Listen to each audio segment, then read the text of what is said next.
Welcome to Southern Cadence, where we read stories with a Southern charm. Sit back and get cozy while we read Sense and Sensibility by Jane Austen. Chapter 1. The family of Dashwood had long been settled in Sussex. Their estate was large, and their residence was at Norland Park, in the center of their property, where, for many generations, they had lived in so respectable a manner as to engage the general good opinion of their surrounding acquaintance. The late owner of this estate was a single man who lived to a very advanced age, and who for many years of his life had a constant companion and housekeeper in his sister. But her death, which happened 10 years before his own, produced a great alteration in his home, for to supply her loss, he invited and received into his house the family of his nephew, Mr. Henry Dashwood, the legal inheritor of the Norland estate, and the person to whom he intended to bequeath it. In the society of his nephew and niece and their children, the old gentleman's days were comfortably spent. His attachment to them all increased. The constant attention of Mr. and Mrs. Henry Dashwood to his wishes, which proceeded not merely from interest, but from goodness of heart, gave him every degree of solid comfort which his age could receive, and the cheerfulness of the children added a relish to his existence. By a former marriage, Mr. Henry Dashwood had one son. By his present lady, 3 daughters. The son, a steady, respectable young man, was amply provided for by the fortune of his mother, which had been large, and half of which devolved on him on his coming of age. By his own marriage, likewise, which happened soon afterwards, he added to his wealth. To him, therefore, the succession to the Norland estate was not so really important as to his sisters, for their fortune, independent of what might arise to them from their fathers inheriting that property, could be but small. Their mother had nothing, and their father only £7,000 in his own disposal, for the remaining moiety of his first wife's fortune was also secured to her child, and he had only a life interest in it. The old gentleman died. His will was read, and like almost every other will, gave as much disappointment as pleasure. He was neither so unjust nor so ungrateful as to leave his estate from his nephew, but he left it to him on such terms as destroyed half the value of the bequest. Mr. Dashwood had wished for it more for the sake of his wife and daughters than for himself or his son, but to his son and his son's son, a child of 4 years old, it was secured in such a way as to leave to himself no power of providing for those who were most dear to him, and who most needed a provision by any charge on the estate, or by any sale of its valuable woods. The whole was tied up for the benefit of this child, who, in occasional visits with his father and mother at Norland, had so far gained on the affections of his uncle, by such attractions as are by no means unusual in children of 2 or 3 years old, an imperfect articulation, an earnest desire of having his own way, many cunning tricks, and a great deal of noise, as to outweigh all the value of all the attention which, for years, he had received from his niece and his daughters. He meant not to be unkind, however, and as a mark of his affection for the 3 girls, he left them £1,000 apiece. Mr. Dashwood's disappointment was, at first, severe, but his temper was cheerful and sanguine, and he might reasonably hope to live many years, and by living economically, lay by a considerable sum from the produce of an estate already large, and capable of almost immediate improvement. But the fortune, which had been so tardy in coming, was his only 1 12-month. He survived his uncle no longer, and £10,000, including the late legacies, was all that remained for his widow and daughters. His son was sent for as soon as his danger was known, and to him Mr. Dashwood recommended, with all the strength and urgency which illness could command, the interest of his mother-in-law and sisters. Mr. John Dashwood had not the strong feelings of the rest of the family, but he was affected by a recommendation of such a nature at such a time, and he promised to do everything in his power to make them comfortable. His father was rendered easy by such an assurance, and Mr. John Dashwood had then leisure to consider how much there might be prudently in his power to do for them. He was not an ill-disposed young man, unless to be rather cold-hearted and rather selfish is to be ill-disposed, but he was in general well respected, for he conducted himself with propriety in the discharge of his ordinary duties. Had he married a more amiable woman, he might have been made still more respectable than he was. He might even have been made amiable himself, for he was very young when he married, and very fond of his wife. But Mrs. John Dashwood was a strong caricature of himself, more narrow-minded and selfish. When he gave his promise to his father, he meditated within himself to increase the fortunes of his sisters by the present of £1,000 apiece. He then really thought himself equal to it.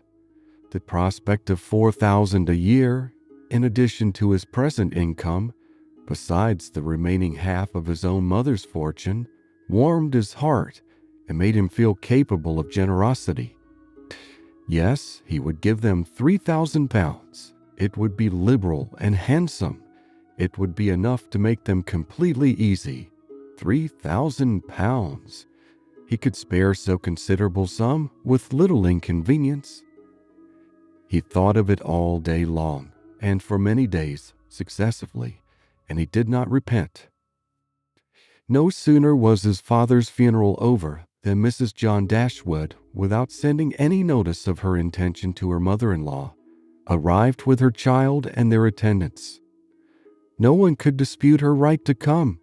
The house was her husband's from the moment of his father's decease, but the indelicacy of her conduct was so much the greater, and to a woman in Mrs. Dashwood's situation, with only common feelings, must have been highly unpleasing. But in her mind there was a sense of honor so keen, a generosity so romantic, that any offense of the kind, by whomsoever given or received, was to her a source of immovable disgust. Mrs. John Dashwood had never been a favorite with any of her husband's family, but she had had no opportunity, till the present, of showing them with how little attention to the comfort of other people she could act when occasion required it.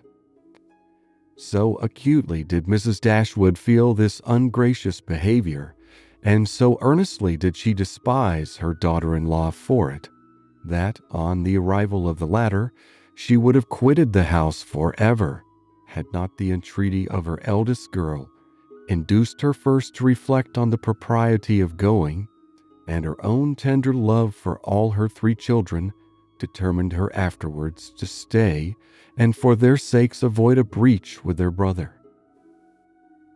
Eleanor, this eldest daughter, whose advice was so effectual, possessed a strength of understanding and coolness of judgment which qualified her, though only 19, to be the counselor of her mother, and enabled her frequently to counteract, to the advantage of them all, that eagerness of mind in Mrs. Dashwood which must generally have led to imprudence.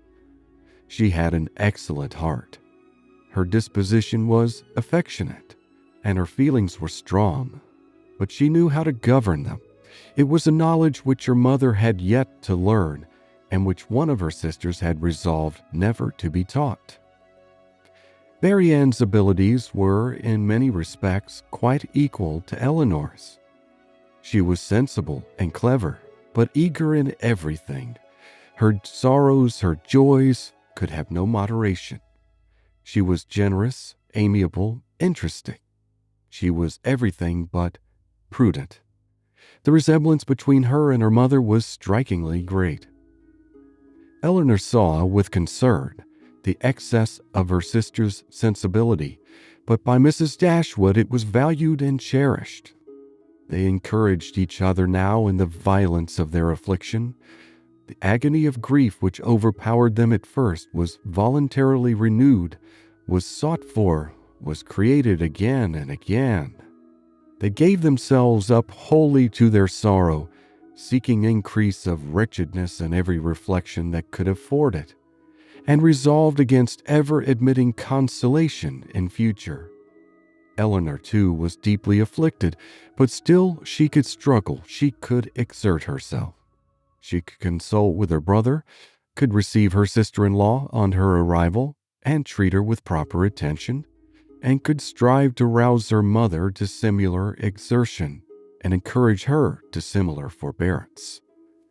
Margaret, the other sister, was a good-humored, well-disposed girl, but as she had already imbibed a good deal of Marianne's romance without having much of her sense, she did not, at 13, bid fair to equal her sisters at a more advanced period of life. End of chapter. Sense and Sensibility by Jane Austen, Chapter 2. Mrs. John Dashwood now installed herself mistress of Norland, and her mother and sisters-in-law were degraded to the condition of visitors. As such, however, they were treated by her with quiet civility, and by her husband with as much kindness as he could feel towards anybody beyond himself, his wife, and their child. He really pressed them, with some earnestness, to consider Norland as their home, and as no plan appeared so eligible to Mrs. Dashwood as remaining there till she could accommodate herself with a house in the neighborhood, his invitation was accepted. A continuance in a place where everything reminded her of former delight was exactly what suited her mind. In seasons of cheerfulness, no temper could be more cheerful than hers, or possess, in a greater degree, that sanguine expectation of happiness which is happiness itself. But in sorrow she must be equally carried away by her fancy, and as far beyond consolation as in pleasure she was beyond alloy. Mrs. John Dashwood did not at all approve of what her husband intended to do for his sisters. To take £3,000 from the fortune of their dear little boy would be impoverishing him to the most dreadful degree. She begged him to think again on the subject.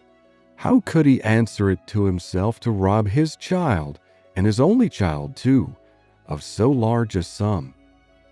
And what possible claim could the Miss Dashwoods, who were related to him only by half-blood, which she considered as no relationship at all, have on his generosity to so large an amount? It was very well known that no affection was ever supposed to exist between the children of any man by different marriages, and why was he to ruin himself and their poor little Harry by giving away all his money to his half-sisters? "It was my father's last request to me," replied her husband, "that I should assist his widow and daughters. He did not know what he was talking of, I dare say. 10 to 1, but he was light-headed at the time. Had he been in his right senses, he could not have thought of such a thing as begging you to give away half your fortune from your own child. He did not stipulate for any particular sum, my dear Fanny. He only requested me in general terms to assist them, and make their situation more comfortable than it was in his power to do. Perhaps it would have been as well if he had left it wholly to myself. He could hardly suppose I should neglect them, but as he required the promise, I could not do less than give it. At least I thought so at the time. The promise, therefore, was given and must be performed. Something must be done for them whenever they leave Norland and settle in a new home." "Well, then, let something be done for them, but that something need not be £3,000. Consider," she added, "that when the money is once parted with, it never can return. Your sisters will marry, and it will be gone forever. if indeed it could be restored to our poor little boy, why, to be sure, said her husband very gravely, that would make great difference. The time may come when Harry will regret that so large a sum was parted with. If he should have a numerous family, for instance, it would be a very convenient addition. To be sure it would. Perhaps then it would be better for all parties if the sum were diminished one half. £500 would be a prodigious increase to their fortunes. Oh, beyond anything great. What brother on earth would do half so much for his sisters, even if really his sisters, and as it is, only half-blood? But you have such a generous spirit. I would not wish to do anything mean, he replied. One had rather, on such occasions, do too much than too little. No one at least can think I have not done enough for them. Even themselves, they can hardly expect more. There is no knowing what they may expect, said the lady. But we are not to think of their expectations. The question is, what you can afford to do. Certainly, and I think I may afford to give them £500 apiece. As it is, without any addition of mine, they will each have about £3,000 on their mother's death, a very comfortable fortune for any young woman. To be sure it is, and indeed it strikes me that they can want no addition at all. They will have £10,000 divided amongst them. If they marry, they will be sure of doing well, and if they do not, they may all live very comfortably together on the interest of £10,000. That is very true, and therefore I do not know whether upon the whole it would not be more advisable to do something for their mother while she lives, rather than for them. Something of the annuity kind, I mean. My sisters would feel the good effects of it as well as herself.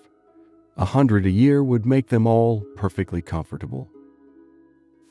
His wife hesitated a little, however, in giving her consent to this plan. To be sure, said she, it is better than parting with £1,500 at once. But then, if Mrs. Dashwood should live 15 years, we shall be completely taken in. 15 years? My dear Fanny, her life cannot be worth half that purchase. Certainly not. But if you observe, people always live forever when there is an annuity to be paid them, and she is very stout and healthy, and hardly 40. An annuity is a very serious business. It comes over and over every year, and there is no getting rid of it. You're not aware of what you are doing. I have known a great deal of the trouble of annuities, for my mother was clogged with the payment of 3 to old superannuated servants by my father's will, and it is amazing how disagreeable she found it. Twice every year these annuities were to be paid, and then there was the trouble of getting it to them, and then one of them was said to have died, and afterwards it turned out to be no such thing. My mother was quite sick of it. Her income was not her own, she said, with such perpetual claims on it, and it was the more unkind in my father because otherwise the money would have been entirely at my mother's disposal, without any restriction whatever. It has given me such an abhorrence of annuities that I am sure I would not pin myself down to the payment of one for all the world. It is certainly an unpleasant thing, replied Mr. Dashwood, to have those kind of yearly drains on one's income. One's fortune, as your mother justly says, is not one's own. To be tied down to the regular payment of such a sum on every rent day is by no means desirable. It takes away one's independence. Undoubtedly, and after all you have no thanks for it. They think themselves secure. You do no more than what is expected, and it raises no gratitude at all. If I were you, whatever I did should be done at my own discretion entirely. I would not bind myself to allow them anything yearly. It may be very inconvenient some years to spare 100 or even 50 pounds from our own expenses. I believe you are right, my love. It will be better that there should be no annuity in the case. Whatever I may give them occasionally will be of far greater assistance than a yearly allowance, because they would only enlarge their style of living if they felt sure of a larger income, and would not be sixpence the richer for it at the end of the year. It will certainly be much the best way. A present of 50 pounds now and then will prevent their ever being distressed for money, and will, I think, be amply discharging my promise to my father. To be sure it will. Indeed, to say the truth, I am convinced within myself that your father had no idea of your giving them any money at all. The assistance he thought of, I dare say, was only such as might be reasonably expected of you. For instance, such as looking out for a comfortable small house for them, helping them to move their things, and sending them presents of fish and game and so forth, whenever they are in season. I'll lay my life that he meant nothing farther. Indeed, it would be very strange and unreasonable if he did.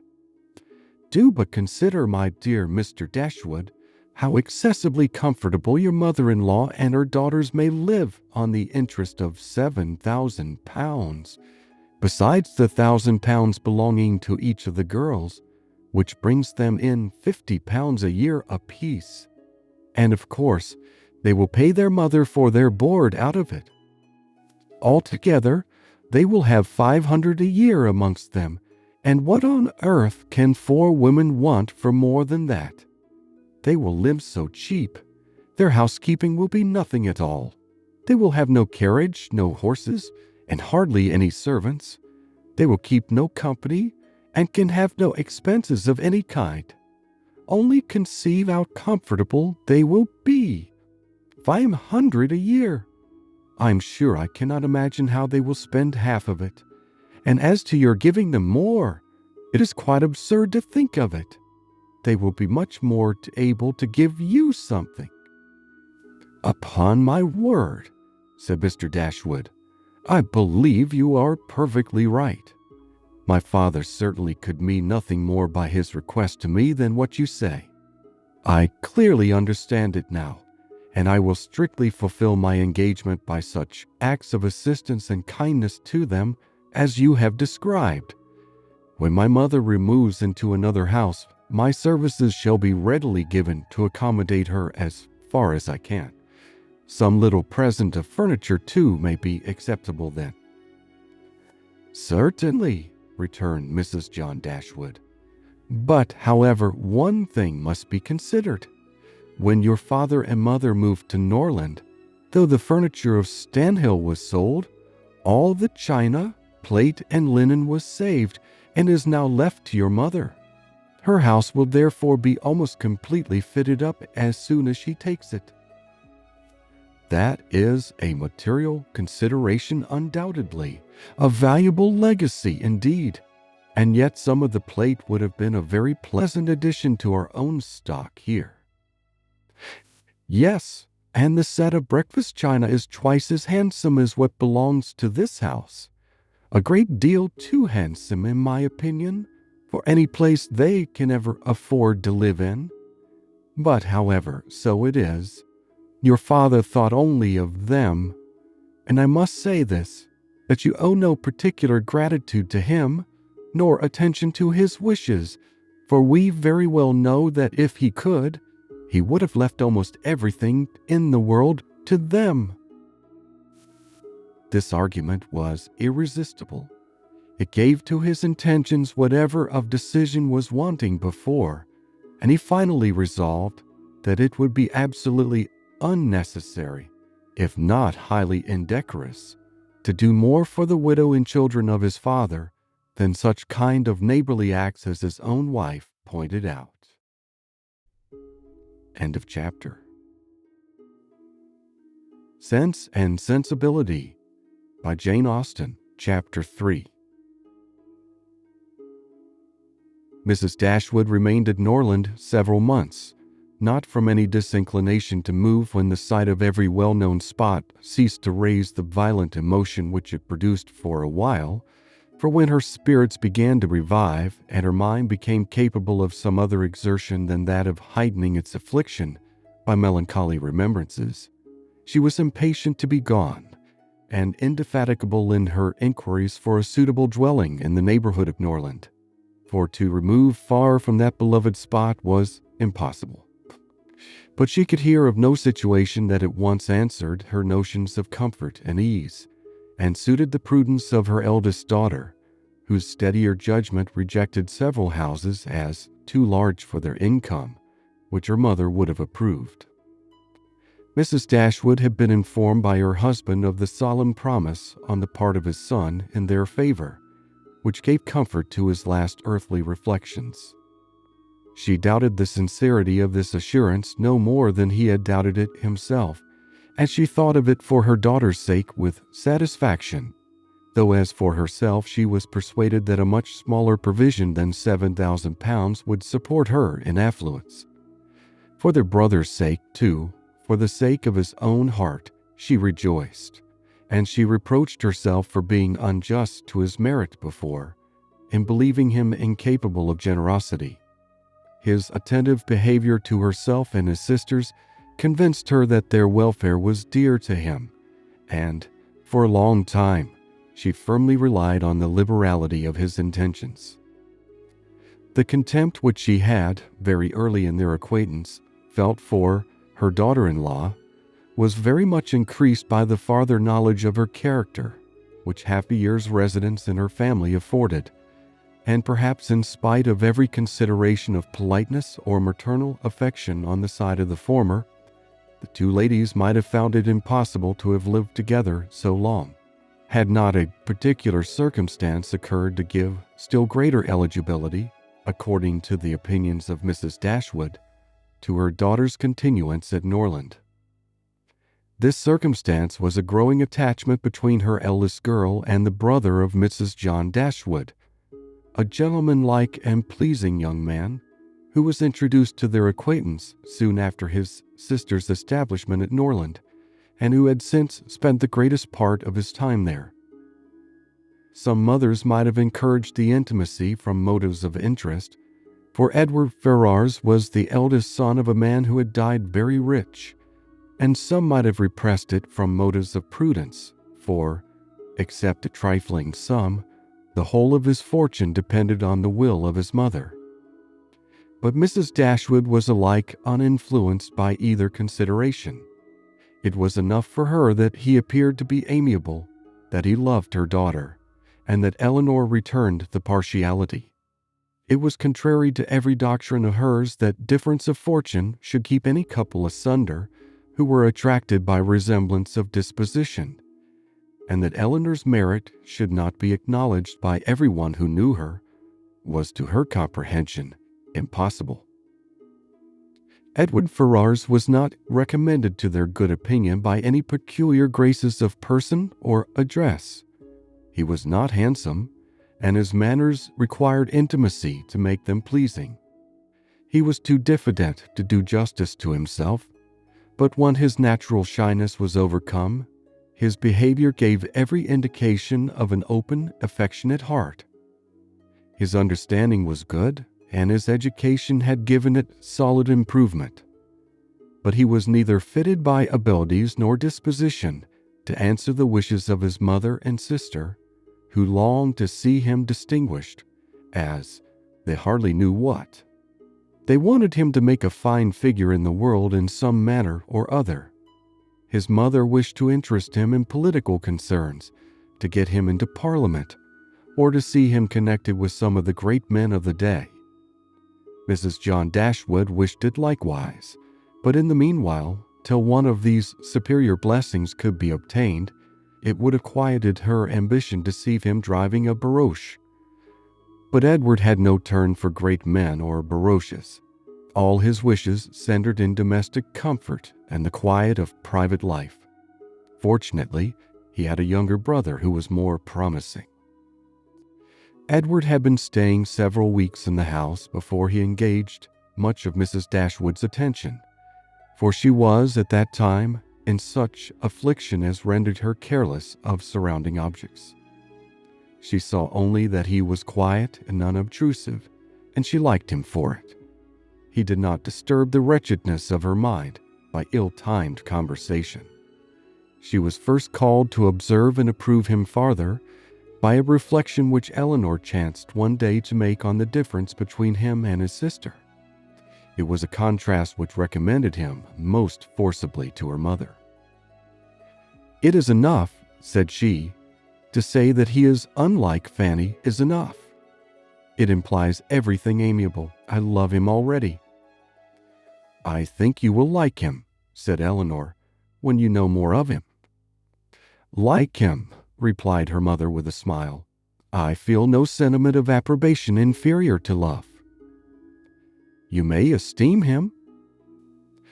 "I have never yet known what it was to separate esteem and love." Mrs. Dashwood now took pains to get acquainted with him. Her manners were attaching and soon banished his reserve. She speedily comprehended all his merits.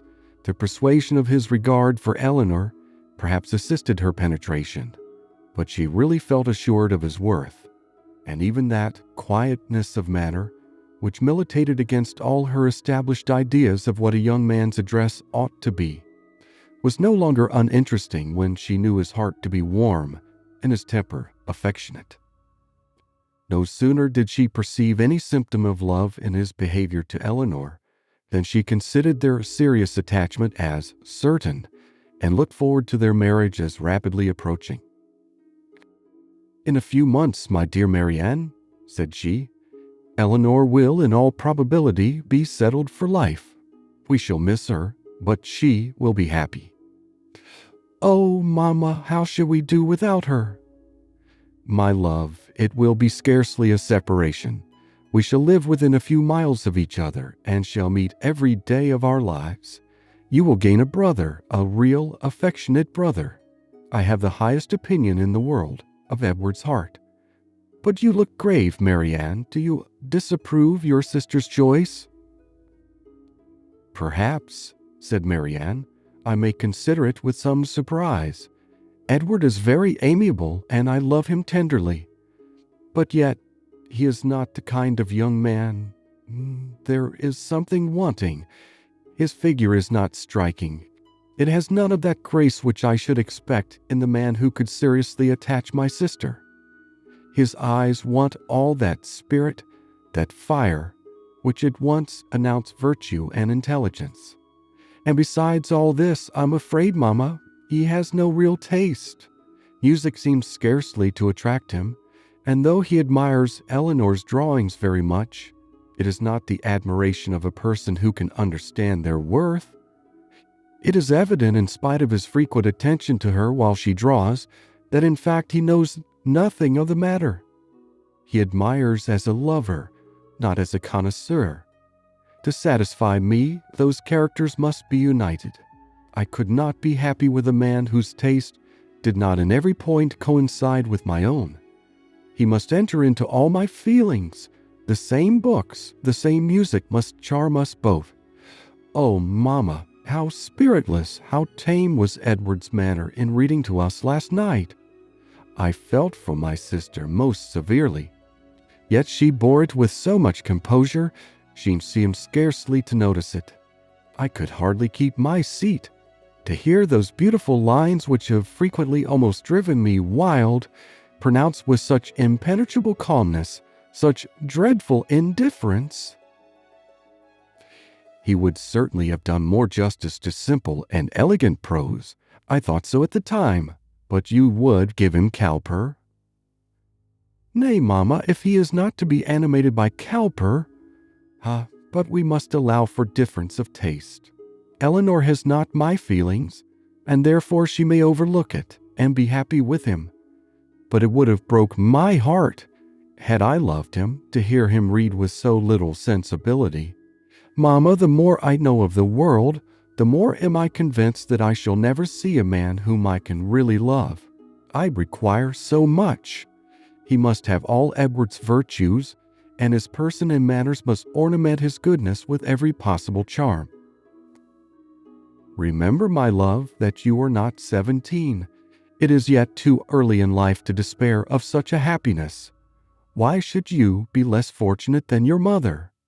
In one circumstance only, my Marianne, may your destiny be different from hers.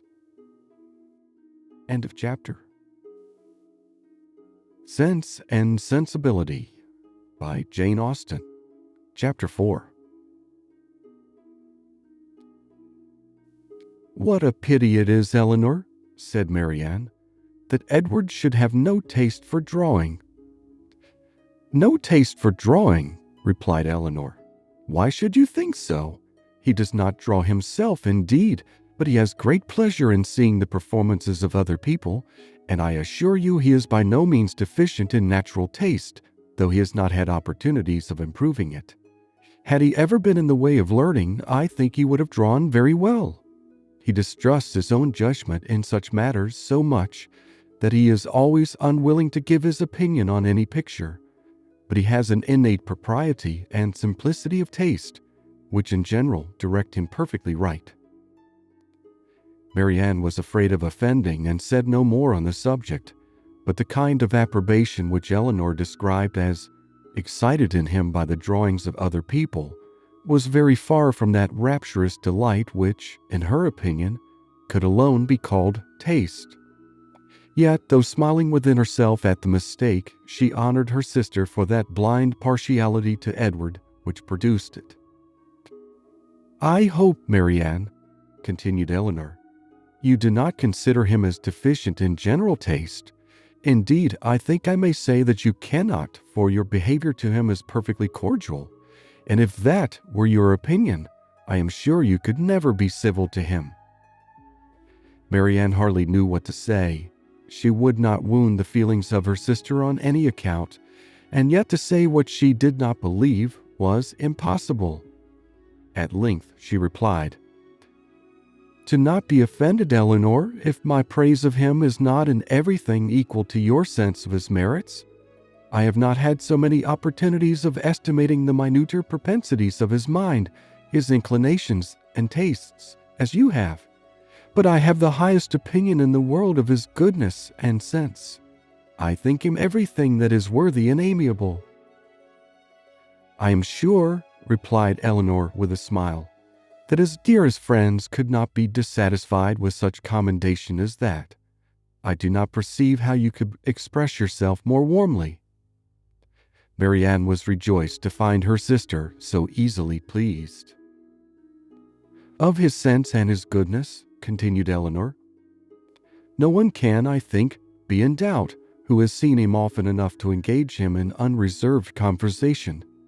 The excellence of his understanding and his principles can be concealed only by that shyness which too often keeps him silent. You know enough of him to do justice to his solid worth, but of his minuter propensities, as you call them, you have from peculiar circumstances been kept more ignorant than myself. He and I have been at times thrown a good deal together, while you have been wholly engrossed on the most affectionate principle by my mother. I have seen a great deal of him, have studied his sentiments, and heard his opinion on subjects of literature and taste, and upon the whole, I ventured to pronounce that his mind is well informed, enjoyment of books exceedingly great, his imagination lively, his observation just and correct, and his taste delicate and pure. His abilities in every respect improve as much upon acquaintance as his manners in person.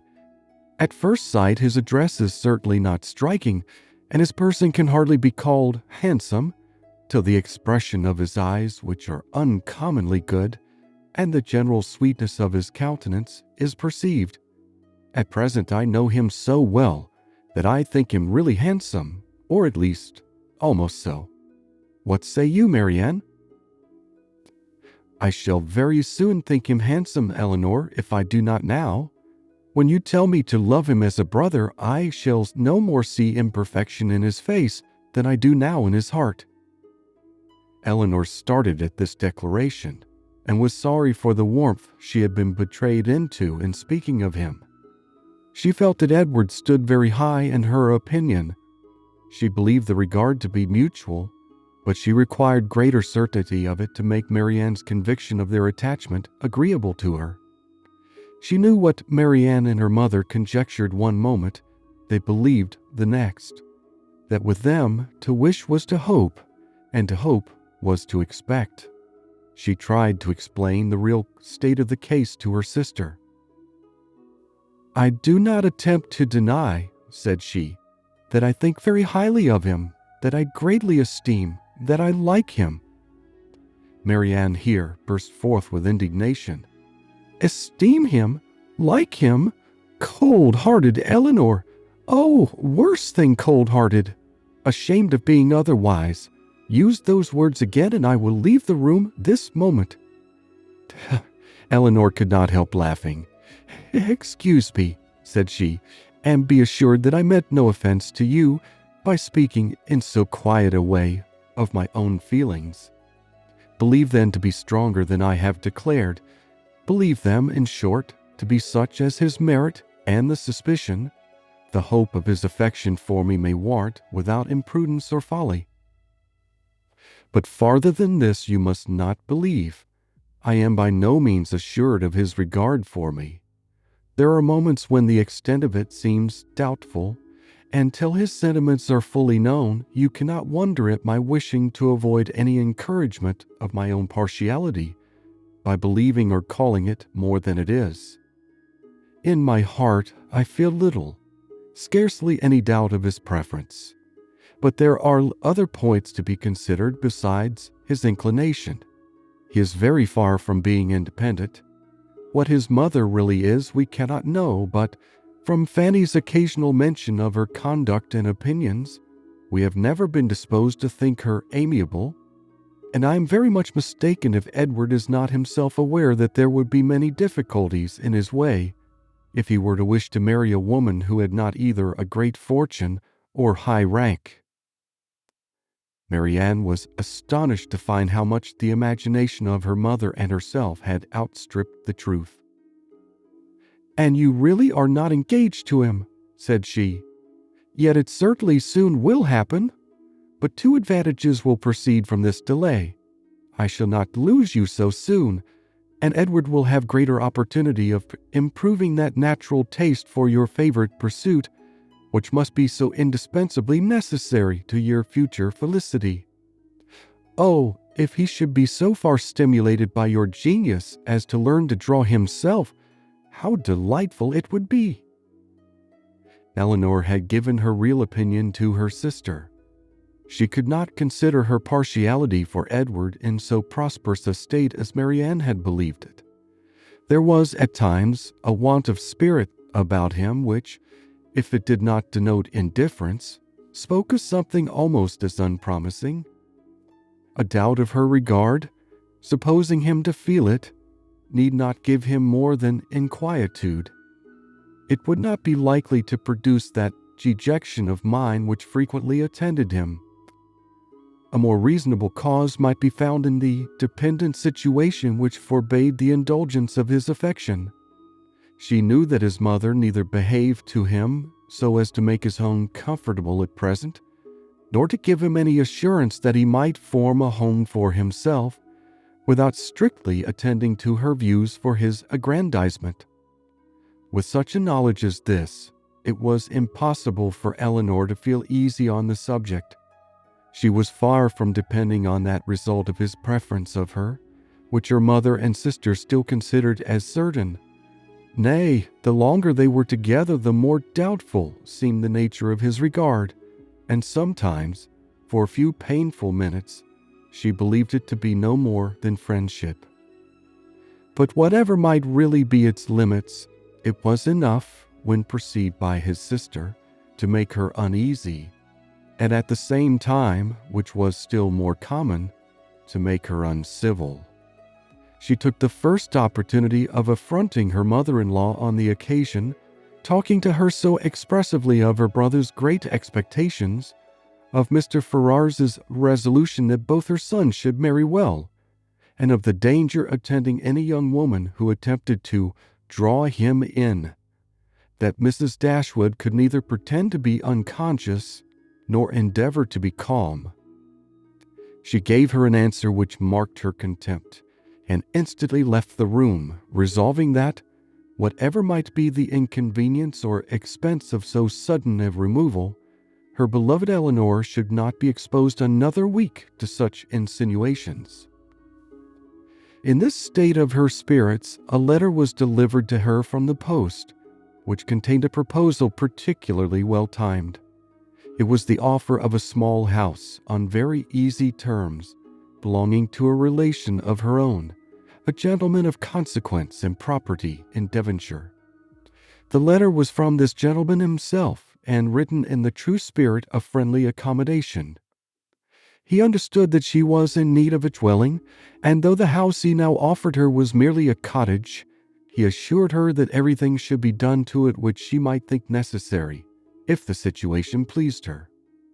He earnestly pressed her, after giving the particulars of the house and garden, to come with her daughters to Barton Park, the place of his own residence, from whence she might judge herself whether Barton Cottage, for the houses were in the same parish, could, by any alteration, be made comfortable to her.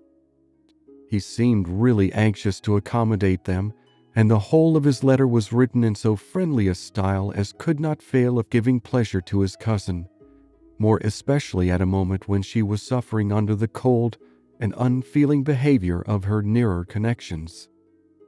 She needed no time for deliberation or inquiry. Her resolution was formed as she read. The situation of Barton, in a county so far distant from Sussex as Devonshire, which, but a few hours before, would have been a sufficient objection to outweigh every possible advantage belonging to the place, was now its first recommendation. To quit the neighborhood of Norland was no longer an evil. It was an object of desire. It was a blessing, in comparison of the misery of continuing her daughter-in-law's guest. And to remove forever from that beloved place would be less painful than to inhabit or visit it while such a woman was its mistress. She instantly wrote Sir John Middleton her acknowledgment of his kindness and her acceptance of his proposal, and then hastened to show both letters to her daughters, that she might be secure of their approbation before her answer was sent.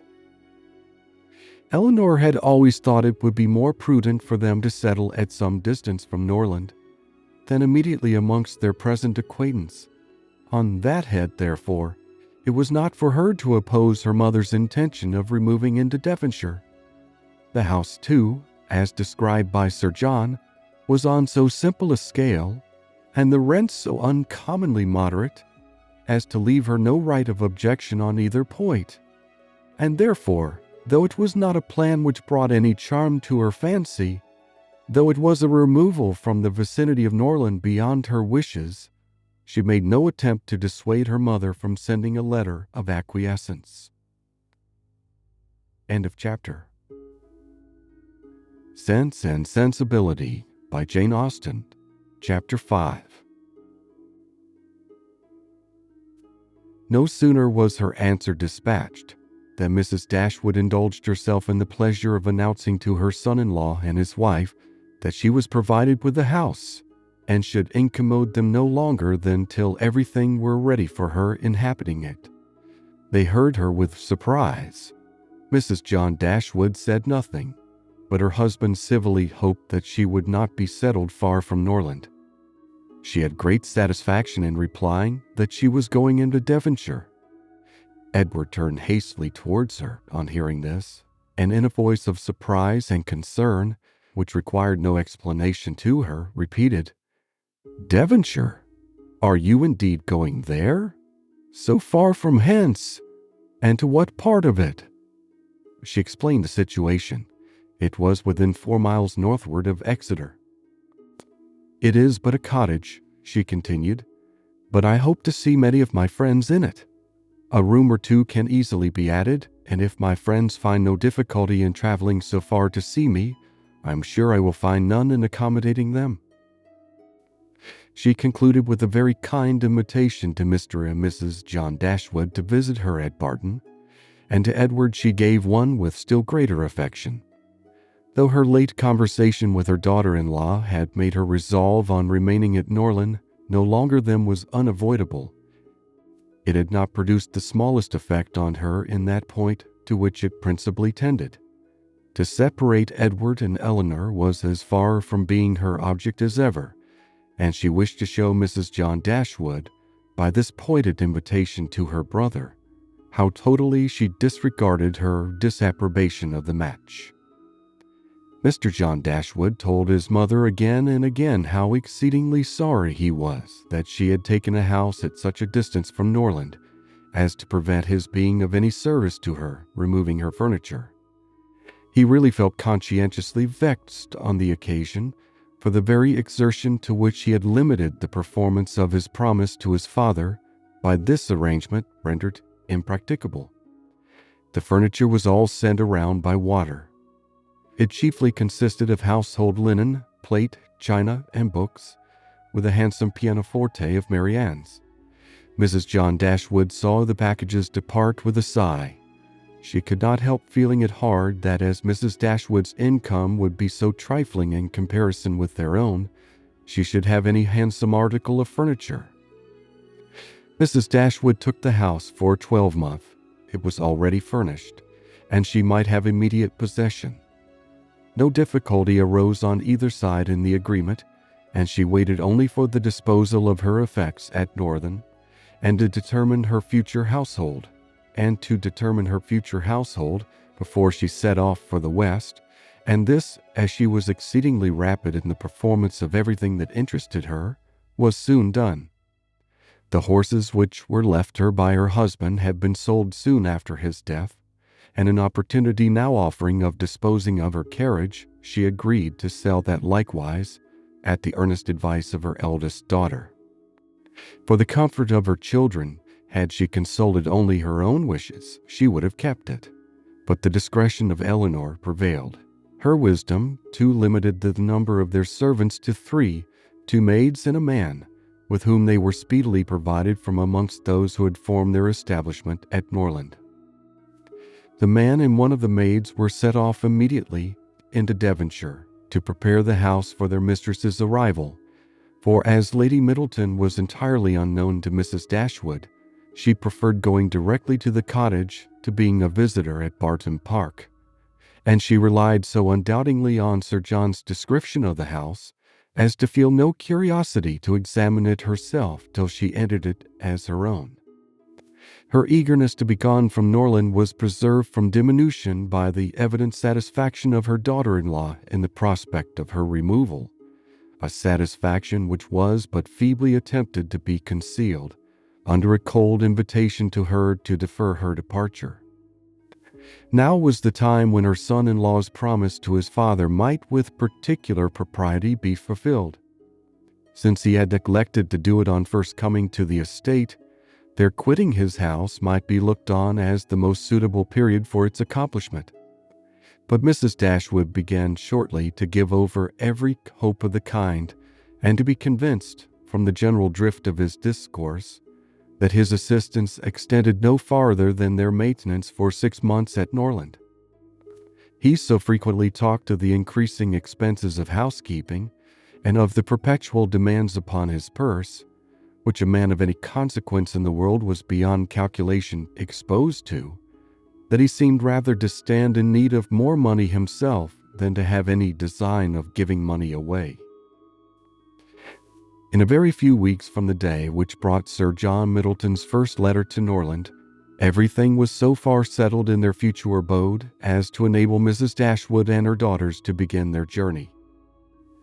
Many were the tears shed by them in their last adieus to a place so much beloved.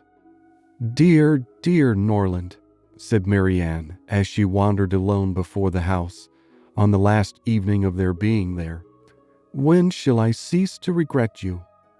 When learn to find a home elsewhere? Oh, happy house, could you know what I suffer in now viewing you from this spot, from whence perhaps I may view you no more? And you well-known trees, but you will continue the same. No leaf will decay because we are removed, nor any branch become motionless although we can observe you no longer.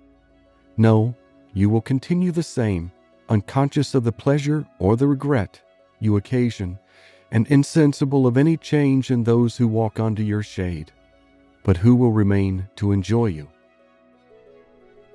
End of chapter. Sense and Sensibility by Jane Austen, Chapter 6. The first part of their journey was performed in too melancholy a disposition to be otherwise than tedious and unpleasant. But as they drew towards the end of it, their interest in the appearance of a country which they were to inhabit overcame their dejection, and a view of the Barton Valley as they entered it gave them cheerfulness. It was a pleasant, fertile spot, well wooded and rich in pasture. After winding along it for more than a mile, they reached their own house. A small green court was the whole of its domain in front, and a neat wicket gate admitted them into it. As a house, Barton Cottage, though small, was comfortable and compact. But as a cottage it was defective, for the building was regular, the roof was tiled, the window shutters were not painted green, nor were the walls covered with honeysuckles. A narrow passage led directly through the house into the garden behind. On each side of the entrance was a sitting room about 16 feet square, and beyond them were the offices and the stairs. 4 bedrooms and 2 garrets formed the rest of the house. It had not been built many years and was in good repair. In comparison of Norland, it was poor and small indeed, but the tears which recollection called forth as they entered the house were soon dried away. They were cheered by the joy of the servants on their arrival, and each for the sake of the others resolved to appear happy. It was very early in September. The season was fine, and from first seeing the place under the advantage of good weather, they received an impression in its favor which was of material service in recommending it to their lasting approbation. The situation of the house was good. High hills rose immediately behind, and at no great distance on each side, some of which were open downs, the others cultivated and woody. The village of Barton was chiefly on one of these hills, and formed a pleasant view from the cottage windows. The prospect in front was more extensive. It commanded the whole of the valley, and reached into the country beyond. The hills which surrounded the cottage terminated the valley in that direction, under another name, and in another course it branched out again between 2 of the steepest of them. With the size and furniture of the house, Mrs. Dashwood was, upon the whole, well satisfied, for though her former style of life rendered many additions to the latter indispensable, yet to add and improve was a delight to her, and she had at this time ready money enough to supply all that was wanted of greater elegance to the apartments. "As for the house itself, to be sure," said she, "it is too small for our family, but we will make ourselves tolerably comfortable for the present, as it is too late in the year for improvements. Perhaps in the spring, if I have plenty of money, as I dare say I shall, we may think about building. These parlors are both too small for such parties of our friends as I hope to see often collected here, and I have some thoughts of throwing the passage into one of them with perhaps a part of the other, and so leave the remainder of that other for an entrance. This, with a new drawing-room which might be easily added, and a bedchamber and garret above, will make it a very snug little cottage. I could wish the stairs were handsome, but one must not expect everything, though I suppose it would be no difficult matter to widen them. I shall see how much I am beforehand with the world in the spring, and we will plan our improvements accordingly.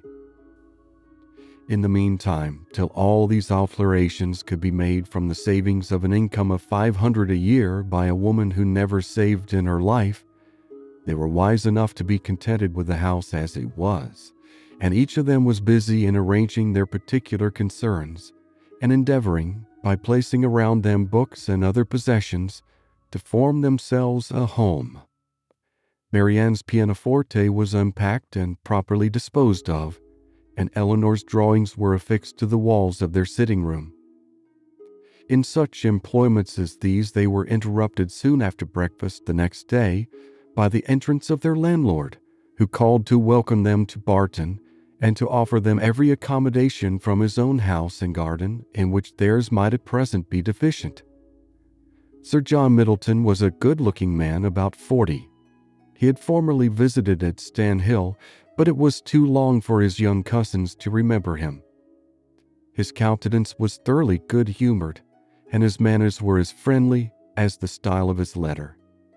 Their arrival seemed to afford him real satisfaction, and their comfort to be an object of real solicitude to him. He said much of his earnest desire of their living in the most sociable terms with his family, and pressed them so cordially to dine at Barton Park every day till they were better settled at home, that though his entreaties were carried to a point of perseverance beyond civility, they could not give offense. His kindness was not confined to words, for within an hour after he left them, a large basket full of garden stuff and fruit arrived from the park, which was followed before in the end of the day by a present of game. He insisted, moreover, on conveying all their letters to and from the post for them, and would not be denied the satisfaction of sending them his newspaper every day. Lady Middleton had sent a very civil message by him, denoting her intention of waiting on Mrs. Dashwood as soon as she could be assured that her visit would be no inconvenience. And as this message was answered by an invitation equally polite, her ladyship was introduced to them the next day. They were, of course, very anxious to see a person on whom so much of their comfort at Barton must depend, and the elegance of her appearance was favorable to their wishes. Lady Middleton was not more than 6 or 7 and 20. Her face was handsome, her figure tall and striking, and her address graceful.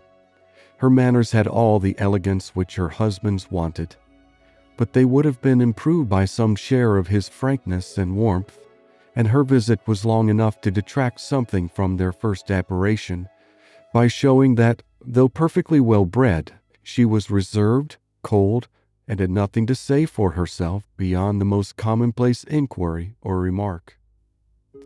Conversation, however, was not wanted, for Sir John was very chatty, and Lady Middleton had taken the wise precaution of bringing with her their eldest child, a fine little boy about 6 years old, by which means there was one subject always to be recurred to by the ladies in case of extremity, for they had to inquire his name and age, admire his beauty, and ask him questions which his mother answered for him, while he hung about her and held down his head, to the great surprise of her ladyship, who wondered at his being so shy before company, as he could make noise enough at home. On every formal visit a child ought to be of the party by way of provision for discourse. In the present case it took up 10 minutes to determine whether the boy were most like his father or mother, and in what particular he resembled either, for of course everybody differed, and everybody was astonished at the opinion of the others. An opportunity was soon to be given to the Dashwoods of debating on the rest of the children, as Sir John would not leave the house without securing their promise of dining at the park the next day. End of chapter. Sense and Sensibility by Jane Austen, Chapter 7. Barton Park was about half a mile from the cottage. The ladies had passed near it in their way along the valley, and it was screened from their view at home by the projection of a hill. The house was large and handsome, and the Middletons lived in a style of equal hospitality and elegance. The former was for Sir John's gratification, the latter for that of his lady. They were scarcely ever without some friends staying with them in the house, and they kept more company of every kind than any other family in the neighborhood. It was necessary to the happiness of both For however dissimilar in temper and outward behavior, they strongly resembled each other in that total want of talent and taste which confined their employments, unconnected with such as society produced, within a very narrow compass. Sir John was a sportsman, Lady Middleton a mother. He hunted and shot, and she humored her children, and these were their only resources. Lady Middleton had the advantage of being able to spoil her children all the year round, while Sir John's independent employments were in existence only half the time. Continual engagements at home and abroad, however, supplied all the deficiency of nature and education, supported the good spirits of Sir John, and gave exercise to the good breeding of his wife. Lady Middleton piqued herself upon the elegance of her table and of all her domestic arrangements, and from this kind of vanity was her greatest enjoyment in any of their parties. But Sir John's satisfaction in society was much more real. He delighted in collecting about him more young people than his house would hold, and the noisier they were, the better was he pleased. He was a blessing to all the juvenile part of the neighborhood, for in summer he was forever forming parties to eat cold ham and chicken out of doors, and in winter his private balls were numerous enough for any young lady who was not suffering under the unsatiable appetite of 15. The arrival of a new family in the country was always a matter of joy to him, and in every point of view he was charmed with the inhabitants he had now procured for his cottage at Barton. The Miss Dashwoods were young, pretty, and unaffected. It was enough to secure his good opinion, for to be unaffected was all that a pretty girl could want to make her mind as captivating as her person. The friendliness of his disposition made him happy in accommodating those whose situation might be considered, in comparison with the past, as unfortunate. In showing kindness to his cousins, therefore, he had the real satisfaction of a good heart, and in settling a family of females only in his cottage, he had all the satisfaction of a sportsman. For a sportsman, though he esteems only those of his sex who are sportsmen likewise, is not often desirous of encouraging their taste by admitting them to a residence within his own manor. Mrs. Dashwood and her daughters were met at the door of the house by Sir John, who welcomed them to Norland Park with unaffected sincerity, and as he attended them to the drawing-room, repeated to the young ladies the concern which the same subject had drawn from him the day before, at being unable to get any smart young men to meet them. They would see, he said, only one gentleman there besides himself, a particular friend who was staying at the park, but who was neither very young nor very gay. He hoped they would all excuse the smallness of the party, and could assure them it should never happen so again. He had been to several families that morning in hopes of procuring some addition to their number, but it was moonlight and everybody was full of engagements. Luckily, Lady Middleton's mother had arrived at Barton within the last hour, and as she was a very cheerful, agreeable woman, he hoped the young ladies would not find it so very dull as they might imagine. The young ladies, as well as their mother, were perfectly satisfied with having two entire strangers of the party, and wished for no more. Mrs. Jennings, Lady Middleton's mother, was a good-humored, merry, fat, elderly woman who talked a great deal, seemed very happy, and rather vulgar. She was full of jokes and laughter, and before dinner was over had said many witty things on the subjects of lovers and husbands, hoped they had not left their hearts behind them in Sussex, and pretended to see them blush whether they did or not. Marianne was vexed at it for her sister's sake, and turned her eyes towards Eleanor to see how she bore these attacks, with an earnestness which gave Eleanor far more pain than could arise from such commonplace raillery as Mrs. Jellings's. Colonel Brandon, the friend of Sir John, seemed no more adapted by resemblance of manner to be his friend than Lady Middleton was to be his wife, or Mrs. Jennings to be Lady Middleton's mother. He was silent and grave. His appearance, however, was not unpleasing, in spite of his being, in the opinion of Marianne and Margaret, an absolute old bachelor, for he was on the wrong side of 35. But though his face was not handsome, his countenance was sensible, and his address was particularly gentlemanlike. There was nothing in any of the party which could recommend them as companions to the Dashwoods, but the cold insipidity of Lady Middleton was so particularly repulsive that in comparison of it, the gravity of Colonel Brandon and even the boisterous mirth of Sir John and his mother-in-law was interesting. Lady Middleton seemed to be roused to enjoyment only by the entrance of her 4 noisy children after dinner, who pulled her about, tore her clothes, and put an end to every kind of discourse except what related to themselves. In the evening, as Marianne was discovered to be musical, she was invited to play. The instrument was unlocked, everybody prepared to be charmed, and Marianne, who sang very well, at their request went through the chief of the songs which Lady Middleton had brought into the family on her marriage, and which perhaps had lain ever since in the same position on the pianoforte, for her ladyship had celebrated that event by giving up music, although by her mother's account she had played extremely well, and by her own was very fond of it. Marianne's performance was highly applauded. Sir John was loud in his admiration at the end of every song, and as loud in his conversation with the others while every song lasted. Lady Middleton frequently called him to order, wondered how anyone's attention could be diverted from music for a moment, and asked Marianne to sing a particular song which Marianne had just finished. Colonel Brandon alone, of all the party, heard her without being in raptures. He paid her only the compliment of attention, and she felt a respect for him on the occasion, which the others had reasonably forfeited by their shameless want of taste.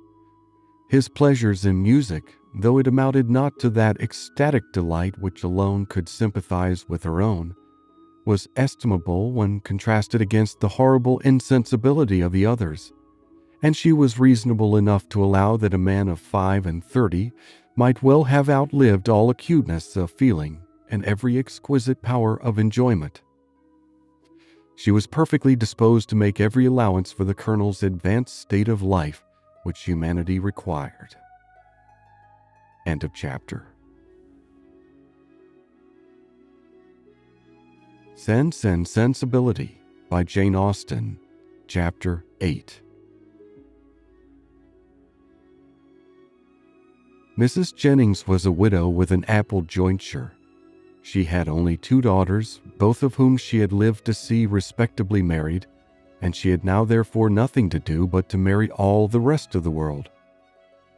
In the promotion of this object she was zealously active, as far as her ability reached, and missed no opportunity of projecting weddings among all the young people of her acquaintance.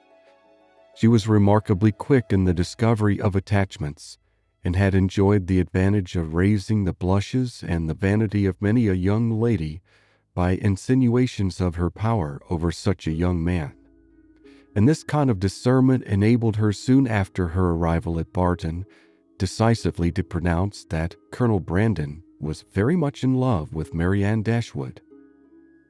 She rather suspected it to be so on the very first evening of their being together, from his listening so attentively while she sang to them, and when the visit was returned by the Middletons dining at the cottage, the fact was ascertained by his listening to her again. It must be so. She was perfectly convinced of it. It would be an excellent match, for he was rich and she was handsome. Mrs. Jennings had been anxious to see Colonel Brandon well married, ever since her connection with Sir John first brought him to her knowledge, and she was always anxious to get a good husband for every pretty girl. The immediate advantage to herself was by no means inconsiderable, for it supplied her with endless jokes against them both. At the park she laughed at the Colonel, and in the cottage at Marianne. To the former her raillery was probably, as far as it regarded only himself, perfectly indifferent, but to the latter it was at first incomprehensible, and when its object was understood, she hardly knew whether most to laugh at its absurdity or censure its impertinence, for she considered it as an unfeeling reflection on the Colonel's advanced years and on his forlorn condition as an old bachelor. Mrs. Dashwood, who could not think a man 5 years younger than herself, so exceedingly ancient as he appeared to the youthful fancy of her daughter, ventured to clear Mrs. Jennings from the probability of wishing to throw ridicule on his age. "But at least, Mamma, you cannot deny the absurdity of the accusation, though you may not think it intentionally ill-natured. Colonel Brandon is certainly younger than Mrs. Jennings, but he is old enough to be my father, and if he were ever animated enough to be in love, must have long outlived every sensation of the kind. It is too ridiculous. When is a man to be safe from such wit if age and infirmity will not protect him?" "Infirmity," said Eleanor. "Do you call Colonel Brandon infirm? I can easily suppose that his age may appear much greater to you than to my mother, but you could hardly deceive yourself as to his having the use of his limbs. Did you not hear of him complain of the rheumatism? And is it not the commonest infirmity of declining life?" "My dearest child," said her mother, laughing, "at this rate you must be in continual terror of my decay, and it must seem to you a miracle that my life has been extended to the advanced age of 40. "Mamma, you are not doing me justice. I know very well that Colonel Brandon is not old enough to make his friends yet apprehensive of losing him in the course of nature. He may live 20 years longer, but 35 has nothing to do with matrimony." "Perhaps," said Eleanor, 35 and 17 had better not have anything to do with matrimony altogether. But if there should by any chance happen to be a woman who is single at 7 and 20, I should not think Colonel Brandon's being 35 any objection to his marrying her." "A woman of 7 and 20, said Marianne, after pausing a moment, "can never hope to feel or inspire affection again, and if her home be uncomfortable or her fortune small, I can suppose that she might bring herself to submit to the offices of a nurse for the sake of the provision and security of a wife. In his marrying such a woman, therefore, there would be nothing unsuitable. It would be a compact of convenience, and the world would be satisfied. In my eyes it would be no marriage at all, but that would be nothing. To me it would seem only a commercial exchange, in which each wished to be benefited at the expense of the other." "It would be impossible, I know," replied Eleanor, "to convince you that a woman of 7 and 20 could feel for a man of 35 anything near enough to love, to make him a desirable companion to her. But I must object to your dooming Colonel Brandon and his wife to the constant confinement of a sick chamber, merely because he chanced to complain yesterday, a very cold, damp day, of a slight rheumatic feel in one of his shoulders." "But he talked of flannel waistcoats," said Marianne, "and with me a flannel waistcoat is invariably connected with aches, cramps, rheumatisms, and every species of ailment that can afflict the old and the feeble." "Had he been only in a violent fever, you would not have despised him half so much. Confess, Marianne, is not there something interesting to you in the flushed cheek, hollow eye, and the quick pulse of a fever?" Soon after this, upon Eleanor's leaving the room, "Mamma," said Marianne, "I have an alarm on the subject of illness which I cannot conceal from you. I am sure Edward Ferrars is not well. We have now been here almost a fortnight, and yet he does not come. Nothing but real indisposition could occasion this extraordinary delay. What else can detain him at Norland?" "Had you any idea of his coming so soon?" said Mrs. Dashwood. "I had none. On the contrary, if I felt any anxiety at all on the subject, it has been in recollecting that he sometimes showed a want of pleasure and readiness in accepting my invitation when I talked of his coming to Barton. Does Eleanor expect him already?" "I have never mentioned it to her, but of course she must." "I rather think you are mistaken, for when I was talking to her yesterday of getting a new grate for the spare bedchamber, she observed that there was no immediate hurry for it, as it was not likely that the room would be wanted for some time. "How strange this is! What can be the meaning of it? But the whole of their behavior to each other has been unaccountable. How cold, how composed were their last adieus! How languid their conversation the last evening of their being together! In Edward's farewell there was no distinction between Eleanor and me. It was the good wishes of an affectionate brother to both. Twice did I leave them purposely together in the course of the last morning, and each time did he most unaccountably follow me out of the room. And Eleanor, in quitting Norland and Edward, cried not as I did. Even now her self-command is invariable. When is she dejected or melancholy? When does she try to avoid society, or appear restless and dissatisfied in it?" End of chapter. Sense and Sensibility by Jane Austen. Chapter 9. The Dashwoods were now settled at Barton with tolerable comfort to themselves. The house and the garden, with all the objects surrounding them, were now become familiar, and the ordinary pursuits which had given to Norland half its charms were engaged in again with far greater enjoyment than Norland had been able to afford since the loss of their father. Sir John Middleton, who called on them every day for the first fortnight, and who was not in the habit of seeing much occupation at home, could not conceal his amazement on finding them always employed. Their visitors, except those from Barton Park, were not many, for in spite of Sir John's urgent entreaties that they would mix more in the neighborhood, and repeated assurances of his carriage being always at their service, the independence of Mrs. Dashwood's spirit overcame the wish of society for her children, and she was resolute in declining to visit any family beyond the distance of a walk. There were but few who could be so classed, and it was not all of them that were attainable. About 1.5 miles from the cottage, along the narrow winding valley of Allenham, which issued from that of Barton, as formerly described, the girls had, in one of their earliest walks, discovered an ancient, respectable-looking mansion, which, by reminding them a little of Norland, interested their imagination and made them wish to be better acquainted with it.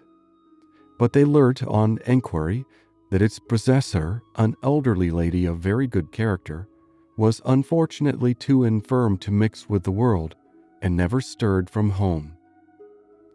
The whole country about them abounded in beautiful walks. The high downs which invited them from almost every window of the cottage to seek the exquisite enjoyment of air on their summits were a happy alternative when the dirt of the valleys beneath shut up their superior beauties. And toward one of these hills did Marianne and Margaret one memorable morning direct their steps, attracted by the partial sunshine of a showery sky, and unable longer to bear the confinement which the settled rain of the 2 preceding days had occasioned. The weather was not tempting enough to draw the 2 others from their pencil and their book, in spite of Marianne's declaration that the day would be lastingly fair, and that every threatening cloud would be drawn off from their hills, and the 2 girls set off together.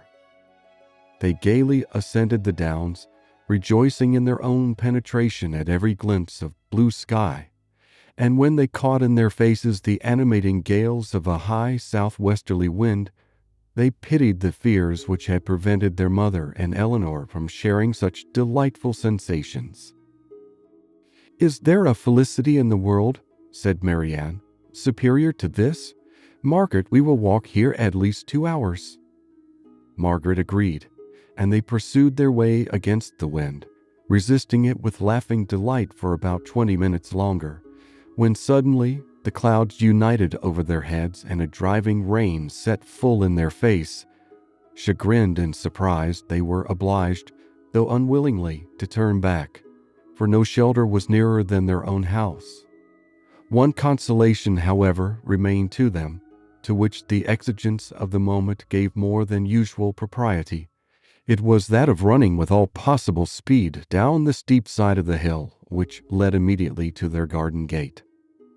They set off, Marianne had at first the advantage, but a false step brought her suddenly to the ground, and Margaret, unable to stop herself to assist her, was involuntarily hurried along and reached the bottom in safety. A gentleman carrying a gun, with 2 pointers playing round him, was passing up the hill and within a few yards of Marianne when her accident happened. He put down his gun and ran to her assistance. She had raised herself from the ground, but her foot had been twisted in her fall, and she was scarcely able to stand. The gentleman offered his services, and perceiving that her modesty declined what her situation rendered necessary, took her up in his arms without further delay and carried her down the hill. Then, passing through the garden, the gate of which had been left open by Margaret, he bore her directly into the house, whither Margaret was just arrived, and quitted not his hold till he had seated her in a chair in the parlor.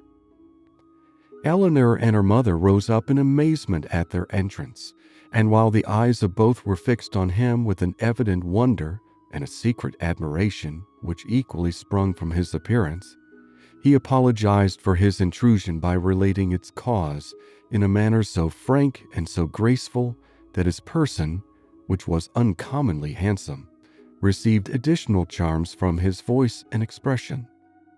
Had he been even old, ugly, and vulgar, the gratitude and kindness of Mrs. Dashwood would have been secured by any act of attention to her child, but the influence of youth, beauty, and elegance gave an interest to the action which came home to her feelings.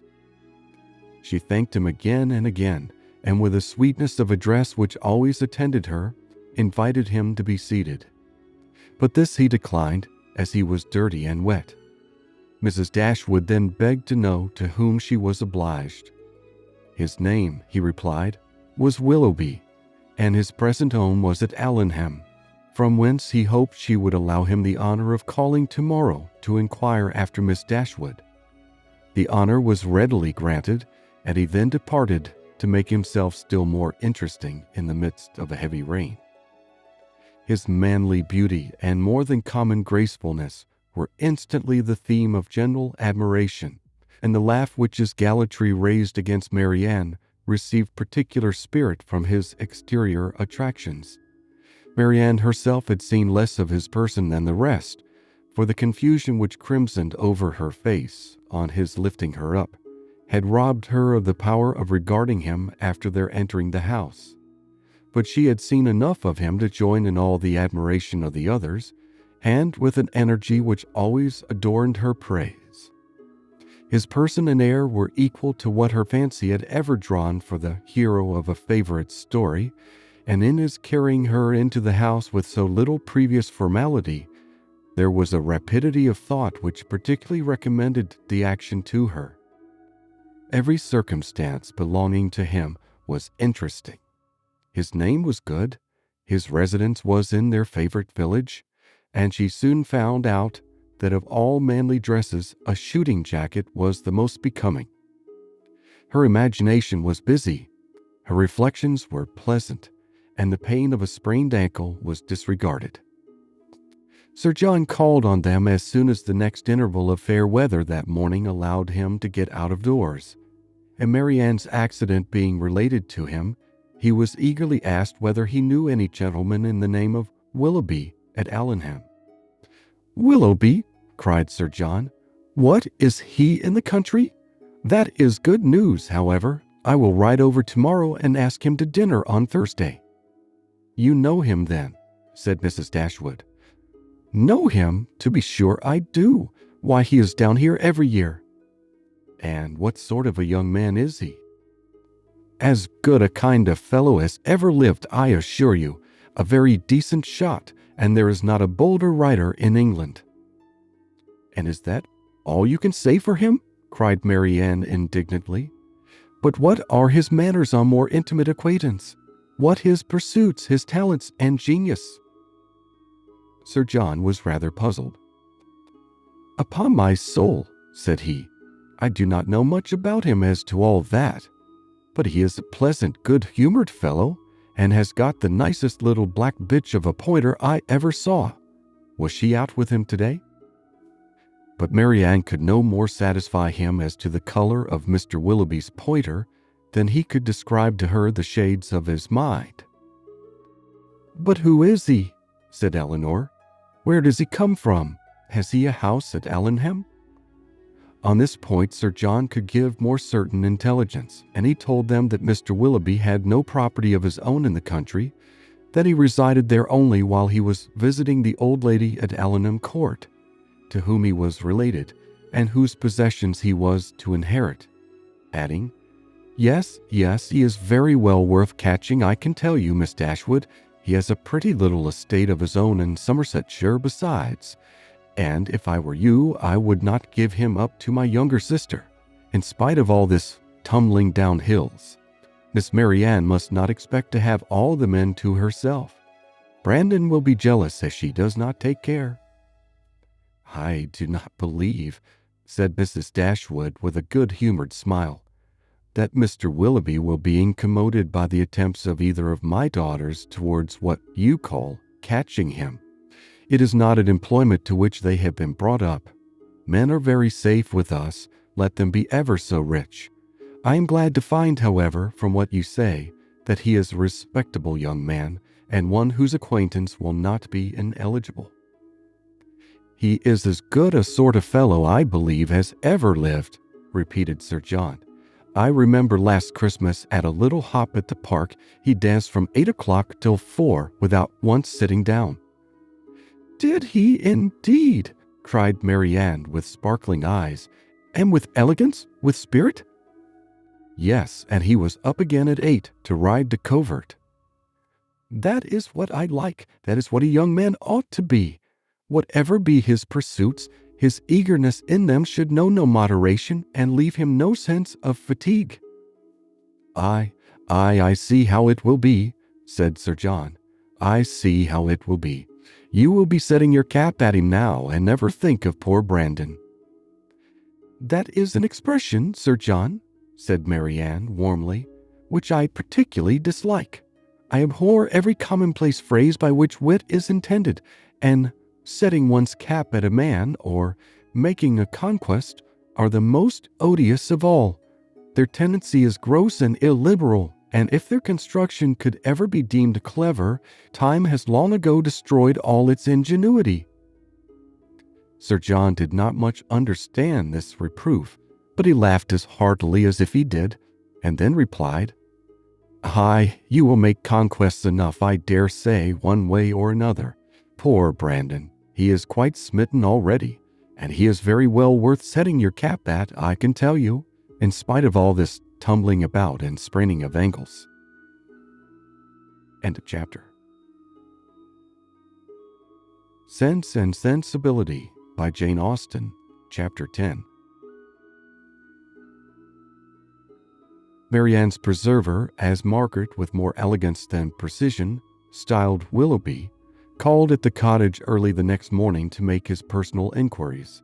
He was received by Mrs. Dashwood with more than politeness, with the kindness which Sir John's account of him and her own gratitude prompted, and everything that passed during the visit tended to assure him of the sense, elegance, mutual affection, and domestic comfort of the family to whom accident had now introduced him.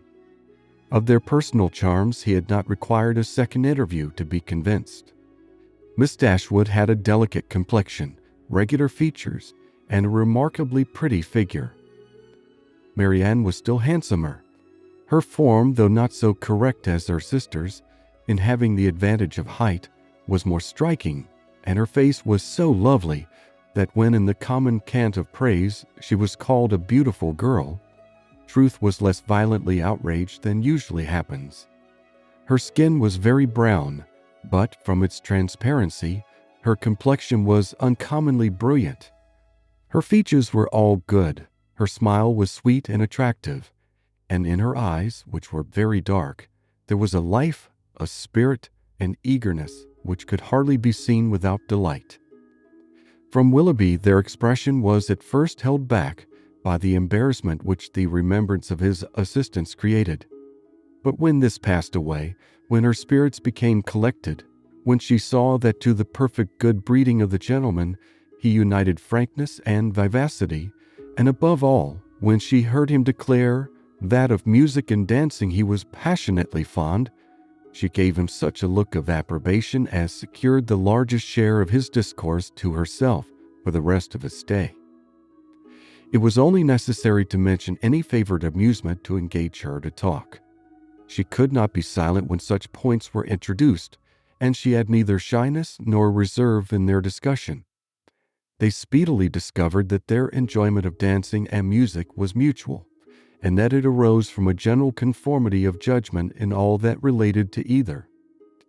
Encouraged by this to a further examination of his opinions, she proceeded to question him on the subject of books. Her favorite authors were brought forward and dwelt upon with so rapturous a delight that any young man of 25 must have been insensible indeed not to become an immediate convert to the excellence of such works, however disregarded before. Their taste was strikingly alike. The same books, the same passages were idolized by each, or if any difference appeared, any objection arose, it lasted no longer than till the force of her arguments and the brightness of her eyes could be displayed. He acquiesced in all her decisions, caught all her enthusiasm, and long before his visit concluded, they conversed with the familiarity of a long-established acquaintance. "Well, Marianne," said Eleanor as soon as he had left them, "for one morning I think you've done pretty well. You have already ascertained Mr. Willoughby's opinion in almost every matter of importance. You know what he thinks of Cowper and Scott. You are certain of his estimating their beauties as he ought, and you have received every assurance of his admiring Pope no more than is proper. But how is your acquaintance to be long supported, under such extraordinary dispatch of every subject for discourse? You will soon have exhausted each favorite topic. Another meeting will suffice to explain his sentiments on picturesque beauty and second marriages, and then you can have nothing farther to ask."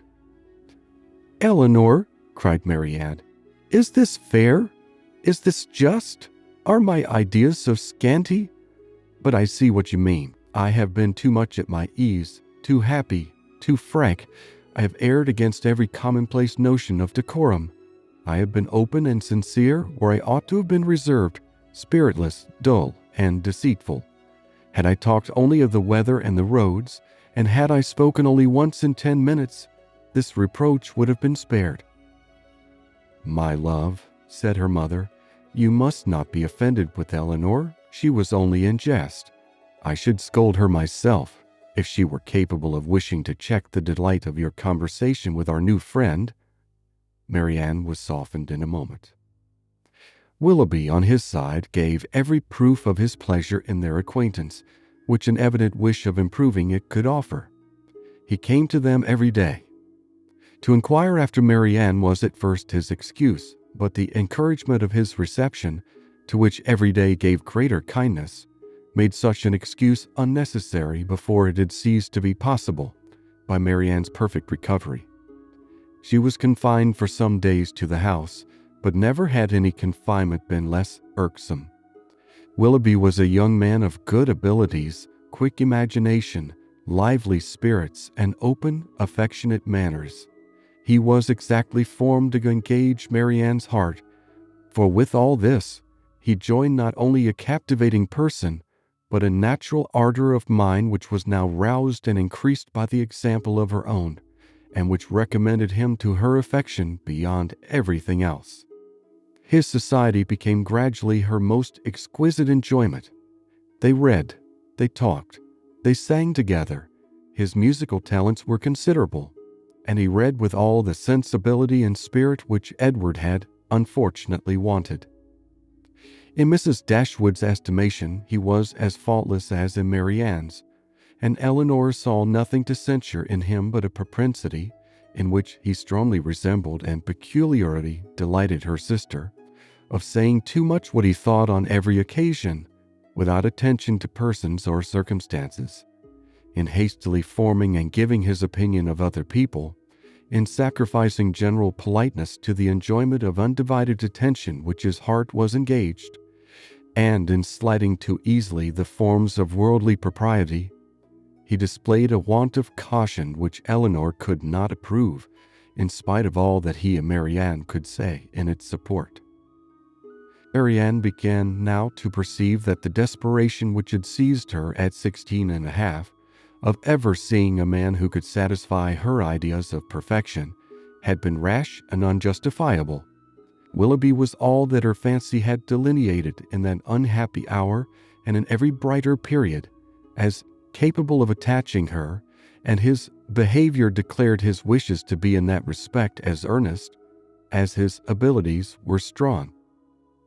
Her mother, too, in whose mind not one speculative thought of their marriage had been raised by his prospect of riches, was led before the end of a week to hope and expect it, and secretly to congratulate herself on having gained two such sons-in-law as Edward and Willoughby. Colonel Brandon's partiality for Marianne, which had so early been discovered by his friends, now first became perceptible to Eleanor, when it ceased to be noticed by them. Their attention and wit were drawn off to his more fortunate rival, and the raillery which the other had incurred before any partiality arose was removed when his feelings began really to call for the ridicule so justly annexed to sensibility. Eleanor was obliged, though unwillingly, to believe that the sentiments which Mrs. Jennings had assigned him for her own satisfaction were now actually excited by her sister, and that, however, a general resemblance of disposition between the parties might forward the attention of Mr. Willoughby, an equally striking opposition of character was no hindrance to the regard of Colonel Brandon. She saw it with concern, for what could a silent man of 35 hope when opposed to a very lively one of 25? And as she could not even wish him successful, she heartily wished him indifferent. She liked him, in spite of his gravity and reserve. She beheld in him an object of interest. His manners, though serious, were mild, and his reserve appeared rather the result of some oppression of spirits than of any natural gloominess of temper. Sir John had dropped hints of past injuries and disappointments, which justified her belief of his being an unfortunate man, and she regarded him with respect and compassion. Perhaps she pitied and esteemed him the more because he was slighted by Willoughby and Marianne, who, prejudiced against him for being neither lively nor young, seemed resolved to undervalue his merits. "Brandon is just the kind of man," said Willoughby one day when they were talking of him together, "whom everybody speaks well of and nobody cares about, whom all are delighted to see and nobody remembers to talk to." "That is exactly what I think of him," cried Marianne.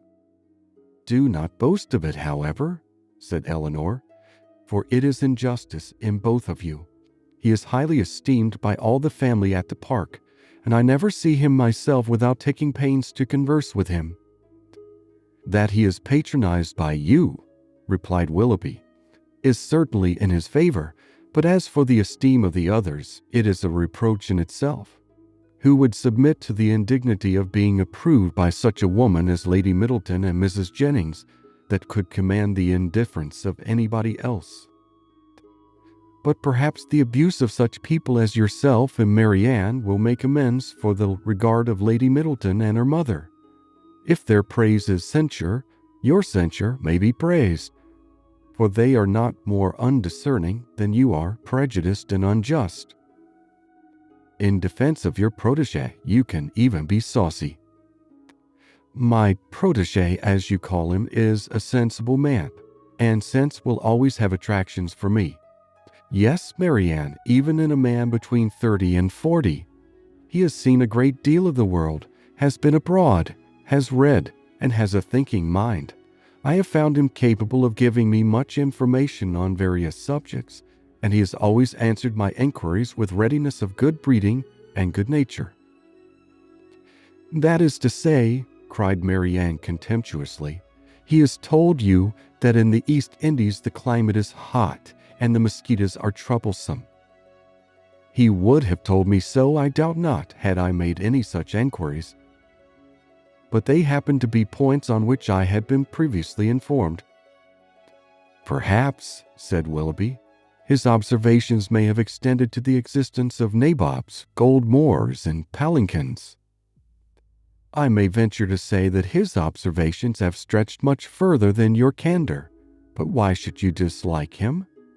"I do not dislike him.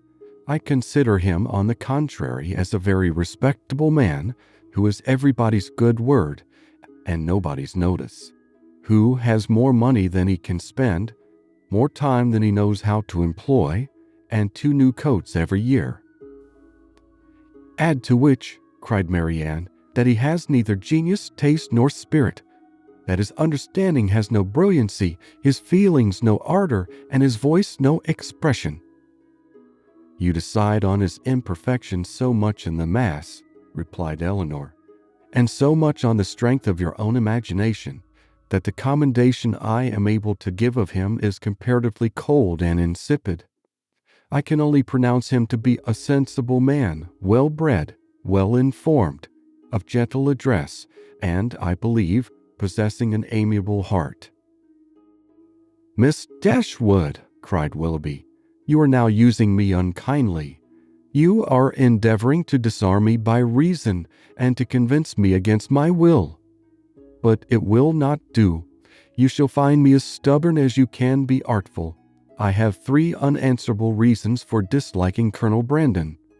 He threatened me with rain when I wanted it to be fine. He has found fault with the hanging of my curricle, and I cannot persuade him to buy my brown mare. If it will be any satisfaction to you, however, to be told that I believe his character to be in other respects irreproachable, I am ready to confess it. And in return for an acknowledgment which must give me some pain, you cannot deny me the privilege of disliking him as much as ever." End of chapter. Sense and Sensibility by Jane Austen. Chapter 11. Little had Mrs. Dashwood or her daughters imagined when they first came into Devonshire that so many engagements would arise to occupy their time as shortly presented themselves, or that they should have such frequent invitations and such constant visitors as to leave them little leisure for serious employment. Yet such was the case.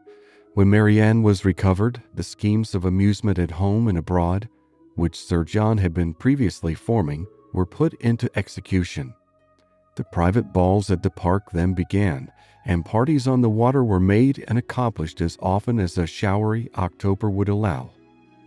In every meeting of the kind, Willoughby was included, and the ease and familiarity which naturally attended these parties were exactly calculated to give increasing intimacy to his acquaintance with the Dashwoods, to afford him opportunity of witnessing the excellencies of Marianne, of marking his animated admiration of her, and of receiving, in her behavior to himself, the most pointed assurance of her affection. Eleanor could not be surprised at their attachment. She only wished that it were less openly shown, and once or twice did venture to suggest the propriety of some self-command to Marianne. But Marianne abhorred all concealment where no real disgrace could attend unreserve, and to aim at the restraint of sentiments which were not in themselves illaudable appeared to her not merely an unnecessary effort, but a disgraceful subjection of reason to commonplace and mistaken notions. Willoughby thought the same, and their behavior at all times was an illustration of their opinions. When he was present, she had no eyes for anyone else. Everything he did was right. Everything he said was clever. If their evenings at the park were concluded with cards, he cheated himself and all the rest of the party to get her a good hand. If dancing formed the amusement of the night, they were partners for half the time, and when obliged to separate for a couple of dances, were careful to stand together and scarcely spoke a word to anybody else. Such conduct made them, of course, most exceedingly laughed at, but ridicule could not shame, and seemed hardly to provoke them. Mrs. Dashwood entered into all their feelings with a warmth which left her no inclination for checking this excessive display of them.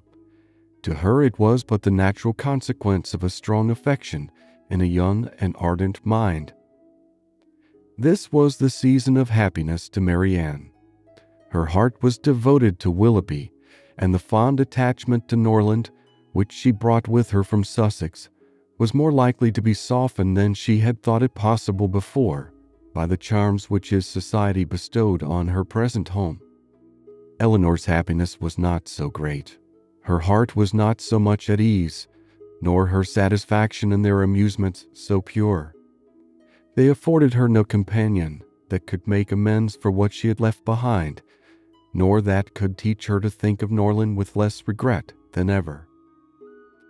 Neither Lady Middleton nor Mrs. Jennings could supply to her the conversation she missed, although the latter was an everlasting talker, and from the first had regarded her with a kindness which ensured her a large share of her discourse. She had already repeated her own history to Eleanor 3 or 4 times, and had Eleanor's memory been equal to her means of improvement, she might have known very early in their acquaintance of all the particulars of Mr. Jennings' last illness and what he said to his wife a few minutes before he died. Lady Middleton was more agreeable than her mother only in being more silent. Eleanor needed little observation to perceive that her reserve was a mere calmness of manner with which sense had nothing to do. Towards her husband and mother, she was the same as to them, and intimacy was therefore neither to be looked for nor desired. She had nothing to say one day that she had not said the day before. Her insipidity was invariable, for even her spirits were always the same, and though she did not oppose the parties arranged by her husband, provided everything were conducted in style, and her 2 eldest children attended her, she never appeared to receive more enjoyment from them than she might have experienced in sitting at home. And so little did her presence add to the pleasure of the others by any share in their conversation, that they were sometimes only reminded of her being amongst them by her solicitude about her troublesome boys.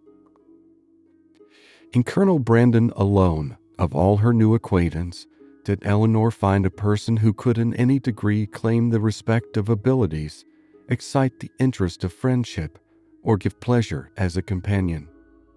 Willoughby was out of the question. Her admiration and regard, even her sisterly regard, was all his own, but he was a lover. His attentions were wholly Marianne's, and a far less agreeable man might have been more generally pleasing.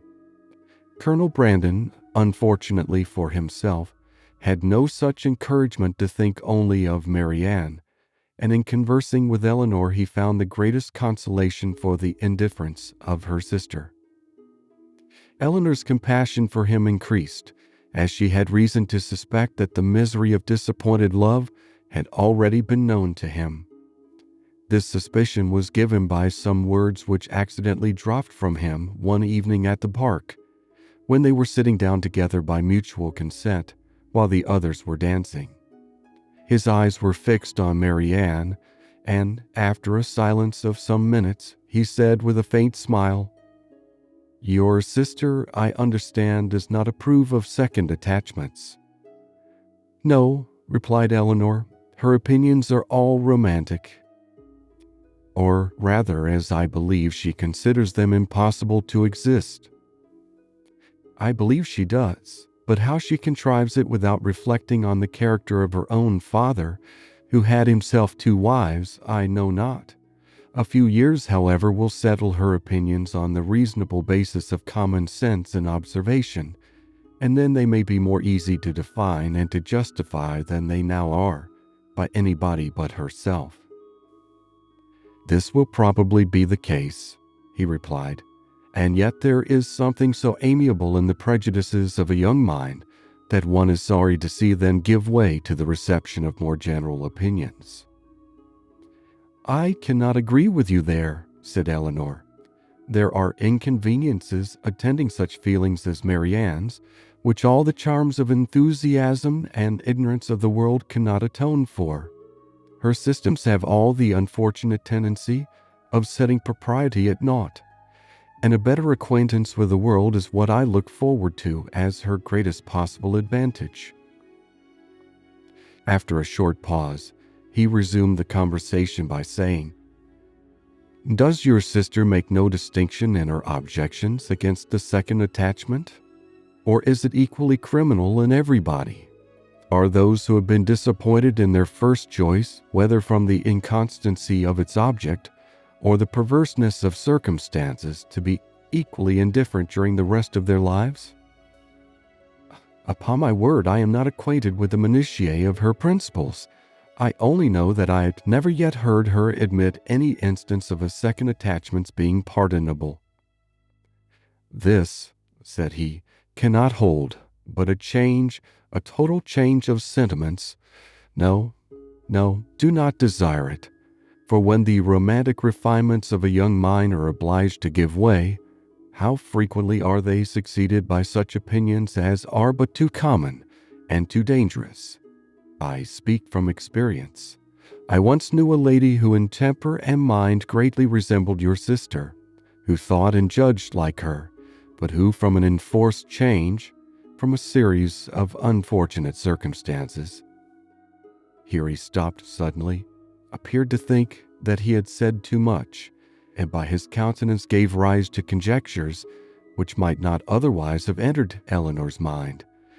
The lady would probably have passed without suspicion, had he not convinced Miss Dashwood that what concerned her ought not to escape his lips. As it was, it required but a slight effort of fancy to connect his emotion with a tender recollection of past regard. Eleanor attempted no more, but Marianne, in her place, would not have done so little. The whole story would have been speedily formed under her active imagination, and everything established in the most melancholy order of disastrous love. End of chapter. Sense and Sensibility by Jane Austen, Chapter 12. As Eleanor and Marianne were walking together the next morning, the latter communicated a piece of news to her sister, which, in spite of all that she knew before of Marianne's imprudence and want of thought, surprised her by its extravagant testimony of both. Marianne told her, with the greatest delight, that Willoughby had given her a horse, one that he had bred himself on his estate in Somersetshire, and which was exactly calculated to carry a woman. Without considering that it was not in her mother's plan to keep any horse, that if she were to alter her resolution in favor of this gift, she must buy another for the servant and keep a servant to ride it, and after all build a stable to receive them, she had accepted the present without hesitation and told her sister of it in raptures. "He intends to send his groom into Somersetshire immediately for it," she added, "and when it arrives, we will ride every day. You shall share its use with me. Imagine to yourself, my dear Eleanor, the delight of a gallop on some of these downs." Most unwilling was she to awaken from such a dream of felicity to comprehend all the unhappy truths which attended the affair, and for some time she refused to submit to them. As to an additional servant, the expense would be a trifle. Mamma, she was sure, would never object to it, and any horse would do for him. He might always get one at the park. As to a stable, the merest shed would be sufficient. Eleanor then ventured to doubt the propriety of her receiving such a present from a man so little, or at least so lately known to her. This was too much. "You are mistaken, Eleanor," said she warmly, "in supposing I know very little of Willoughby. I have not known him long indeed, but I am much better acquainted with him than I am with any other creature in the world, except yourself and Mamma. It is not time or opportunity that is to determine intimacy, it is disposition alone. 7 years would be insufficient to make some people acquainted with each other, and 7 days are more than enough for others. I should hold myself guilty of greater impropriety in accepting a horse from my brother than from Willoughby. Of John I know very little, though we have lived together for years. but of Willoughby my judgment has long been formed." Eleanor thought it wisest to touch that point no more. She knew her sister's temper. Opposition on so tender a subject would only attach her the more to her own opinion. But by an appeal to her affection for her mother, by representing the inconveniences which that indulgent mother must draw on herself, if, as would probably be the case, she consented to this increase of establishment, Marianne was shortly subdued, and she promised not to tempt her mother to such imprudent kindness by mentioning the offer, and to tell Willoughby when she saw him next that it must be declined. She was faithful to her word, and when Willoughby called at the cottage the same day, Eleanor heard her express her disappointment to him in a low voice on being obliged to forego the acceptance of his present. The reasons for this alteration were at the same time related, and they were such as to make further entreaty on his side impossible. His concern, however, was very apparent, and after expressing it with earnestness, he added, in the same low voice, "But Marianne, the horse is still yours, though you cannot use it now. I shall keep it only till you can claim it. When you leave Barton to form your own establishment in a more lasting home, Queen Mab shall receive you." This was all overheard by Miss Dashwood, and in the whole of the sentence, in his manner of pronouncing it, and in his addressing her sister by her Christian name alone, she instantly saw an intimacy so decided, a meaning so direct, as marked a perfect agreement between them. From that moment she doubted not of their being engaged to each other, and the belief of it created no other surprise than that she, or any of their friends, should be left by tempers so frank to discover it by accident. Margaret related something to her the next day, which placed this matter in a still clearer light. Willoughby had spent the preceding evening with them, and Margaret, by being left some time in the parlor with only him and Marianne, had had opportunity for observations, which, with a most important face, she communicated to her eldest sister when they were next by themselves.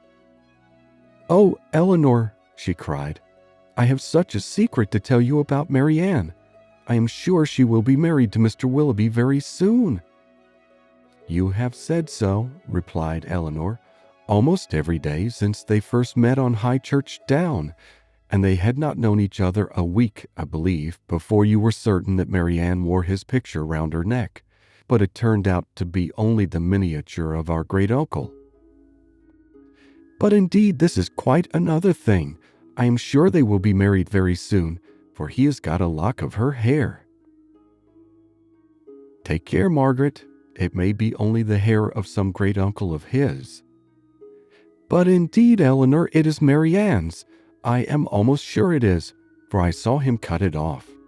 Last night after tea, when you and Mamma went out of the room, they were whispering and talking together as fast as could be, and he seemed to be begging something of her, and presently he took up her scissors and cut off a long lock of her hair, for it was all tumbled down her back, and he kissed it and folded it up in a piece of white paper and put it into his pocketbook. For such particulars, stated on such authority, Eleanor could not withhold her credit, nor was she disposed to it, for the circumstance was in perfect unison with what she had heard and seen herself. Margaret's sagacity was not always displayed in a way so satisfactory to her sister. When Mrs. Jennings attacked her one evening at the park, to give the name of the young man who was Eleanor's particular favorite, which had been long a matter of great curiosity to her, Margaret answered by looking at her sister and saying, "I must not tell, may I, Eleanor?" This, of course, made everybody laugh, and Eleanor tried to laugh too, but the effort was painful. She was convinced that Margaret had fixed on a person whose name she could not bear with composure to become a standing joke with Mrs. Jennings. Marianne felt for her most sincerely, but she did more harm than good to the cause by turning very red and saying in an angry manner to Margaret, "Remember that whatever your conjectures may be, you have no right to repeat them." I never had any conjectures about it," replied Margaret. "It was you who told me of it yourself." This increased the mirth of the company, and Margaret was eagerly pressed to say something more. Oh, pray, Miss Margaret, let us know all about it," said Mrs. Jennings. "What is the gentleman's name?" "I must not tell, ma'am, but I know very well what it is, and I know where he is, too." Yes, we can be sure where he is, at his own house at Norland, to be sure. He is the curate of the parish, I dare say." "No, that he is not. He is of no profession at all."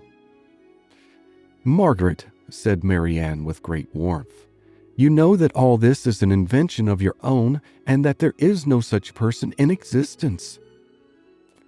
"Well, then, he is lately dead, Marianne, for I am sure that there was a man once, and his name begins with an F."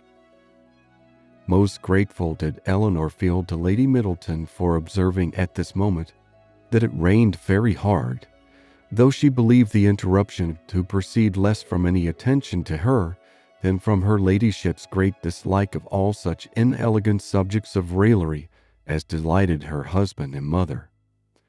The idea, however, started by her, was immediately pursued by Colonel Brandon, who was on every occasion mindful of the feelings of others, and much was said on the subject of rain by both of them.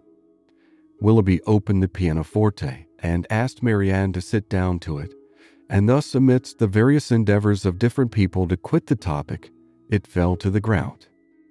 But not so easily did Eleanor recover from the alarm into which it had thrown her.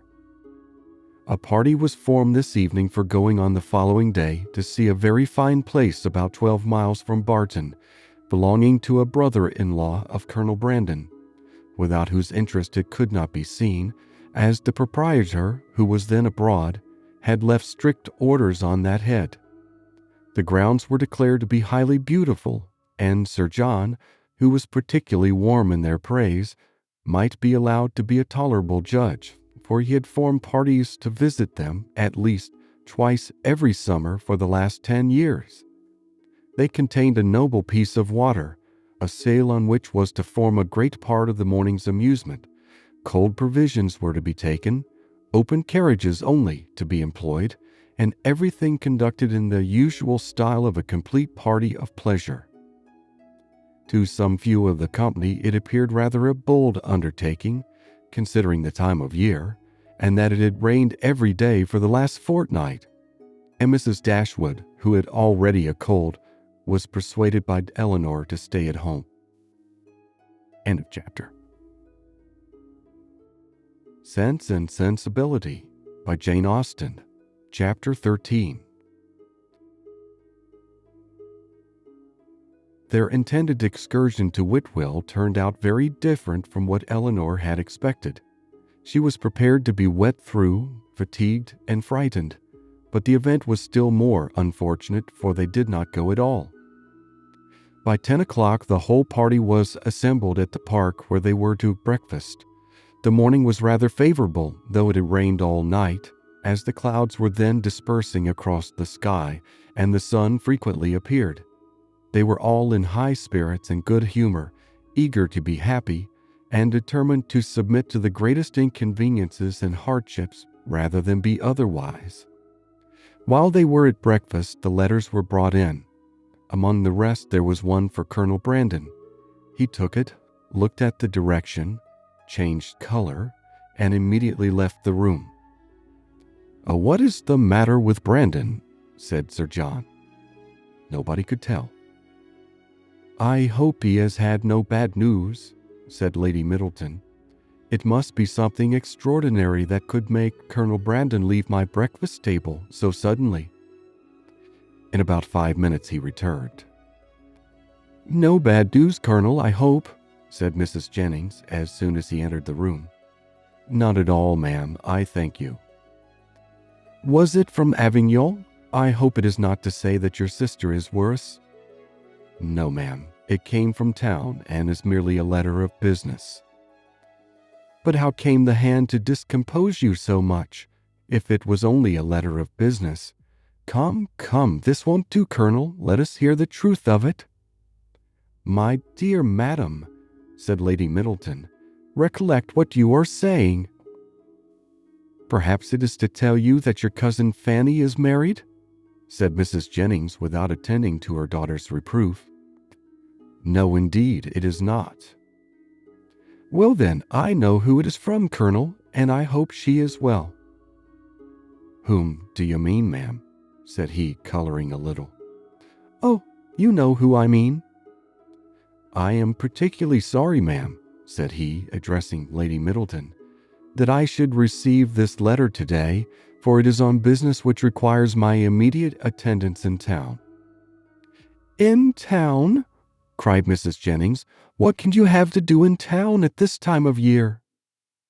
"My own loss is great," he continued, "in being obliged to leave so agreeable a party, but I am the more concerned, as I fear my presence is necessary to gain your admittance at Whitwell." What a blow upon them all was this! "But if you write a note to the housekeeper, Mr. Brandon," said Marianne eagerly, "will it not be sufficient?" He shook his head. "We must go," said Sir John. "It shall not be put off when we are so near it. You cannot go to town till tomorrow, Brandon, that is all." "I wish it could be so easily settled, but it is not in my power to delay my journey for one day." "If you would but let us know what your business is," said Mrs. Jennings, "we might see whether it could be put off or not." "You would not be 6 hours later," said Willoughby, "if you were to defer your journey till our return." "I cannot afford to lose 1 hour." Eleanor then heard Willoughby say, in a low voice to Marianne, "There are some people who cannot bear a party of pleasure. Brandon is one of them. He was afraid of catching cold, I dare say, and invented this trick for getting out of it. I would lay 50 guineas the letter was his own writing." "I have no doubt of it," replied Marianne. "There is no persuading you to change your mind, Brandon, I know of old," said Sir John, "when once you are determined on anything. But however, I hope you will think better of it. Consider, here are the 2 Miss Careys come over from Newton, the 3 Miss Dashwoods walked up from the cottage, and Mr. Willoughby got up 2 hours before his usual time on purpose to go to Whitwell." Colonel Brandon again repeated his sorrow at being the cause of disappointing the party, but at the same time declared it to be unavoidable. "Well then, when will you come back again?" "I hope we shall see you at Barton," added her ladyship, "as soon as you can conveniently leave town, and we must put off the party to Whitwell till you return." "You are very obliging, but it is so uncertain, when I have it in my power to return, that I dare not engage for it at all." "Oh, he must and shall come back," cried Sir John. "If he is not here by the end of the week, I shall go after him." "Aye, so do, Sir John," cried Mrs. Jennings, "and then perhaps you may find out what his business is." "I do not want to pry into other men's concerns. I suppose it is something he is ashamed of." Colonel Brandon's horses were announced. "You did not go to town on horseback, do you?" added Sir John. "No, only to Honiton. I shall then go post." "Well, as you are resolved to go, I wish you a good journey, but you had better change your mind." "I assure you it is not in my power." He then took leave of the whole party. "Is there no chance of my seeing you and your sisters in town this winter, Miss Dashwood?" "I am afraid none at all." "Then I must bid you farewell for a longer time than I should wish to do." To Marianne he merely bowed and said nothing. "Come, Colonel," said Mrs. Jennings, "before you go, do let us know what you are going about." He wished her a good morning, and, attended by Sir John, left the room. The complaints and lamentations which politeness had hitherto restrained now burst forth universally, and they all agreed again and again how provoking it was to be so disappointed. "I can guess what his business is, however," said Mrs. Jennings exultingly. "Can you, ma'am?" said almost everybody. "Yes, it is about Miss Williams, I am sure." "And who is Miss Williams?" asked Marianne. "What? Do you not know who Miss Williams is? I am sure you must have heard of her before. She is a relation of the Colonel's, my dear, a very near relation. We will not say how near, for fear of shocking the young ladies." Then, lowering her voice a little, she said to Eleanor, "She is his natural daughter." "Indeed?" "Oh, yes, and is like him as she can stare. I dare say the Colonel will leave her all his fortune." When Sir John returned, he joined most heartily in the general regret on so unfortunate an event, concluding, however, by observing that as they were all got together, they must do something by way of being happy, and after some consultation it was agreed that although happiness could only be enjoyed at Whitwell, they might procure a tolerable composure of mind by driving about the country. The carriages were then ordered. Willoughby's was first, and Marianne never looked happier than when she got into it. He drove through the park very fast, and they were soon out of sight, and nothing more of them was seen till their return, which did not happen till after the return of all the rest. They both seemed delighted with their drive, but said only in general terms that they had kept in the lanes, while the others went on the downs. It was settled that there should be a dance in the evening, and that everybody should be extremely merry all day long. Some more of the Careys came to dinner, and they had the pleasure of sitting down nearly 20 to table, which Sir John observed with great contentment. Willoughby took his usual place between the two elder Miss Dashwoods. Mrs. Jennings sat on Eleanor's right hand, and they had not been long seated before she leant behind her in Willoughby and said to Marianne, loud enough for them both to hear, "I have found you out in spite of all your tricks. I know where you spent the morning." Marianne colored and replied very hastily, "Where, pray?" "Did you not know," said Willoughby, "that we had been out in my curricle?" Yes, Mr. Imprudence, I know that very well, and I was determined to find out where you had been to. I hope you like your house, Miss Marianne. It is a very large one, I know, and when I come to see you, I hope you will have newly furnished it, for it wanted it very much when I was there 6 years ago." Marianne turned away in great confusion. Mrs. Jennings laughed heartily, and Eleanor found that in her resolution to know where they had been, she had actually made her own woman inquire of Mr. Willoughby's groom, and that she had by that method been informed that they had gone to Allenham and spent a considerable time there in walking about the garden and going all over the house. Eleanor could hardly believe this to be true, as it seemed very unlikely that Willoughby should propose, or Marianne consent, to enter the house while Mrs. Smith was in it, with whom Marianne had not the smallest acquaintance. As soon as they left the dining room, Eleanor inquired of her about it, and great was her surprise when she found that every circumstance related by Mrs. Jennings was perfectly true. Marianne was quite angry with her for doubting it. "Why should you imagine, Eleanor, that we did not go there, or that we did not see the house? Is not it what you have often wished to do yourself?" "Yes, Marianne, but I would not go while Mrs. Smith was there, and with no other companion than Mr. Willoughby. Mr. Willoughby, however, is the only person who can have a right to show that house, and as he went in an open carriage, it was impossible to have any other companion. I never spent a pleasanter morning in my life." "I am afraid," replied Eleanor, "that the pleasantness of an employment does not always evince its propriety." "On the contrary, nothing can be a stronger proof of it, Eleanor. For if there had been any real impropriety in what I did, I should have been sensible of it at the time, for we always know when we are acting wrong, and with such a conviction I could have had no pleasure." But, my dear Marianne, as it has already exposed you to some very impertinent remarks, do you not now begin to doubt the discretion of your own conduct? If the impertinent remarks of Mrs. Jennings are to be the proof of impropriety in conduct, we are all offending every moment of our lives. I value not her censure any more than I should do her commendation.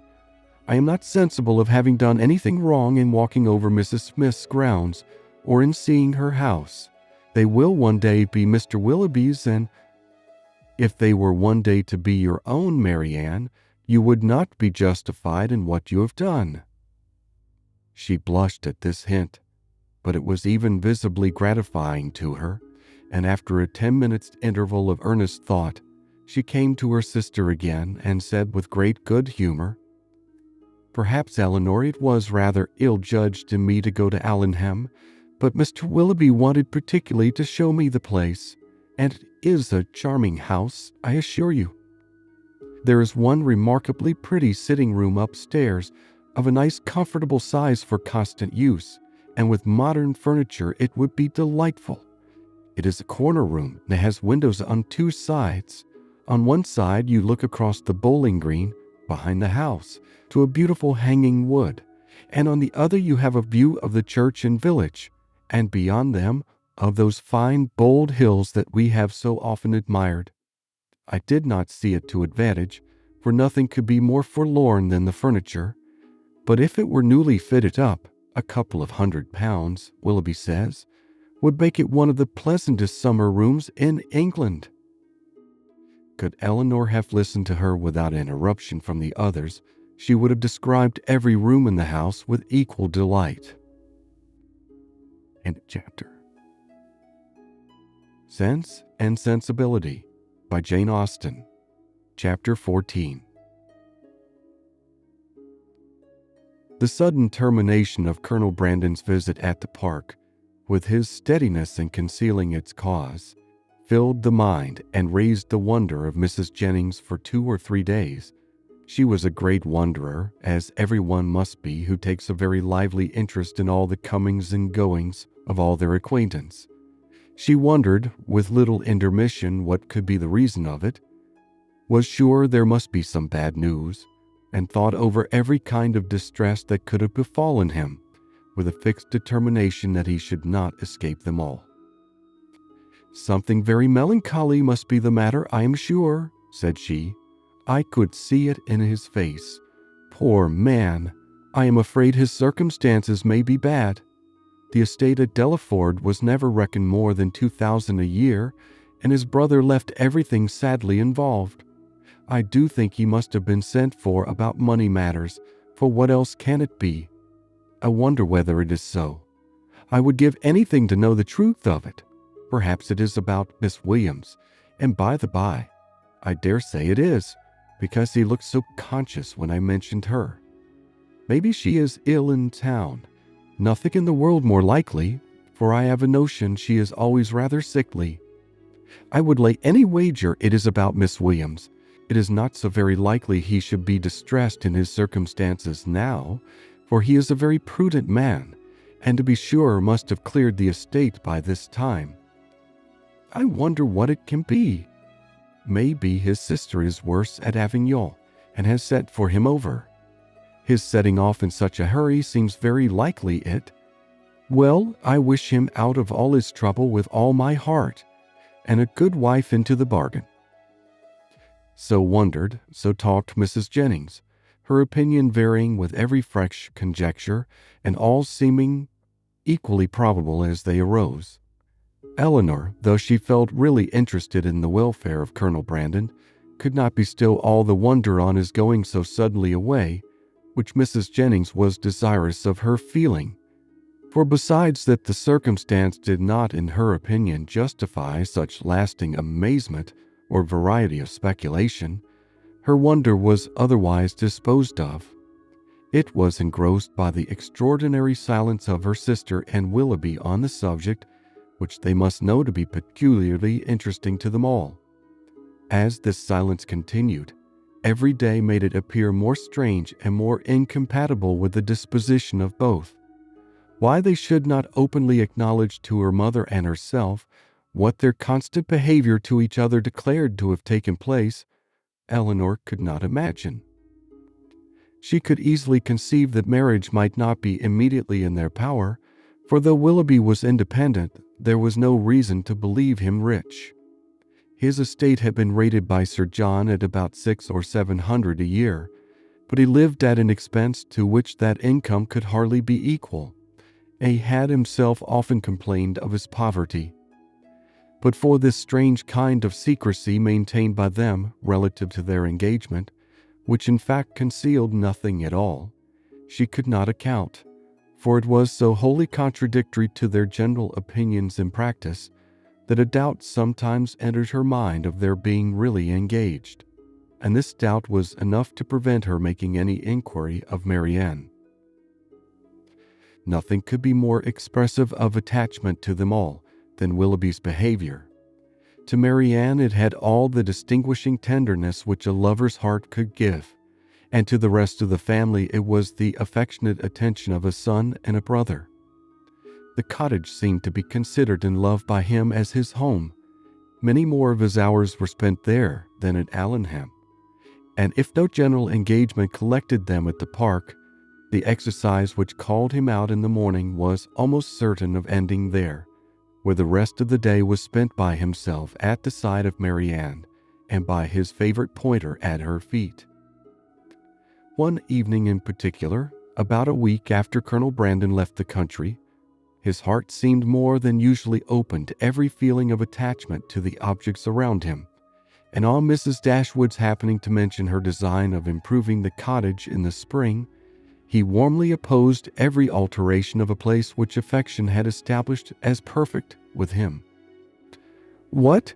he exclaimed. "Improve this dear cottage? No, that I will never consent to. Not a stone must be added to its walls, not an inch to its size, if my feelings are regarded."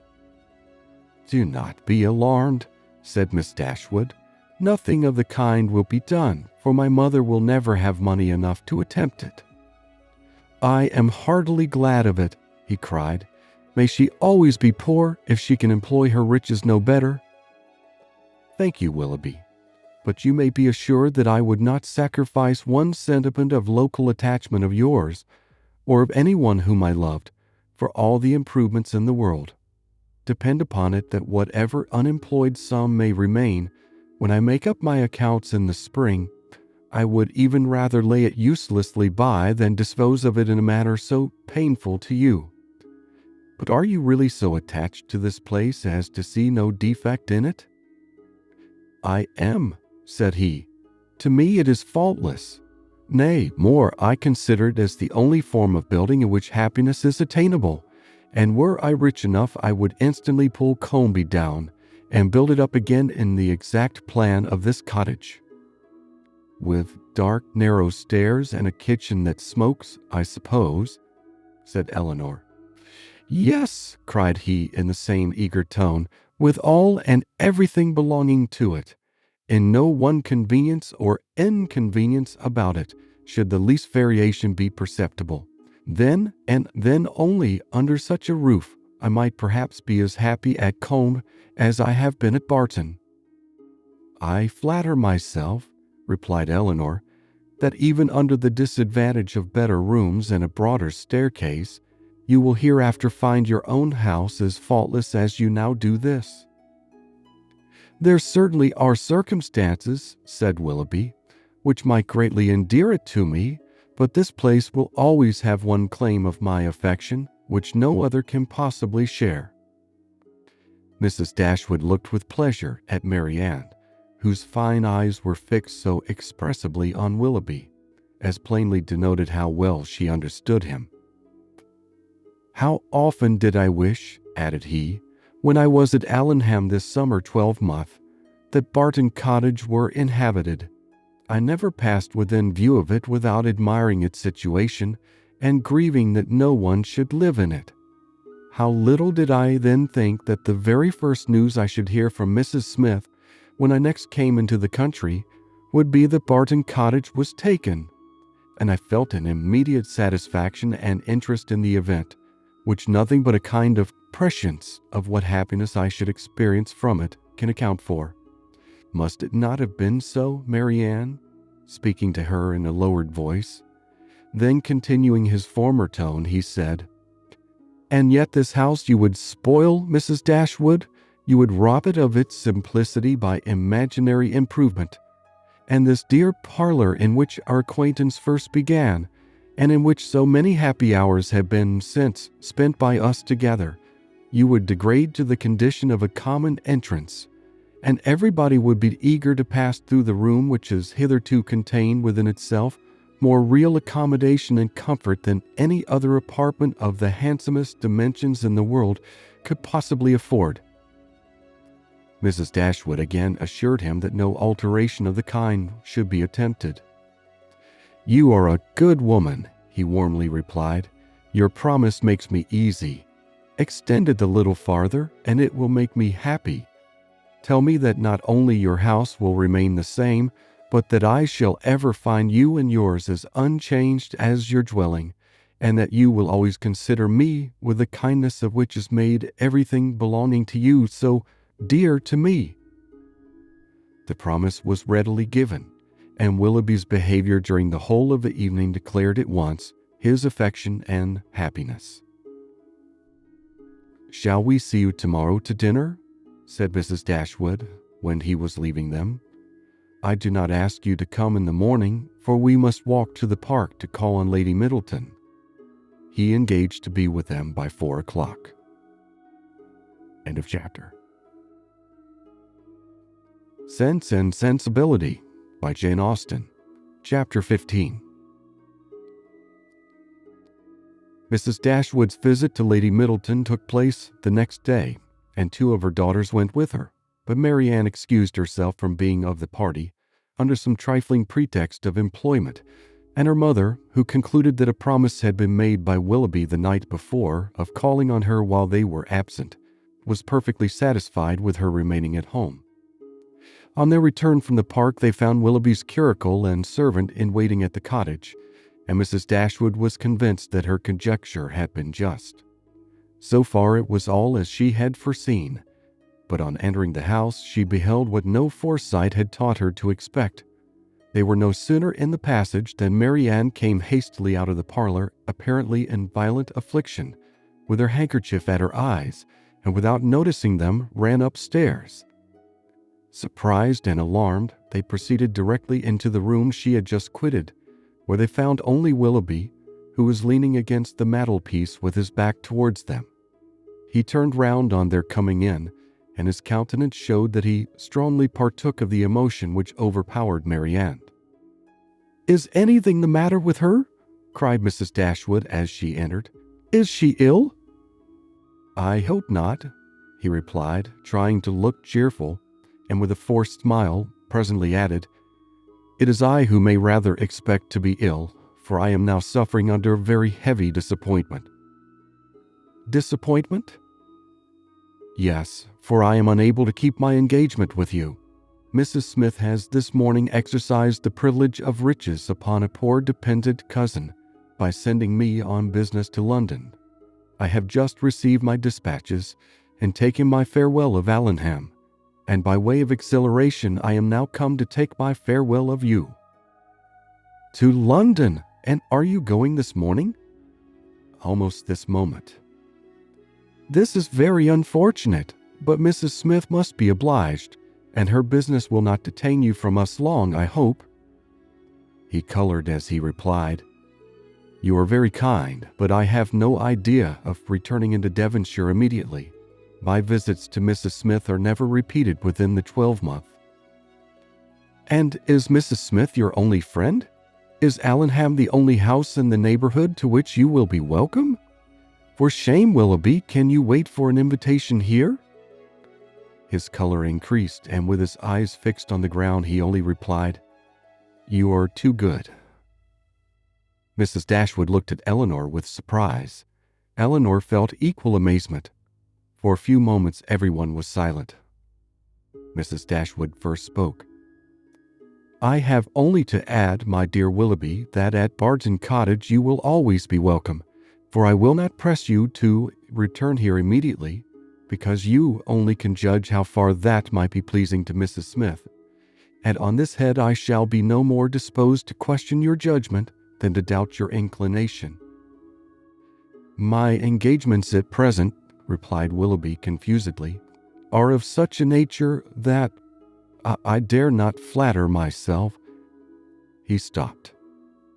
Mrs. Dashwood was too much astonished to speak, and another pause succeeded. This was broken by Willoughby, who said with a faint smile, "It is folly to linger in this matter. I will not torment myself any longer by remaining among friends whose society it is impossible for me now to enjoy." He then hastily took leave of them all and left the room. They saw him step into his carriage, and in a minute it was out of sight.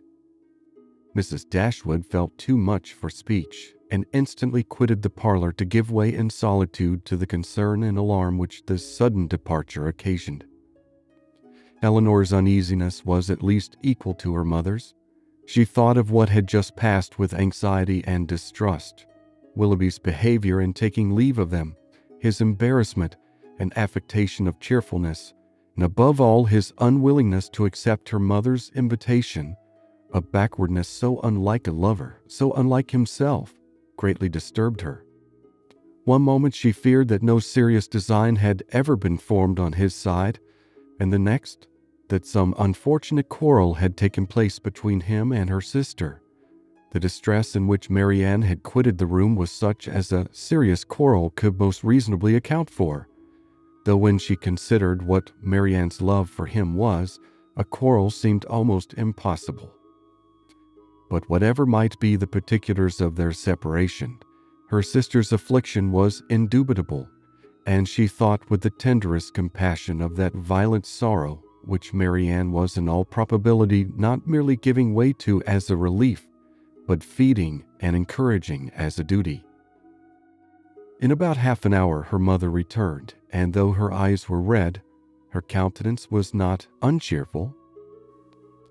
"Our dear Willoughby is now some miles from Barton, Eleanor," said she as she sat down to work. "And with how heavy a heart does he travel? It is all very strange, so suddenly to be gone.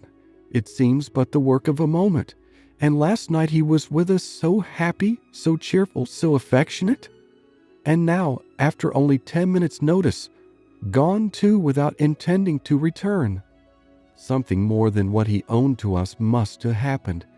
He did not speak, he did not behave like himself. You must have seen the difference as well as I. What can it be? Can they have quarreled? Why else should he have shown such unwillingness to accept your invitation here?"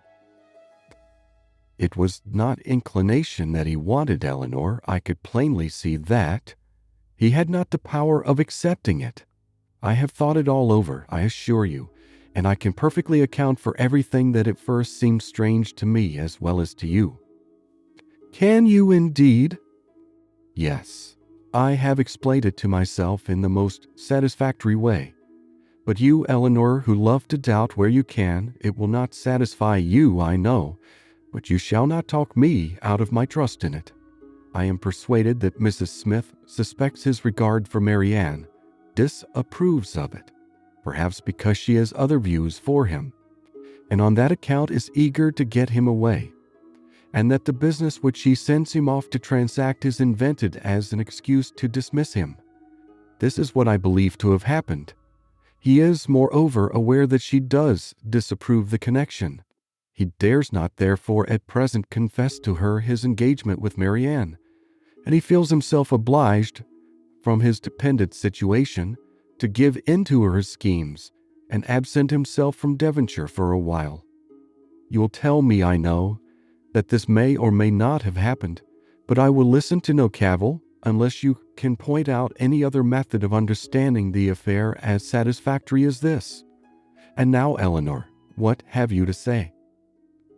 "Nothing, for you have anticipated my answer." "Then you would have told me that it might or might not have happened. Oh, Eleanor, how incomprehensible are your feelings! You had rather take evil upon credit than good. You had rather look out for misery for Marianne and guilt for poor Willoughby than an apology for the latter.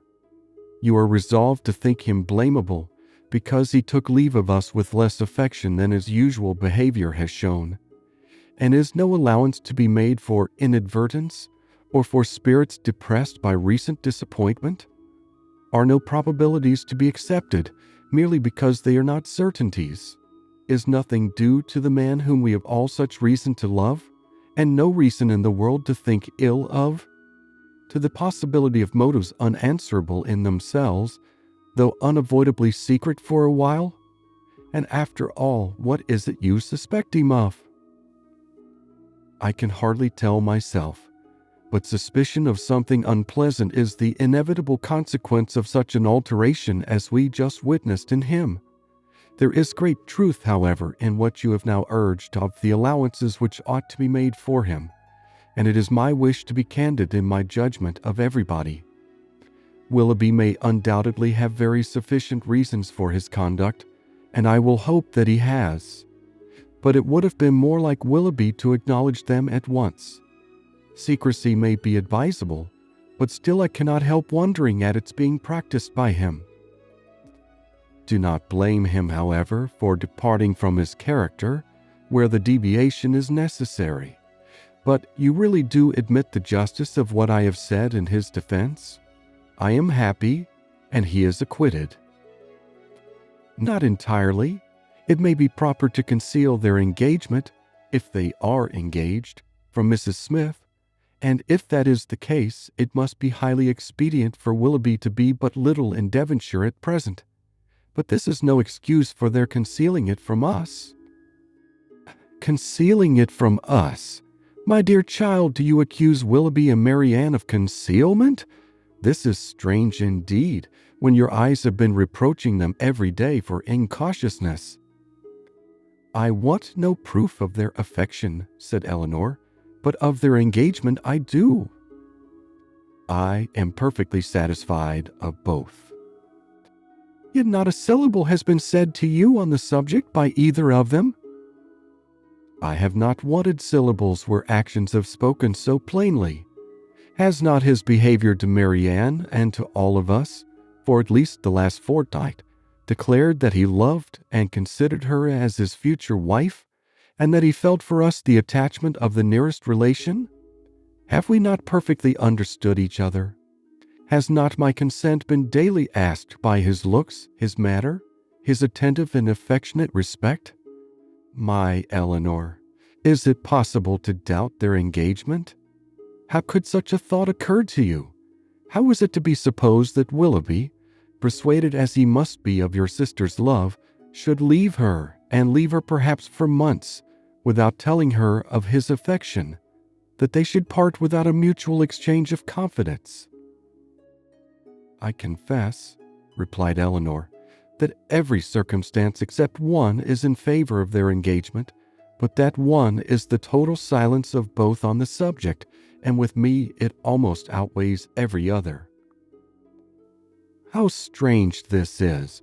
You must think wretchedly indeed of Willoughby, if after all that has openly passed between them, you can doubt the nature of the terms on which they are together. Has he been acting a part in his behavior to your sister all this time? Do you suppose him really indifferent to her? No, I cannot think that. He must and does love her, I'm sure. But with a strange kind of tenderness, if he can leave her with such indifference, such carelessness of the future as you attribute to him. You must remember, my dear mother, that I have never considered this matter as certain. I have had my doubts, I confess, but they are fainter than they were, and they may soon be entirely done away. If we find they correspond, every fear of mine will be removed. A mighty concession indeed. If you were to see them at the altar, you would suppose they were going to be married. Ungracious girl. But I require no such proof. Nothing, in my opinion, has ever passed to justify doubt. No secrecy has been attempted. All has been uniformly open and unreserved. You cannot doubt your sister's wishes. It must be Willoughby, therefore, whom you suspect. But why? Is he not a man of honor and feeling? Has there been any inconsistency on his side to create alarm? Can he be deceitful?" "I hope not. I believe not," cried Eleanor. "I love Willoughby, sincerely love him, and suspicion of his integrity cannot be more painful to yourself than to me. It has been involuntary, and I will not encourage it. I was startled, I confess, by the alteration in his manners this morning. He did not speak like himself, and did not return your kindness with any cordiality. But all this may be explained by such a situation of his affairs as you have supposed.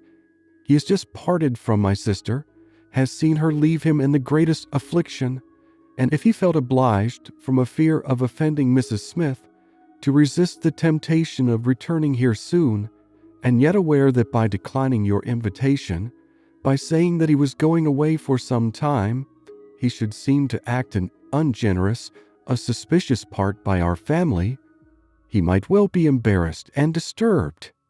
In such a case, a plain and open avowal of his difficulties would have been more to his honor, I think, as well as more consistent with his general character. But I will not raise objections against anyone's conduct on so illiberal a foundation, as a difference in judgment from myself, or a deviation from what I may think right and consistent." "You speak very properly. Willoughby certainly does not deserve to be suspected. Although we have not known him long, he is no stranger in this part of the world, and who has ever spoken to his disadvantage? Had he been in a situation to act independently and marry immediately, it might have been odd that he should leave us without acknowledging everything to me at once. But this is not the case. It is an engagement in some respects not prosperously begun, for their marriage must be at a very uncertain distance, and even secrecy, as far as it can be observed, may now be very advisable." They were interrupted by the entrance of Margaret, and Eleanor was then at liberty to think over the representations of her mother, to acknowledge the probability of many, and hope for the justice of all. They saw nothing of Marianne till dinner time, when she entered the room and took her place at the table without saying a word. Her eyes were red and swollen, and it seemed as if her tears were even then restrained with difficulty. She avoided the looks of them all, could neither eat nor speak, and after some time, on her mother's silently pressing her hand with tender compassion, her small degree of fortitude was quite overcome. She burst into tears and left the room. This violent oppression of spirits continued the whole evening. She was without any power, because she was without any desire of command over herself.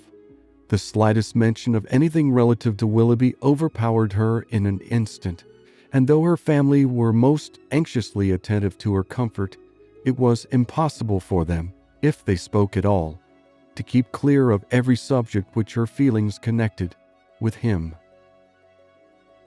End of chapter. Sense and Sensibility by Jane Austen. Chapter 16. Marianne would have thought herself very inexcusable had she been able to sleep at all the first night after parting from Willoughby. She would have been ashamed to look her family in the face the next morning, had she not risen from her bed in more need of repose than when she lay down in it. But the feelings which made such composure a disgrace left her in no danger of incurring it. She was awake the whole night, and she wept the greatest part of it. She got up with a headache, was unable to talk, and unwilling to take any nourishment, giving pain every moment to her mother and sisters, and forbidding all attempt at consolation from either. Her sensibility was potent enough. When breakfast was over, she walked out by herself and wandered about the village of Allenham, indulging the recollection of past enjoyment and crying over the present reverse for the chief of the morning. The evening passed off in the equal indulgence of feeling. She played over every favorite song that she had been used to play to Willoughby, every air in which their voices had been oftenest joined, and sat at the instrument gazing on every line of music that he had written out for her, till her heart was so heavy that no further sadness could be gained, and this nourishment of grief was every day applied. She spent whole hours at the pianoforte, alternately singing and crying, her voice often totally suspended by her tears. In books, too, as well as in music, she courted the misery which a contrast between the past and present was certain of giving. She read nothing but what they had been used to read together. Such violence of affliction indeed could not be supported forever. It sunk within a few days into a calmer melancholy. But these employments, to which she daily recurred, her solitary walks and silent meditations, still produced occasional effusions of sorrow as lively as ever. No letter from Willoughby came, and none seemed expected by Marianne. Her mother was surprised, and Eleanor again became uneasy. But Mrs. Dashwood could find explanations whenever she wanted them, which at least satisfied herself. "Remember, Eleanor," said she, "how very often Sir John fetches our letters himself from the post, and carries them to it. We have already agreed that secrecy may be necessary, and we must acknowledge that it could not be maintained if their correspondence were to pass through Sir John's hands." Eleanor could not deny the truth of this, and she tried to find in it a motive sufficient for their silence. But there was one method so direct, so simple, and in her opinion so eligible of knowing the real state of the affair, and of instantly removing all mystery, that she could not help suggesting it to her mother. "Why do you not ask Marianne at once," said she, "whether she is or is not engaged to Willoughby? From you, her mother, and so kind, so indulgent a mother, the question could not give offense. It would be the natural result of your affection for her. She used to be all unreserved, and to you more especially." "I would not ask such a question for the world. Supposing it possible that they are not engaged, what distress would not such an enquiry inflict? At any rate, it would be most ungenerous. I should never deserve her confidence again after forcing from her a confession of what is meant at present to be unacknowledged to anyone. I know Marianne's heart. I know that she dearly loves me, and that I shall not be the last to whom the affair is made known, when circumstances make the revealment of it eligible. I would not attempt to force the confidence of anyone, of a child much less, because a sense of duty would prevent the denial which her wishes might direct." Eleanor thought this generosity overstrained, considering her sister's youth, and urged the matter farther, but in vain. Common sense, common care, common prudence were all sunk in Mrs. Dashwood's romantic delicacy. It was several days before Willoughby's name was mentioned before Marianne by any of her family. Sir John and Mrs. Jennings indeed were not so nice. Their witticisms added pain to many a painful hour. But one evening, Mrs. Dashwood, accidentally taking up a volume of Shakespeare, exclaimed, "We have never finished Hamlet, Marianne. Our dear Willoughby went away before we could get through it. We will put it by, that when he comes again, but it may be months perhaps before that happens." "Months!" cried Marianne with strong surprise. "No, nor many weeks." Mrs. Dashwood was sorry for what she had said, but it gave Eleanor pleasure, as it produced a reply from Marianne so expressive of confidence in Willoughby and knowledge of his intentions. One morning, about a week after his leaving the country, Marianne was prevailed on to join her sisters in their usual walk, instead of wandering away by herself. Hitherto she had carefully avoided every companion in her rambles. If her sisters intended to walk on the downs, she directly stole away towards the lanes. If they talked of the valley, she was as speedy in climbing the hills, and could never be found when the others set off. But at length she was secured by the exertions of Eleanor, who greatly disapproved such continual seclusion. They walked along the road through the valley, and, chiefly in silence, for Marianne's mind could not be controlled, and Eleanor, satisfied with gaining 1 point, would not then attempt more. Beyond the entrance of the valley, where the country, though still rich, was less wild and more open, a long stretch of the road which they had traveled on first coming to Barton lay before them, and on reaching that point, they stopped to look around them and examine a prospect which formed the distance of their view from the cottage, from a spot which they had never happened to reach in any of their walks before. Amongst the objects in the scene, they soon discovered an animated one. It was a man on horseback riding towards them. In a few minutes they could distinguish him to be a gentleman, and in a moment afterwards, Marianne rapturously exclaimed, "It is he! It is indeed! I know it is!" and was hastening to meet him, when Eleanor cried out, "Indeed, Marianne, I think you are mistaken. It is not Willoughby. The person is not tall enough for him, and has not his air." He has, cried Marianne.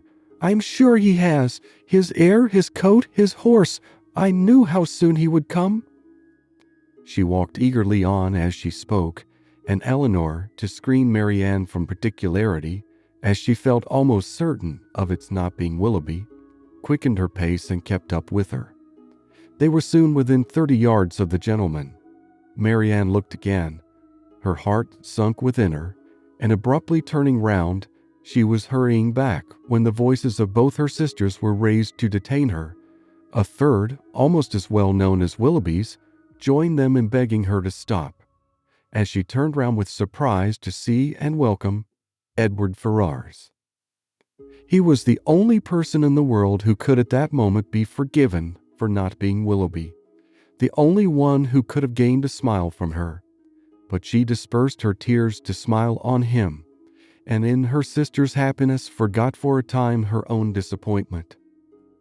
He dismounted, and giving his horse to his servant, walked back with them to Barton, whither he was purposely coming to visit them.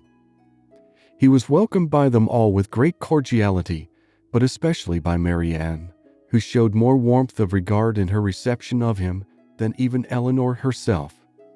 To Marianne, indeed, the meeting between Edward and her sister was but a continuation of the unaccountable coldness which she had often observed at Norland in their mutual behavior.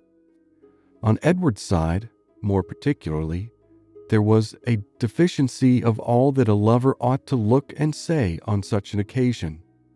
He was confused, seemed scarcely sensible of pleasure in seeing them, looked neither rapturous nor gay, said little but what was forced from him by questions, and distinguished Eleanor by no mark of affection. Marianne saw and listened with increasing surprise.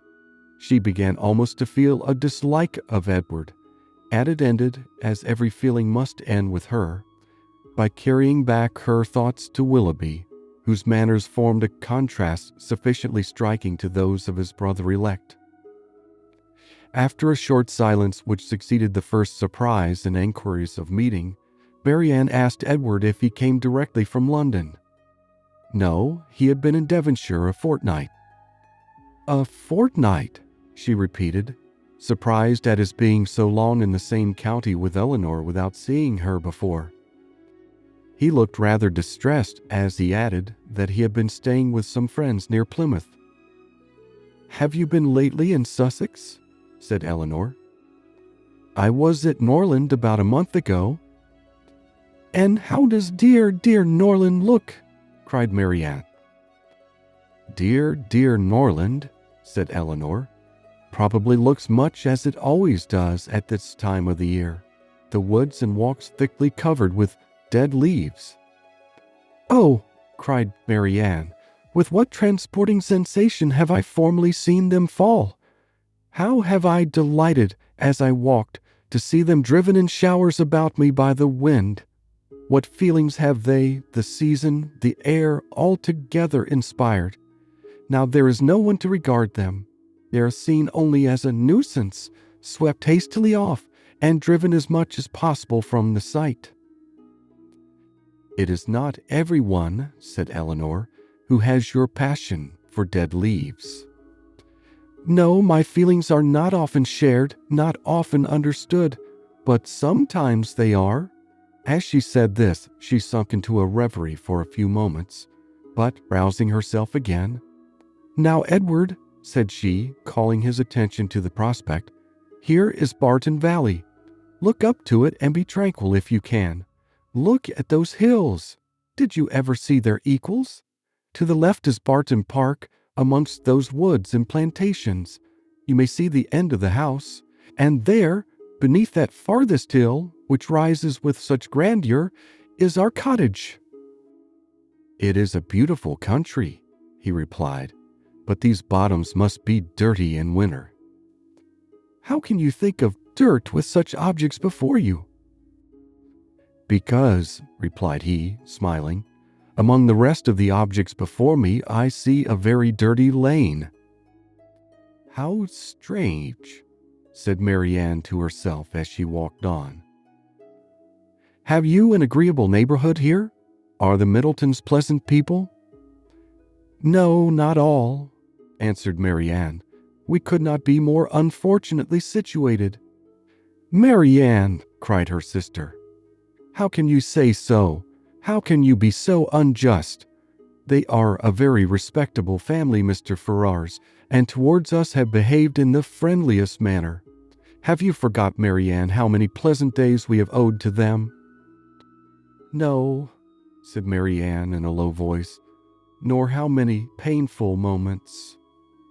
Eleanor took no notice of this, and directing her attention to their visitor, endeavored to support something like discourse with him by talking of their present residence, its conveniences, etc., extorting from him occasional questions and remarks. His coldness and reserve mortified her severely. She was vexed and half angry, but resolving to regulate her behavior to him by the past rather than the present, she avoided every appearance of resentment or displeasure, and treated him as she thought he ought to be treated from the family connection. End of chapter.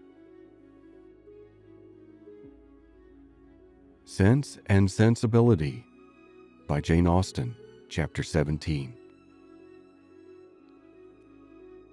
Mrs. Dashwood was surprised only for a moment at seeing him, for his coming to Barton was, in her opinion, of all things, the most natural. Her joy and expression of regard long outlived her wonder. He received the kindest welcome from her, and shyness, coldness, reserve could not stand against such a reception. They had begun to fail him before he entered the house, and they were quite overcome by the captivating manners of Mrs. Dashwood.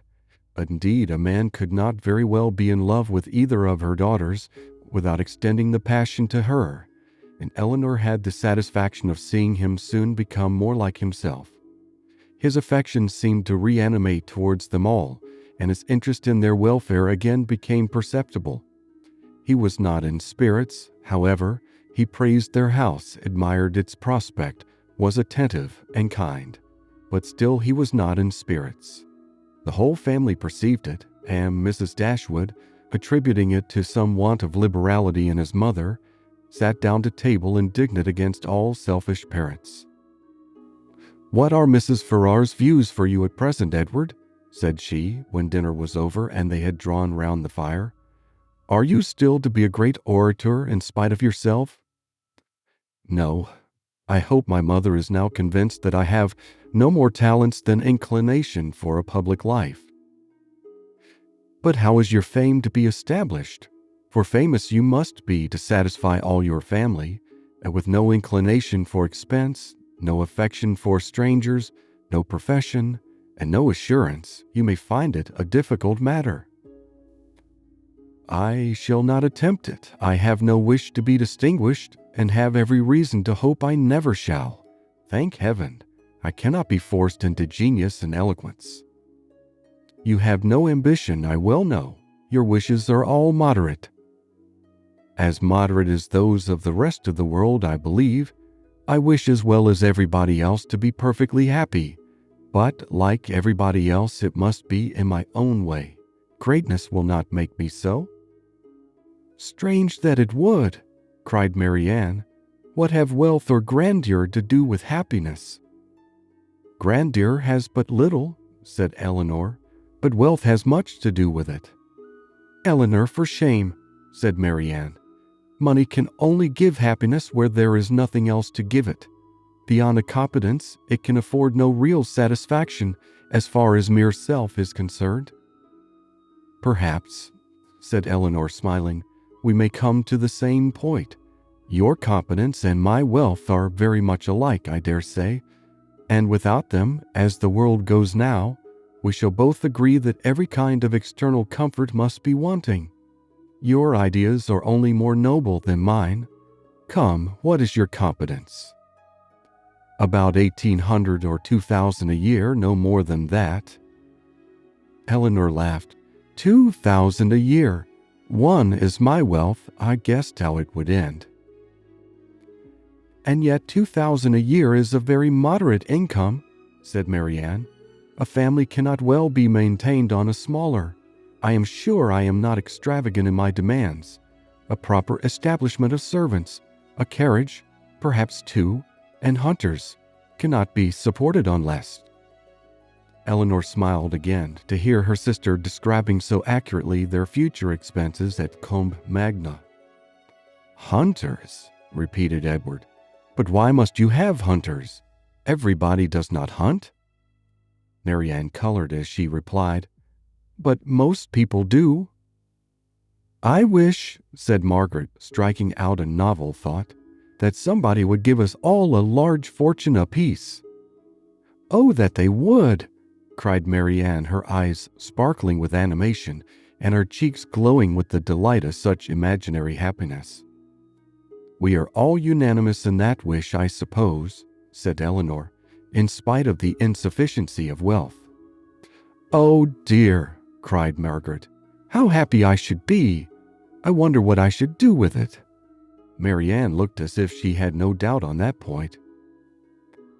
"I should be puzzled to spend so large a fortune myself," said Mrs. Dashwood, "if my children were all to be rich and not need my help." "You must begin your improvements on this house," observed Eleanor, "and your difficulties will soon vanish."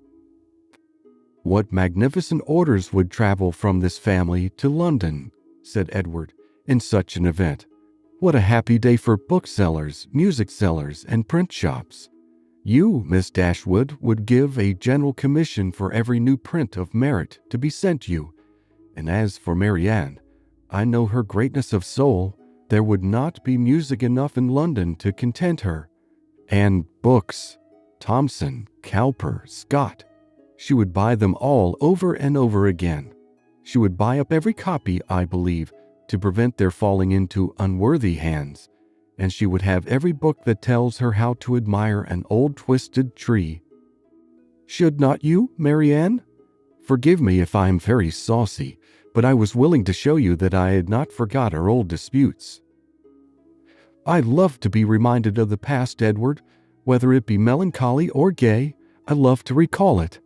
And you will never offend me by talking of former times. You are very right in supposing how my money would be spent. Some of it, at least. My loose cash would certainly be employed in improving my collection of music and books." "And the bulk of your fortune would be laid out in annuities on the authors or their heirs." "No, Edward, I should have something else to do with it." "Perhaps, then, you would bestow it as a reward on that person who wrote the ablest defense of your favorite maxim, that no one can ever be in love more than once in their life. Your opinion on that point is unchanged, I presume?" "Undoubtedly. At my time of life, opinions are tolerably fixed. It is not likely that I should now see or hear anything to change them." "Marianne is as steadfast as ever, you see," said Eleanor. "She is not at all altered." "She is only grown a little more grave than she was." "Nay, Edward," said Marianne, "you need not reproach me. You are not very gay yourself." "Why should you think so?" replied he with a sigh. "But gaiety never was a part of my character." "Nor do I think it a part of Marianne's," said Eleanor. "I should hardly call her a lively girl, She is very earnest, very eager in all she does, sometimes talks a great deal and always with animation, but she is not often really merry." "I believe you are right," he replied, "and yet I have always set her down as a lively girl." "I have frequently detected myself in such kind of mistakes," said Eleanor, "in a total misapprehension of character in some point or other, fancying people so much more gay or grave or ingenious or stupid than they really are, and I can hardly tell why or in what the deception originated. Sometimes one is guided by what they say of themselves, and very frequently by what other people say of them, without giving oneself time to deliberate and judge." "But I thought it was right, Eleanor," said Marianne, "to be guided wholly by the opinion of other people. I thought our judgments were given us merely to be subservient to those of neighbors. This has always been your doctrine, I'm sure." "No, Marianne, never. My doctrine has never aimed at the subjection of the understanding. All I have ever attempted to influence has been the behavior. You must not confound my meaning. I am guilty, I confess, of having often wished you to treat our acquaintance in general with greater attention, but when have I advised you to adopt their sentiments or to conform to their judgment in serious matters?" "You have not been able to bring your sister over to your plan of general civility," said Edward to Eleanor. "Do you gain no ground?" "Quite the contrary," replied Eleanor, looking expressively at Marianne. "My judgment," he returned, "is all on your side of the question, but I am afraid my practice is much more on your sister's. I never wish to offend, but I am so foolishly shy that I often seem negligent, when I am only kept back by my natural awkwardness. I have frequently thought that I must have been intended by nature to be fond of low company. I am so little at ease among strangers of gentility." "Marianne has not shyness to excuse any inattention of hers," said Eleanor. "She knows her own worth too well for false shame," replied Edward. "Shyness is only the effect of a sense of inferiority in some way or other. If I could persuade myself that my manners were perfectly easy and graceful, I should not be shy." "But you would still be reserved," said Marianne, "and that is worse." Edward started. "Reserved? Am I reserved, Marianne?" "Yes, very." "I do not understand you," replied he, coloring. "Reserved? How? In what manner? What am I to tell you? What can you suppose?" Eleanor looked surprised at his emotion, but trying to laugh off the subject, she said to him, "Do not you know my sister well enough to understand what she means? Do not you know she calls everyone reserved who does not talk as fast and admire what she admires as rapturously as herself?" Edward made no answer. His gravity and thoughtfulness returned on him in their fullest extent, and he sat for some time silent and dull. End of chapter. Sense and Sensibility by Jane Austen, Chapter 18. Eleanor saw with great uneasiness the low spirits of her friend. His visit afforded her but a very partial satisfaction, while his own enjoyment in it appeared so imperfect. It was evident that he was unhappy. She wished it were equally evident that he still distinguished her by the same affection, which once she had felt no doubt of inspiring, but hitherto the continuance of his preference seemed very uncertain, and the reservedness of his manner towards her contradicted one moment what a more animated look had intimated the preceding one. He joined her and Marianne in the breakfast room the next morning, before the others were down, and Marianne, who was always eager to promote their happiness as far as she could, soon left them to themselves. But before she was halfway upstairs, she heard the parlor door open, and turning round, was astonished to see Edward himself come out. "I am going into the village to see my horses," said he. "As you are not yet ready for breakfast, I shall be back again presently." Edward returned to them with fresh admiration of the surrounding country. In his walk to the village, he had seen many parts of the valley to advantage, and the village itself, in a much higher situation than the cottage, afforded a general view of the whole, which had exceedingly pleased him. This was a subject which ensured Marianne's attention, and she was beginning to describe her own admiration of these scenes and to question him more minutely on the objects that had particularly struck him, when Edward interrupted her by saying, "You must not inquire too far, Marianne. Remember, I have no knowledge in the picturesque, and I shall offend you by my ignorance and want of taste if we come to particulars. I shall call hills steep, which ought to be bold, surfaces strange and uncouth, which ought to be irregular and rugged, and distant objects out of sight, which ought only to be indistinct through the soft medium of a hazy atmosphere. You must be satisfied with such admiration as I can honestly give. I call it a very fine country. The hills are steep, the woods seem full of fine timber, and the valley looks comfortable and snug, with rich meadows and several neat farmhouses scattered here and there. It exactly answers my idea of a fine country, because it unites beauty with utility, and I dare say it is a picturesque one too, because you admire it. I can easily believe it to be full of rocks and promontories, gray moss and brushwood, but these are all lost on me. I know nothing of the picturesque." "I'm afraid it is but too true," said Marianne. "But why should you boast of it?" "I suspect," said Eleanor, "that to avoid one kind of affectation, Edward here falls into another. Because he believes many people pretend to more admiration of the beauties of nature than they really feel, and is disgusted with such pretensions, he affects greater indifference and less discrimination in viewing them himself than he possesses. He is fastidious and will have an affectation of his own." "It is very true," said Marianne, "that admiration of landscape scenery is become a mere jargon. Everybody pretends to feel and tries to describe with the taste and elegance of him who first defined what picturesque beauty was. I detest jargon of every kind, and sometimes I have kept my feelings to myself, because I could find no language to describe them in but what was worn and hackneyed out of all sense and meaning." "I am convinced," said Edward, "that you really feel all the delight in a fine prospect which you profess to feel. But, in return, your sister must allow me to feel no more than I profess. I like a fine prospect, but not on picturesque principles. I do not like crooked, twisted, blasted trees.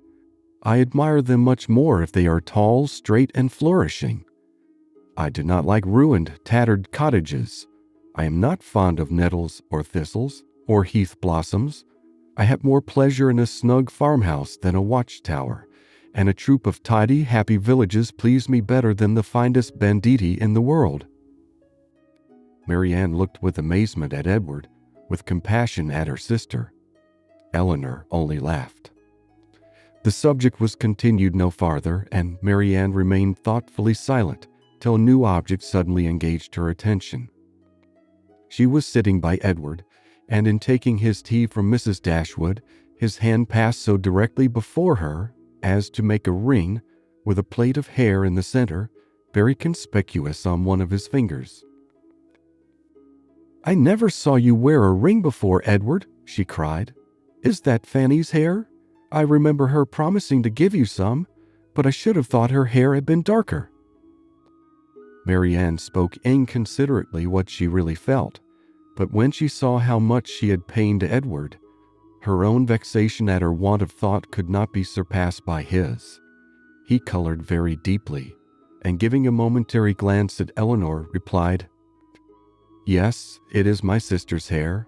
The setting always cast a different shade on it, you know." Eleanor had met his eye, and looked conscious likewise. That the hair was her own, she instantaneously felt as well satisfied as Marianne. The only difference in their conclusions was that what Marianne considered as a free gift from her sister, Eleanor was conscious must have been procured by some theft or contrivance unknown to herself. She was not in the humor, however, to regard it as an affront, and affecting to take no notice of what passed, by instantly talking of something else, she internally resolved henceforward to catch every opportunity of eyeing the hair, and satisfying herself beyond all doubt that it was exactly the shade of her own. Edward's embarrassment lasted some time, and it ended in an absence of mind still more settled. He was particularly grave the whole morning. Marianne severely censured herself for what she had said, but her own forgiveness might have been more speedy had she known how little offense it had given her sister. Before the middle of the day, they were visited by Sir John and Mrs. Jennings, who, having heard of the arrival of a gentleman at the cottage, came to take a survey of the guest.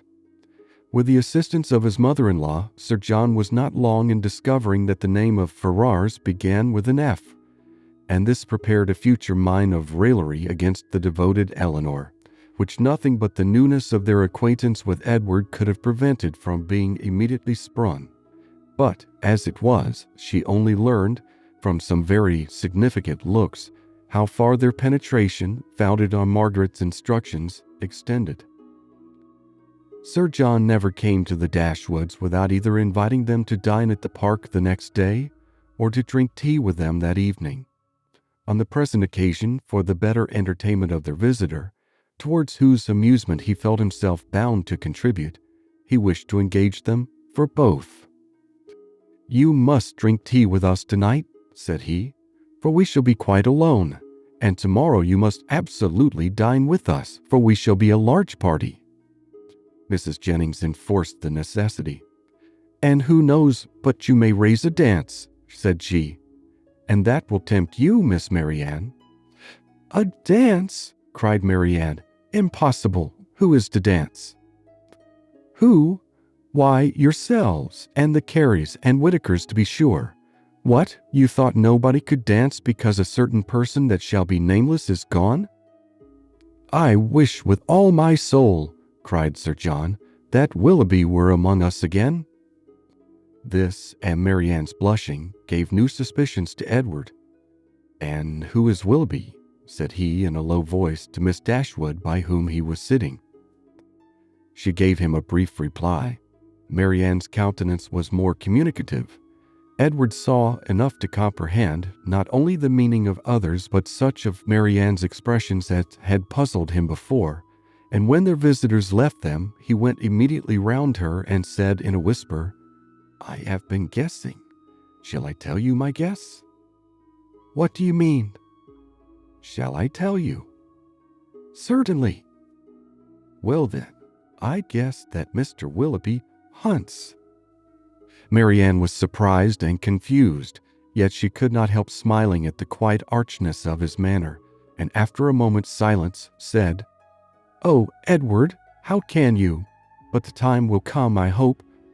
I am sure you will like him." "I do not doubt it," replied he, rather astonished at her earnestness and warmth, for he had not imagined it to be a joke for the good of her acquaintance in general, founded only on a something or a nothing between Mr. Willoughby and herself. He would not have ventured to mention it. End of chapter. Sense and Sensibility by Jane Austen, Chapter 19.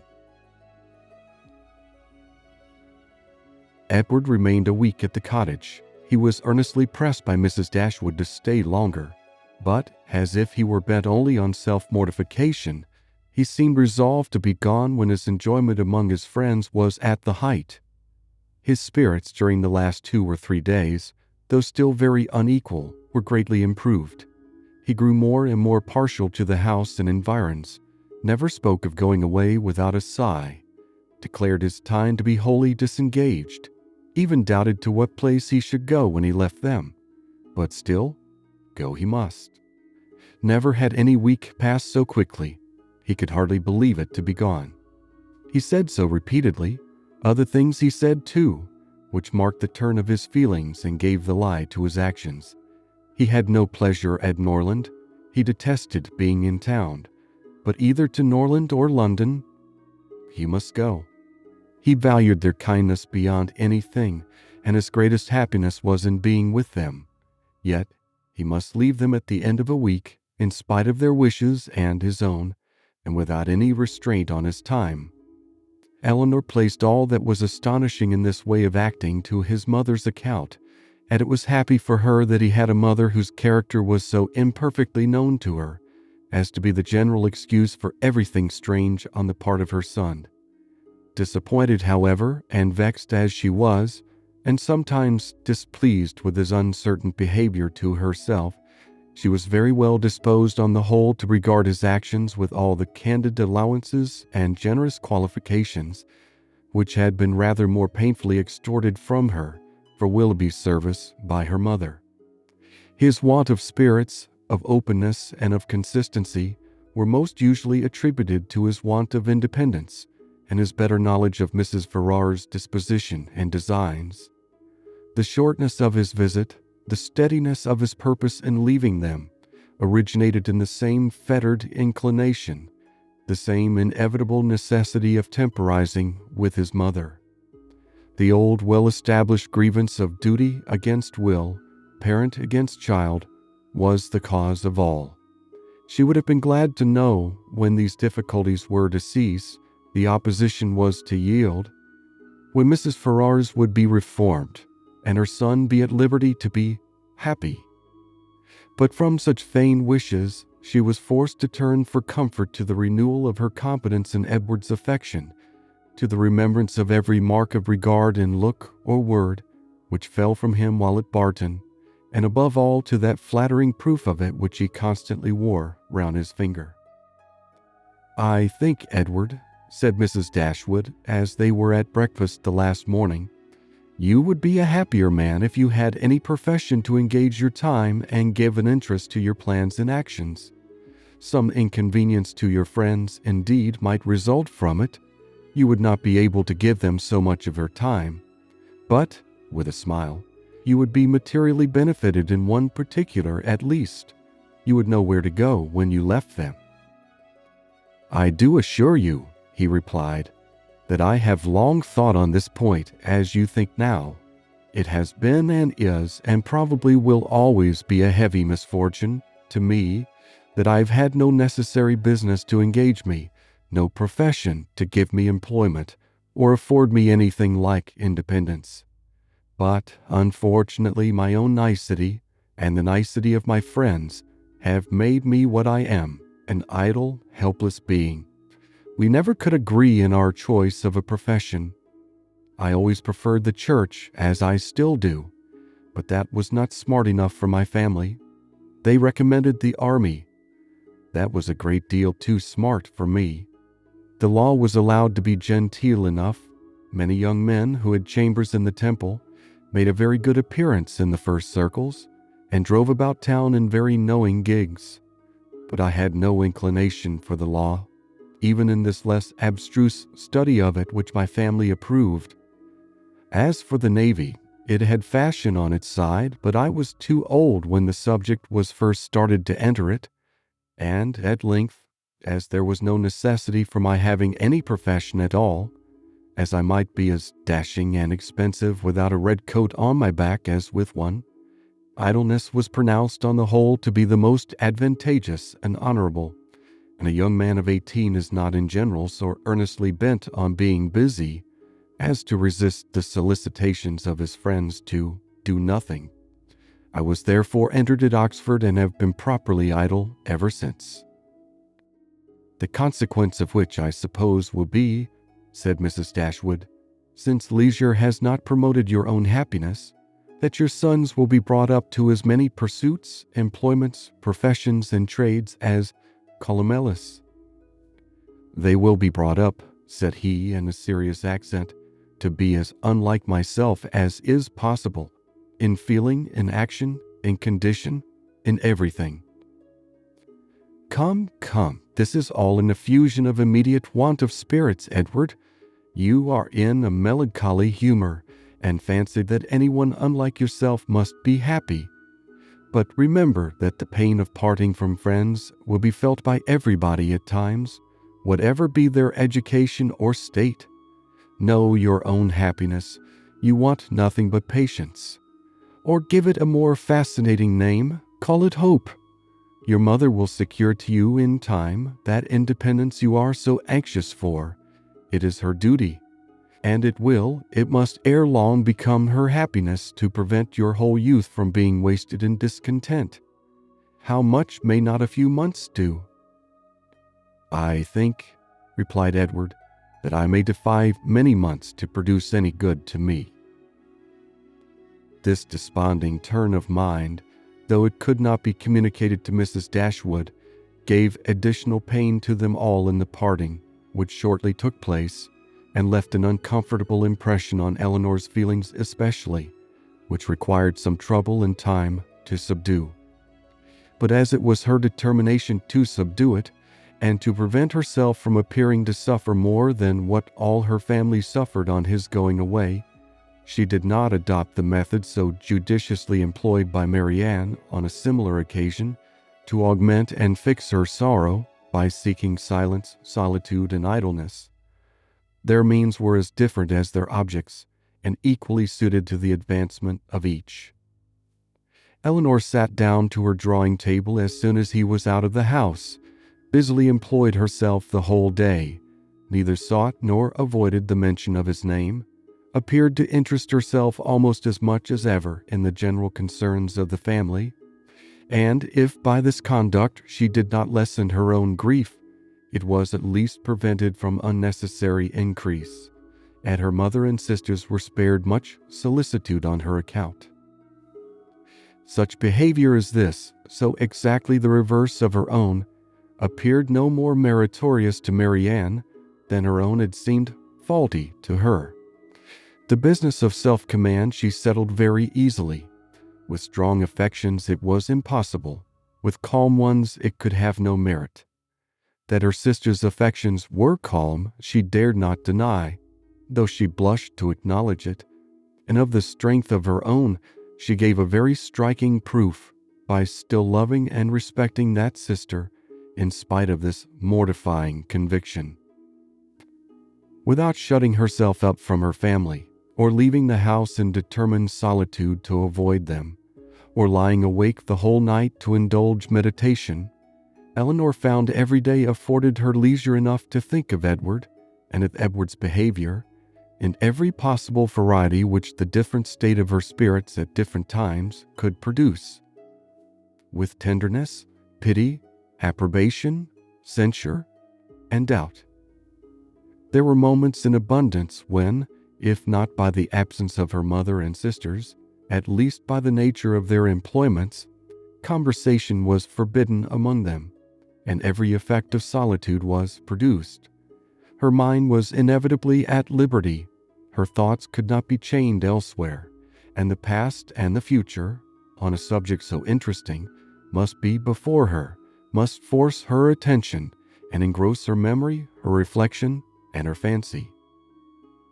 From a reverie of this kind, as she sat at her drawing table, she was roused one morning, soon after Edward's leaving them, by the arrival of company.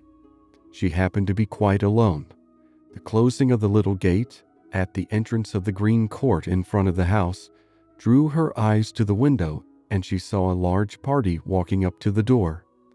Amongst them were Sir John and Lady Middleton and Mrs. Jennings, but there were two others, a gentleman and lady, who were quite unknown to her.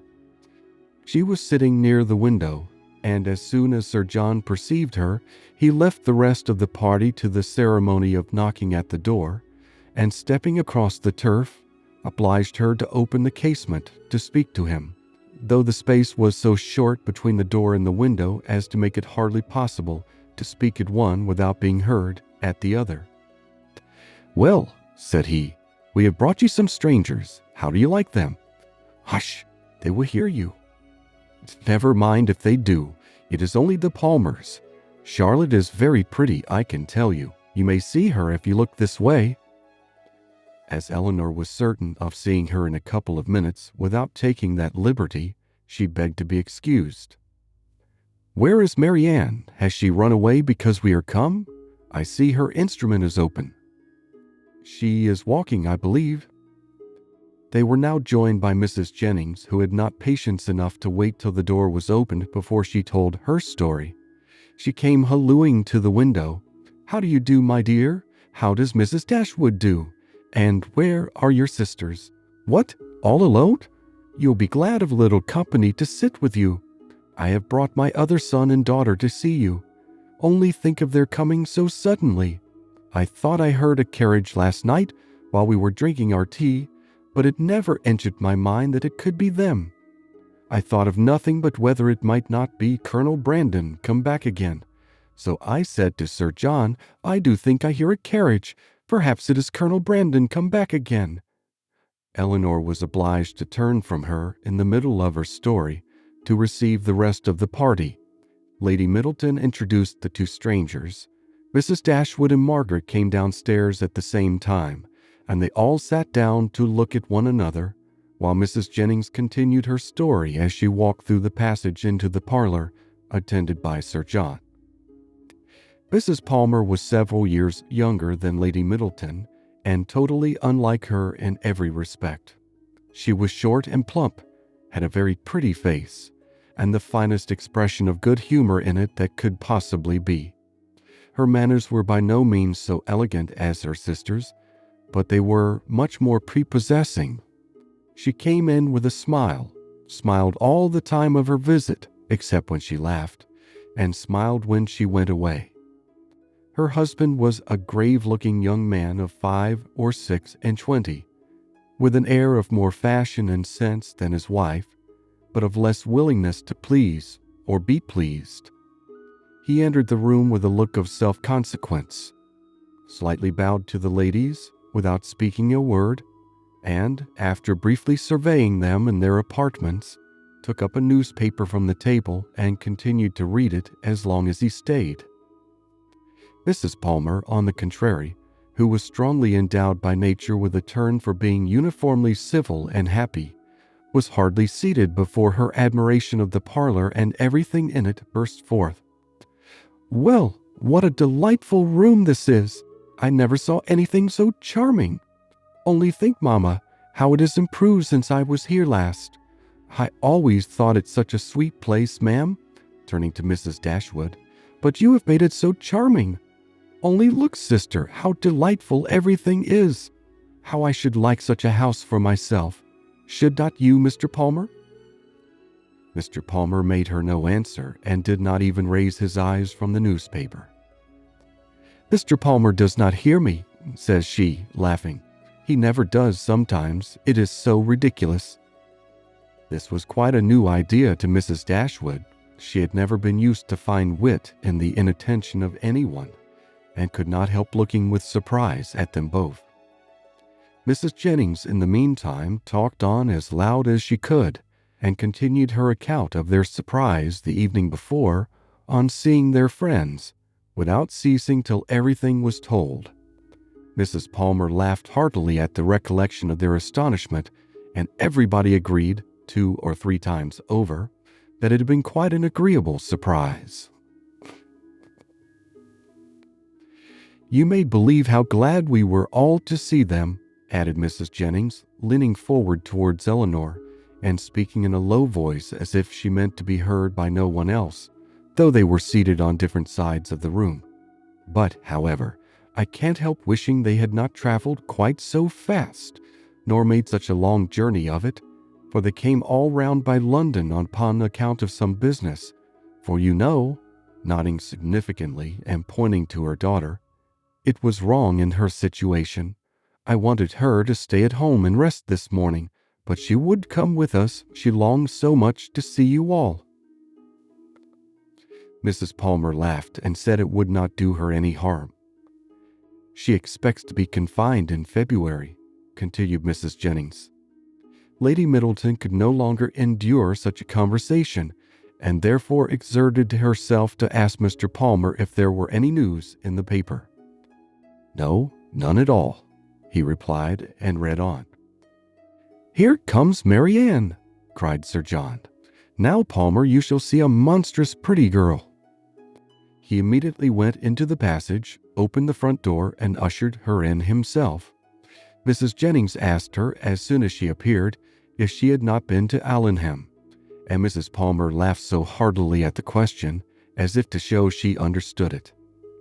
Mr. Palmer looked up on her entering the room, stared at her some minutes, and then returned to his newspaper. Mrs. Palmer's eye was now caught by the drawings which hung round the room. She got up to examine them. "Oh, dear, how beautiful these are! Well, how delightful! Do but look, Mamma, how sweet! I declare they are quite charming. I could look at them forever." And then, sitting down again, she very soon forgot that there were any such things in the room. When Lady Middleton rose to go away, Mr. Palmer rose also, laid down the newspaper, stretched himself, and looked at them all around. "My love, have you been asleep?" said his wife, laughing. He made no answer, and only observed, after again examining the room, that it was very low-pitched and that the ceiling was crooked. He then made his bow and departed with the rest. Sir John had been very urgent with them all to spend the next day at the park. Mrs. Dashwood, who did not choose to dine with them oftener than they dined at the cottage, absolutely refused on her own account. Her daughters might do as they pleased. But they had no curiosity to see how Mr. and Mrs. Palmer ate their dinner, and no expectation of pleasure from them in any other way. They attempted, therefore, likewise, to excuse themselves. The weather was uncertain, and not likely to be good. But Sir John would not be satisfied. The carriage should be sent for them, and they must come. Lady Middleton, too, though she did not press their mother, pressed them. Mrs. Jennings and Mrs. Palmer joined their entreaties. All seemed equally anxious to avoid a family party, and the young ladies were obliged to yield. "Why should they ask us?" said Marianne as soon as they were gone. "The rent of this cottage is said to be low, but we have it on very hard terms if we are to dine at the park whenever anyone is staying either with them or with us." "They mean no less to be civil and kind to us now," said Eleanor, "by these frequent invitations than by those which we received from them a few weeks ago. The alteration is not in them. If their parties are grown tedious and dull, we must look for the change elsewhere." End of chapter. Sense and Sensibility by Jane Austen, Chapter 20. As the Miss Dashwoods entered the drawing-room of the park the next day, at one door, Mrs. Palmer came running in at the other, looking as good-humored and merry as before. She took them all most affectionately by the hand, and expressed great delight in seeing them again.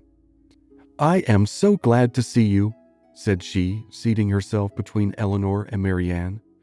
"For it is so bad a day I was afraid you might not come, which would be a shocking thing, as we go away again tomorrow. We must go, for the Westons come to us next week, you know. It was quite a sudden thing, our coming at all, and I knew nothing of it till the carriage was coming to the door, and then Mr. Palmer asked me if I would go with him to Barton. He is so droll. He never tells me anything. I am so sorry we cannot stay longer. However, we shall meet again in town very soon, I hope." They were obliged to put an end to such an expectation. "Not go to town?" cried Mrs. Palmer with a laugh. "I shall be quite disappointed if you do not. I could get the nicest house in the world for you, next door to ours, in Hanover Square. You must come, indeed. I am sure I shall be very happy to chaperone you at any time till I am confined, if Mrs. Dashwood should not like to go into public." They thanked her, but were obliged to resist all her entreaties.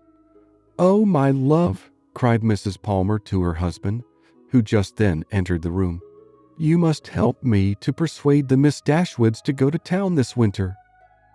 Her love made no answer, and after slightly bowing to the ladies, began complaining of the weather.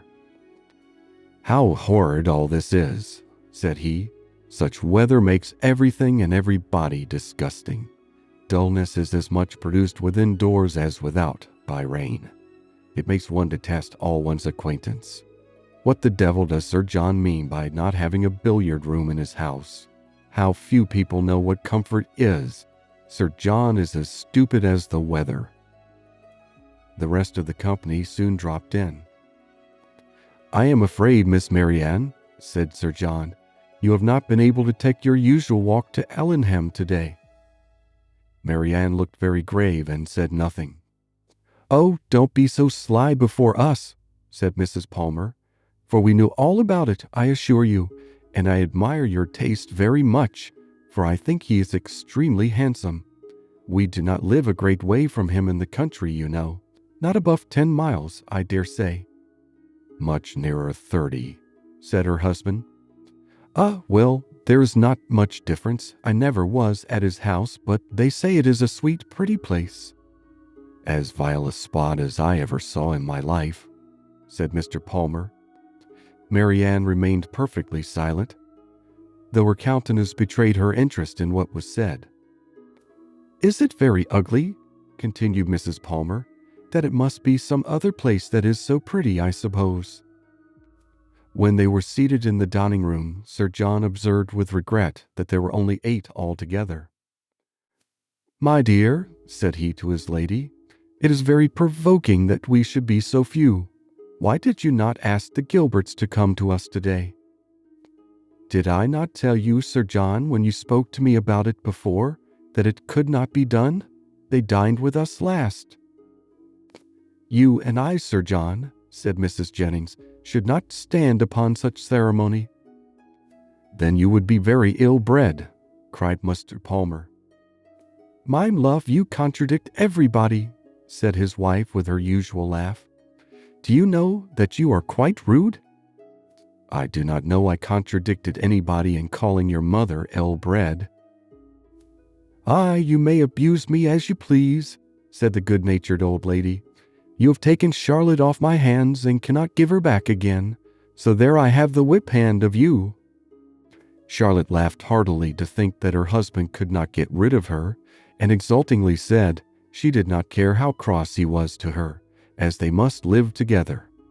It was impossible for anyone to be more thoroughly good-natured or more determined to be happy than Mrs. Palmer.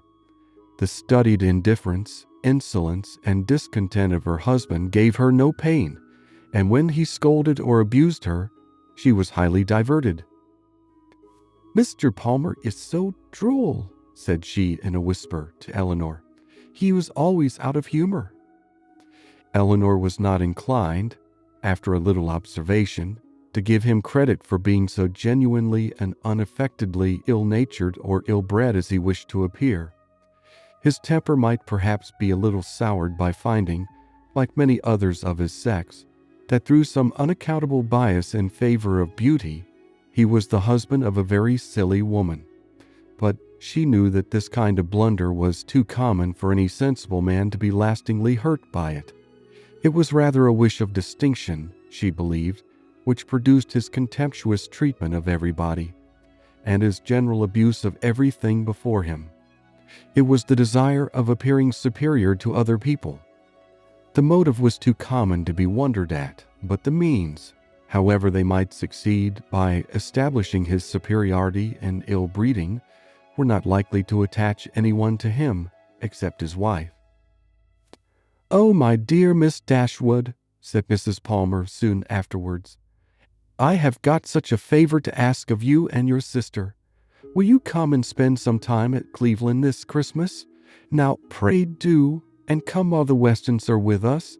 You cannot think how happy I shall be. It will be quite delightful. My love," applying to her husband, "don't you long to have the Miss Dashwoods come to Cleveland?" "Certainly," he replied with a sneer. "I came into Devonshire with no other view." "There now," said his lady. "You see Mr. Palmer expects you. You cannot refuse to come." They both eagerly and resolutely declined her invitation. "But indeed you must and shall come. I am sure you will like it of all things. The Westons will be with us, and it will be quite delightful. You cannot think what a sweet place Cleveland is, and we are so gay now, for Mr. Palmer is always going about the country canvassing against the election, and so many people came to dine with us that I never saw before. It is quite charming. But, poor fellow, it is very fatiguing to him, for he is forced to make everybody like him." Eleanor could hardly keep her countenance as she assented to the hardship of such an obligation. "How charming it will be," said Charlotte, "when he is in Parliament, won't it? How I shall laugh! It would be so ridiculous to see all his letters directed to him with an MP. But do you know, he says, he will never frank for me? He declares he won't. Don't you, Mr. Palmer?" Mr. Palmer took no notice of her. "He cannot bear writing, you know," she continued. "He says it is quite shocking." "No," said he, "I never said anything so irrational. Don't pall-mall your abuses of languages upon me." "There now, you see how droll he is. This is always the way with him. Sometimes he won't speak to me for half a day together, and then he comes out with something so droll, all about anything in the world." She surprised Eleanor very much as they returned into the drawing room by asking her whether she did not like Mr. Palmer excessively. "Certainly," said Eleanor. "He seems very agreeable." "Well, I am so glad you do. I thought you would. He is so pleasant, and Mr. Palmer is excessively pleased with you and your sisters, I can tell you, and you can't think how disappointed he will be if you don't come to Cleveland. I can't imagine why you should object to it." Eleanor was again obliged to decline her invitation, and by changing the subject put a stop to her entreaties. She thought it probable that as they lived in the same county, Mrs. Palmer might be able to give some more particular account of Willoughby's general character than could be gathered from the Middletons' partial acquaintance with him, and she was eager to gain from anyone such a confirmation of his merits as might remove the possibility of fear from Marianne. She began by inquiring if they saw much of Mr. Willoughby at Cleveland, and whether they were intimately acquainted with him. "Oh dear, yes, I know him extremely well," replied Mrs. Palmer. "Not that I ever spoke to him, indeed, but I have seen him forever in town. Somehow or other I never happened to be staying at Barton when he was at Allenham. Mamma saw him here once before, but I was with my uncle at Weymouth. However, I dare say we should have seen a great deal of him in Somersetshire, if it had not happened very unluckily that we should never have been in the country together. He is very little at Combe, I believe, but if he were ever so much there, I do not think Mr. Palmer would visit him, for he is in the opposition, you know, and besides it is such a way off. I know why you inquire about him very well. Your sister is to marry him. I am monstrous glad of it, for then I shall have her for a neighbor, you know." "Upon my word," replied Eleanor, "you know much more of the matter than I do if you have any reason to expect such a match." "Don't pretend to deny it, because you know it is what everybody talks of. I assure you I heard of it in my way through town." "My dear Mrs. Palmer!" "Upon my honor I did. I met Colonel Brandon Monday morning in Bond Street just before we left town, and he told me of it directly." "You surprise me very much. Colonel Brandon tell you of it? Surely you must be mistaken.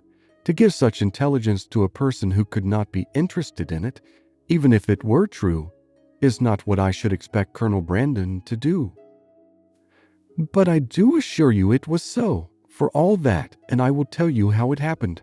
When we met him, he turned back and walked with us, and so we began talking of my brother and sister, and one thing and another, and I said to him, 'So, Colonel, there is a new family come to Barton Cottage, I hear, and Mamma sends me word they are very pretty, and that one of them is going to be married to Mr. Willoughby of Combe Magna.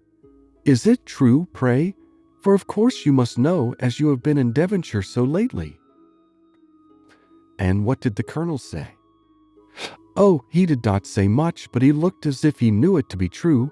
So from that moment I set it down as certain. It will be quite delightful, I declare. When is it to take place?" "Mr. Brandon was very well, I hope?" "Oh, yes, quite well, and so full of your praises, he did nothing but say fine things of you. I am flattered by his commendation. He seems an excellent man, and I think him uncommonly pleasing." "So do I. He is such a charming man that it is quite a pity he should be so grave and so dull. Mamma says he was in love with your sister too. I assure you it was a great compliment if he was, for he hardly ever falls in love with anybody." "Is Mr. Willoughby much known in your part of Somersetshire?" said Eleanor. "Oh, yes, extremely well. That is, I do not believe many people are acquainted with him, because Combe Magna is so far off, but they all think him extremely agreeable, I assure you. Nobody is more liked than Mr. Willoughby wherever he goes, and so you may tell your sister. She is a monstrous lucky girl to get him, upon my honor. Not but that he is much more lucky in getting her, because she is so very handsome and agreeable that nothing can be good enough for her. However, I don't think her hardly at all handsomer than you, I assure you, for I think you both excessively pretty, and so does Mr. Palmer too, I am sure, though we could not get him to own it last night." Mrs. Palmer's information respecting Willoughby was not very material, but any testimony in his favor, however small, was pleasing to her. "I am so glad we got acquainted at last," continued Charlotte, "and now I hope we shall always be great friends. You can't think how much I long to see you. It is so delightful that you should live at the cottage. Nothing can be like it, to be sure. And I am so glad your sister is going to be well married. I hope you will be a great deal at Combe Magna. It is a sweet place by all accounts." "You have been long acquainted with Colonel Brandon, have not you?" "Yes, a great while, ever since my sister married. He was a particular friend of Sir John's. I believe," she added in a low voice, "he would have been very glad to have had me if he could. Sir John and Lady Middleton wished it very much, but Mamma did not think the match good enough for me. Otherwise Sir John would have mentioned it to the Colonel, and we should have been married immediately." "Did not Colonel Brandon know of Sir John's proposal to your mother before it was made? Had he never owned his affection to yourself?" "Oh, no, but if Mamma had not objected to it, I dare say he would have liked it of all things. He had not seen me then above twice, for it was before I left school. However, I am much happier as I am. Mr. Palmer is the kind of man I like." End of chapter. Sense and Sensibility by Jane Austen, Chapter 21. The Palmers returned to Cleveland the next day, and the two families at Barton were again left to entertain each other. But this did not last long. Eleanor had hardly got their last visitors out of her head, had hardly done wondering at Charlotte's being so happy without a cause, at Mr. Palmer's acting so simply with good abilities, and at the strange unsuitableness which often existed between husband and wife, before Sir John's and Mrs. Jennings's active zeal in the cause of society procured her some other new acquaintance to see and observe. In a morning's excursion to Exeter, they had met with two young ladies, whom Mrs. Jennings had the satisfaction of discovering to be her relations, and this was enough for Sir John to invite them directly to the park, as soon as their present engagements at Exeter were over. Their engagements at Exeter instantly gave way before such an invitation, and Lady Middleton was thrown into no little alarm on the return of Sir John by hearing that he was very soon to receive a visit from two girls whom she had never seen in her life, and of whose elegance, whose tolerable gentility even, she could have no proof, for the assurances of her husband and mother on that subject went for nothing at all. Their being her relations, too, made it so much the worse, and Mrs. Jennings's attempts at consolation were therefore unfortunately founded, when she advised her daughter not to care about their being so fashionable, because they were all cousins and must put up with one another. As it was impossible, however, now to prevent their coming, Lady Middleton resigned herself to the idea of it with all the philosophy of a well-bred woman, contenting herself with merely giving her husband a gentle reprimand on the subject 5 or 6 times every day. The young ladies arrived, Their appearance was by no means ungenteel or unfashionable. Their dress was very smart, their manners very civil. They were delighted with the house and in raptures with the furniture, and they happened to be so dotingly fond of children that Lady Middleton's good opinion was engaged in their favor before they had been an hour at the park. She declared them to be very agreeable girls indeed, which for her ladyship was enthusiastic admiration. Sir John's confidence in his own judgment rose with this animated praise, and he set off directly for the cottage to tell the Miss Dashwoods of the Miss Steeleses' arrival, and to assure them of their being the sweetest girls in the world. From such commendation as this, however, there was not much to be learned. Eleanor well knew that the sweetest girls in the world were to be met with in every part of England, under every possible variation of form, face, temper, and understanding. Sir John wanted the whole family to walk to the park directly and look at his guests. Benevolent, philanthropic man, it was painful to him even to keep a third cousin to himself. "Do come now," said he. "Pray come. You must come. I declare you shall come. You can't think how you will like them. Lucy is monstrous pretty, and so good-humored and agreeable.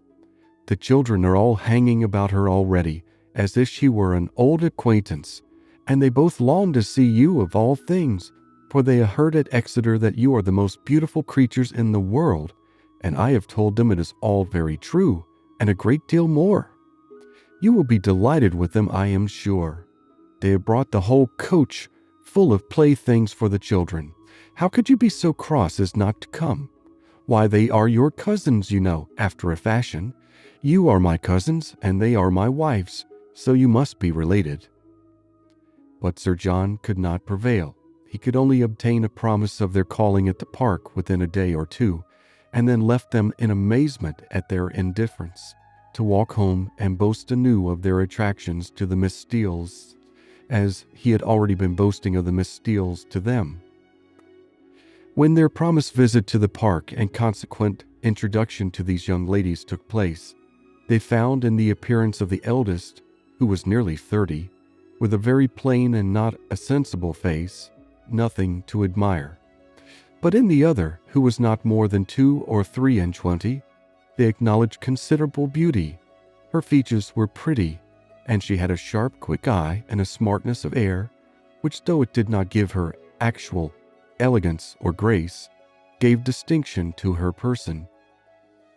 Their manners were particularly civil, and Eleanor soon allowed them credit for some kind of sense, when she saw with what constant and judicious attention they were making themselves agreeable to Lady Middleton. With her children they were in continual raptures, extolling their beauty, courting their notice, and humoring their whims, and such of their time as could be spared from the importunate demands which this politeness made on it, was spent in admiration of whatever her ladyship was doing, if she happened to be doing anything, or in taking patterns of some elegant new dress, in which her appearance the day before had thrown them into unceasing delight. Fortunately for those who pay their court through such foibles, a fond mother, though in pursuit of praise for her children, the most rapacious of human beings, is likewise the most credulous. Her demands are exorbitant, but she will swallow anything, and the excessive affection and endurance of the Miss Steeles toward her offspring were viewed therefore by Lady Middleton without the smallest surprise or distrust. She saw with maternal complacency all the impertinent encroachments and mischievous tricks to which her cousins submitted. She saw their sashes untied, their hair pulled about their ears, their work-bags searched, and their knives and scissors stolen away, and felt no doubt of its being a reciprocal enjoyment. It suggested no other surprise than that Eleanor and Marianne should sit so composedly by, without claiming a share in what was passing. "John is in such spirits today," said she on his taking Miss Steeles's pocket handkerchief and throwing it out of the window. "He is full of monkey tricks." And soon afterwards, on the second boy's violently pinching one of the same lady's fingers, she fondly observed, "How playful William is!" And here is my sweet little Anna Maria," she added, tenderly caressing a little girl of 3 years old who had not made a noise for the last 2 minutes. "And she is always so gentle and quiet. Never was there such a quiet little thing."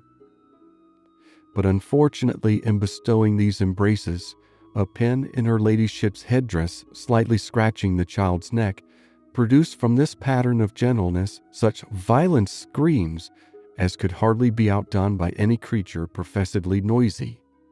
The mother's consternation was excessive, but it could not surpass the alarm of the Miss Steeles, and everything was done by all three in so critical an emergency, which affection could suggest as likely to assuage the agonies of the little sufferer.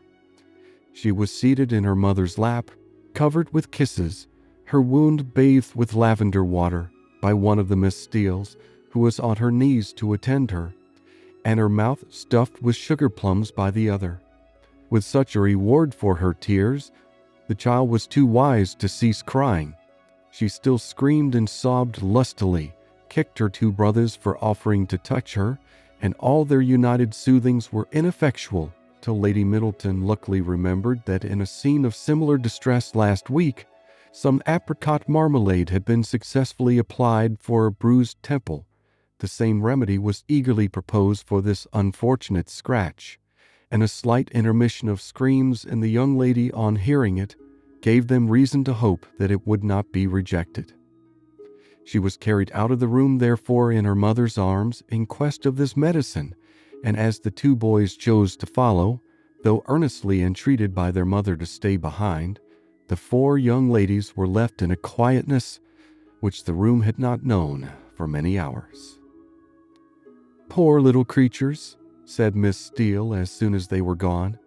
"It might have been a very sad accident."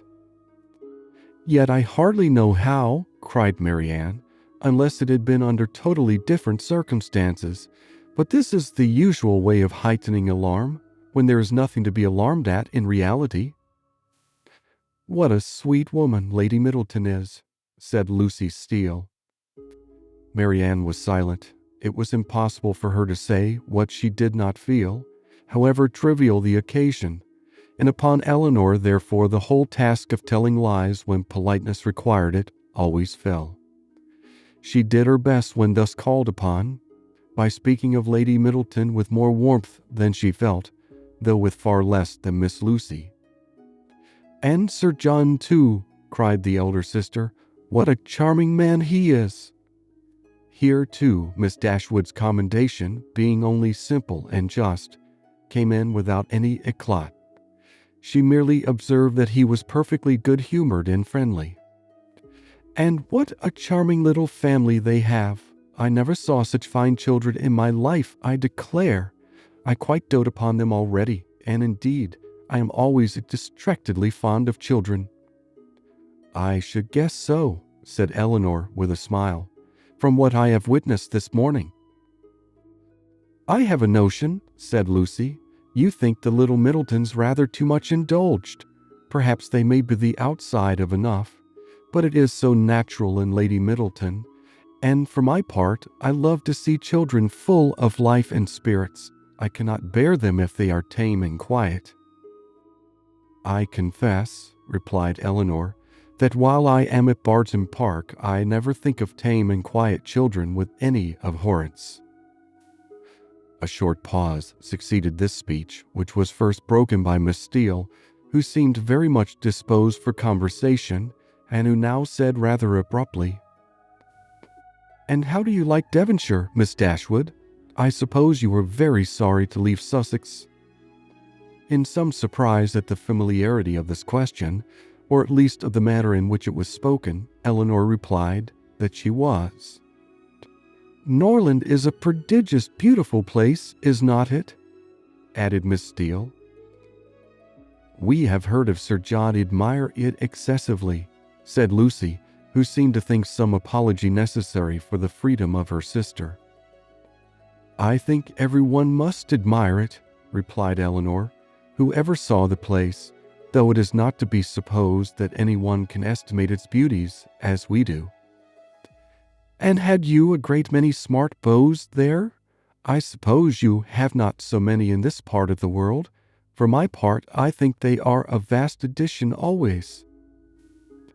"But why should you think," said Lucy, looking ashamed of her sister, "that there are not as many genteel young men in Devonshire as Sussex?" "Nay, my dear, I'm sure I don't pretend to say that there aren't.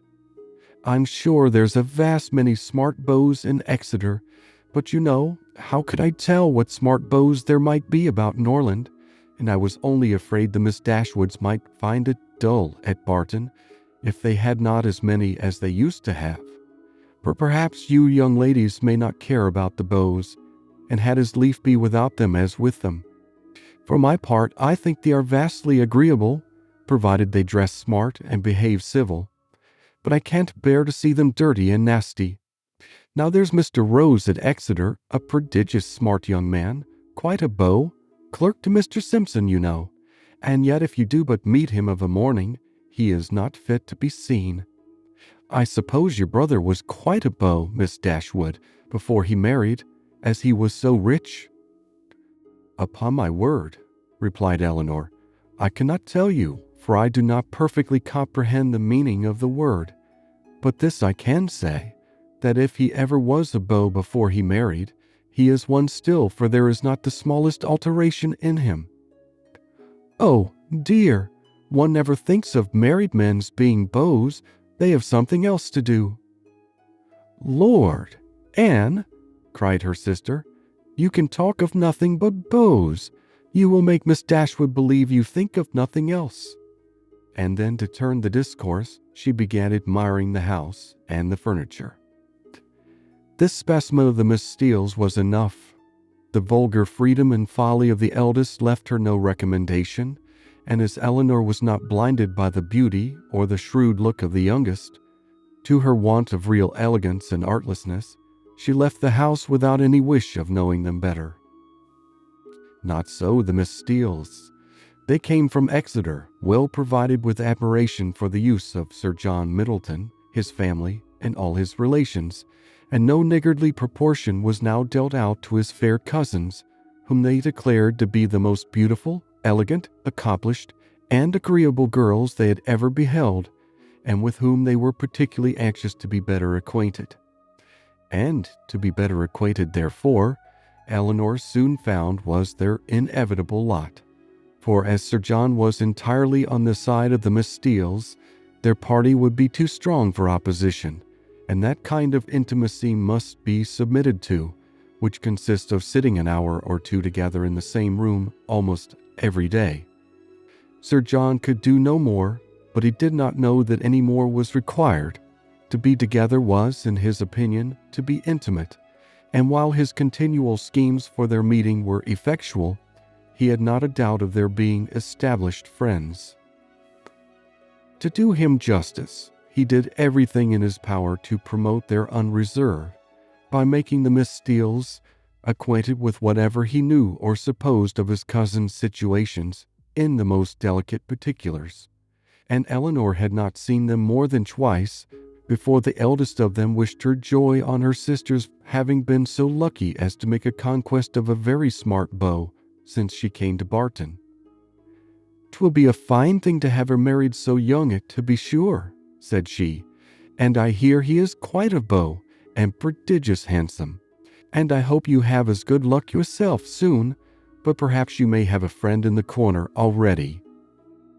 Eleanor could not suppose that Sir John would be more nice in proclaiming his suspicions of her regard for Edward than he had been with respect to Marianne. Indeed, it was rather his favorite joke of the two, his being somewhat newer and more conjectural, and since Edward's visit, they had never dined together without his drinking to her best affections with so much significancy and so many nods and winks as to excite general attention.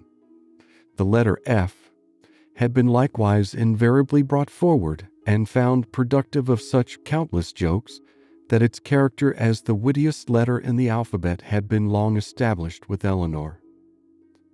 The Miss Steeles, as she expected, had now all the benefit of these jokes, and in the eldest of them they raised a curiosity to know the name of the gentleman alluded to.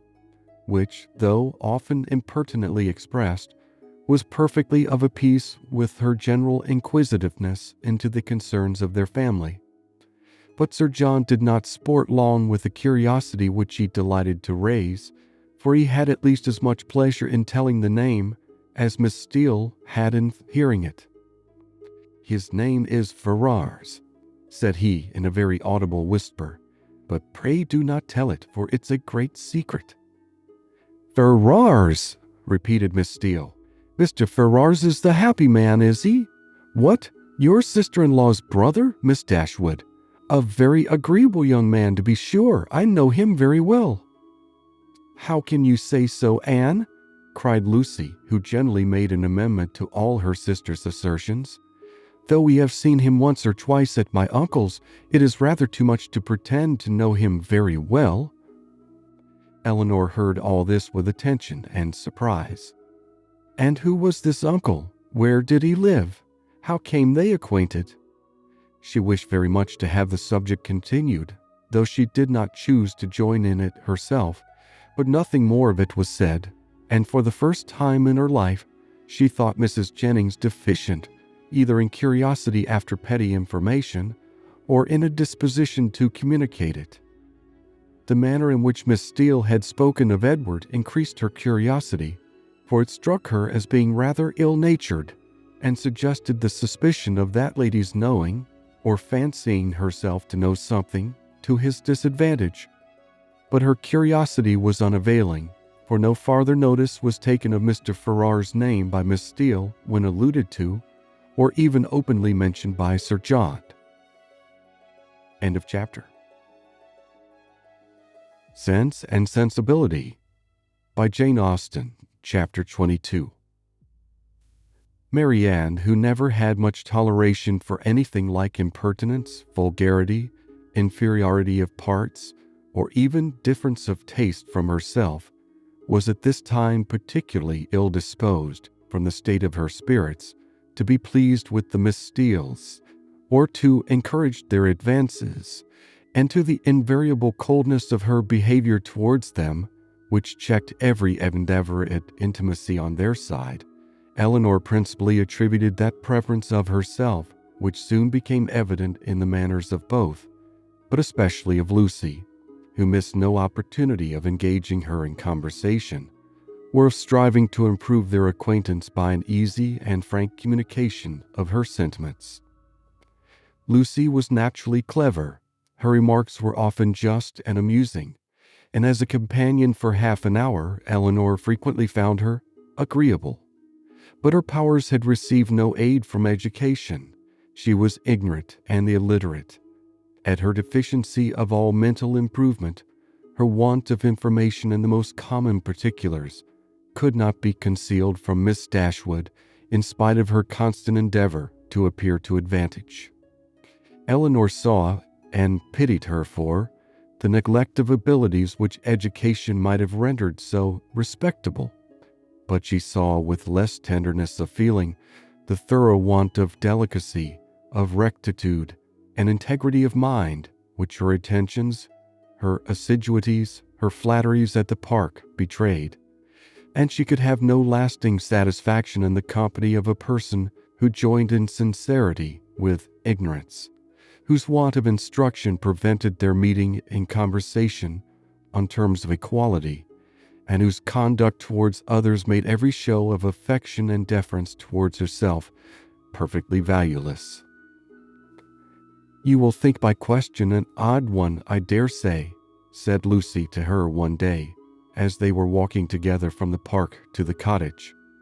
"But pray, are you personally acquainted with your sister-in-law's mother, Mrs. Ferrars?" Eleanor did think the question a very odd one, and her countenance expressed it, as she answered that she had never seen Mrs. Ferrars. "Indeed," replied Lucy, "I wonder at that, for I thought you must have seen her at Norland sometimes. Then, perhaps, you cannot tell me what sort of a woman she is?" "No," returned Eleanor, cautious of giving her real opinion of Edward's mother, and not very desirous of satisfying what seemed impertinent curiosity. "I know nothing of her." I am sure you think me very strange for inquiring about her in such a way," said Lucy, eyeing Eleanor attentively as she spoke. "But perhaps there may be reasons. I wish I might venture. But however, I hope you will do me the justice of believing that I do not mean to be impertinent." Eleanor made a civil reply, and they walked on for a few minutes in silence. It was broken by Lucy, who renewed the subject again by saying, with some hesitation, "I cannot bear to have you think me impertinently curious. I am sure I would rather do anything in the world than be thought so by a person whose good opinion is so well worth having as yours. And I am sure I should not have the smallest fear of trusting you. Indeed, I should be very glad of your advice how to manage in such a uncomfortable situation as I am. But however, there is no occasion to trouble you. I am sorry you do not happen to know Mrs. Ferrars." "I am sorry I do not," said Eleanor in great astonishment, "if it could be of any use to you to know my opinion of her. But really I never understood that you were at all connected with that family, and therefore I am a little surprised, I confess, at so serious an inquiry into her character." "I dare say you are, and I am sure I do not at all wonder at it. But if I dared to tell you all, you would not be so much surprised. Mrs. Ferrars is certainly nothing to me at present, but the time may come.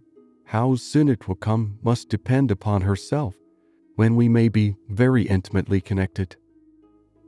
She looked down as she said this, amiably bashful, with only one side glance at her companion to observe its effect on her. "Good heavens!" cried Eleanor. "What do you mean? Are you acquainted with Mr. Robert Ferrars? Can you be?" And she did not feel much delighted with the idea of such a sister-in-law. "No," replied Lucy, "not to Mr. Robert Ferrars. I never saw him in my life, but," fixing her eyes upon Eleanor, "to his eldest brother." What felt Eleanor at that moment? Astonishment that would have been as painful as it was strong, had not an immediate disbelief of the assertion attended it.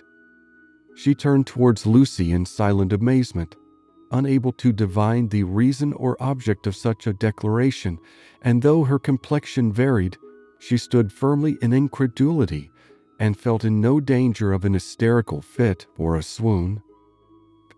"You may well be surprised," continued Lucy, "for to be sure you could have had no idea of it before, for I dare say he never dropped the smallest hint of it to you or any of your family, because it was always meant to be a great secret, and I am sure has been faithfully kept so by me to this hour. Not a soul of all my relations know of it but Anne, and I never should have mentioned it to you, if I had not felt the greatest dependence in the world upon your secrecy. And I really thought my behavior in asking so many questions about Mrs. Ferrars must seem so odd that it ought to be explained. And I do not think Mr. Ferrars can be displeased when he knows I have trusted you, because I know he has the highest opinion in the world of all your family, and looks upon yourself and the other Miss Dashwoods quite as his own sisters." She paused. Eleanor for a few moments remained silent. Her astonishment at what she heard was at first too great for words, but at length forcing herself to speak, and to speak cautiously, she said with calmness of manner, which tolerably well concealed her surprise and solicitude, "May I ask if your engagement is of long standing?" "We have been engaged these 4 years." 4 years? Yes. Eleanor, though greatly shocked, still felt unable to believe it. "I did not know," said she, "that you were even acquainted till the other day." "Our acquaintance, however, is of many years' date. He was under my uncle's care, you know, a considerable while." "Your uncle?" "Yes, Mr. Pratt. Did you never hear him talk of Mr. Pratt?"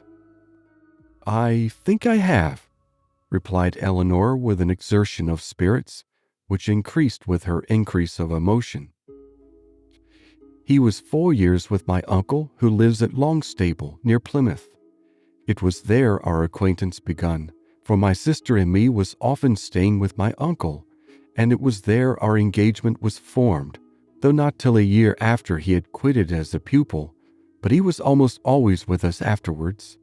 I was very unwilling to enter into it, as you may imagine, without the knowledge and approbation of his mother, but I was too young, and loved him too well, to be so prudent as I ought to have been.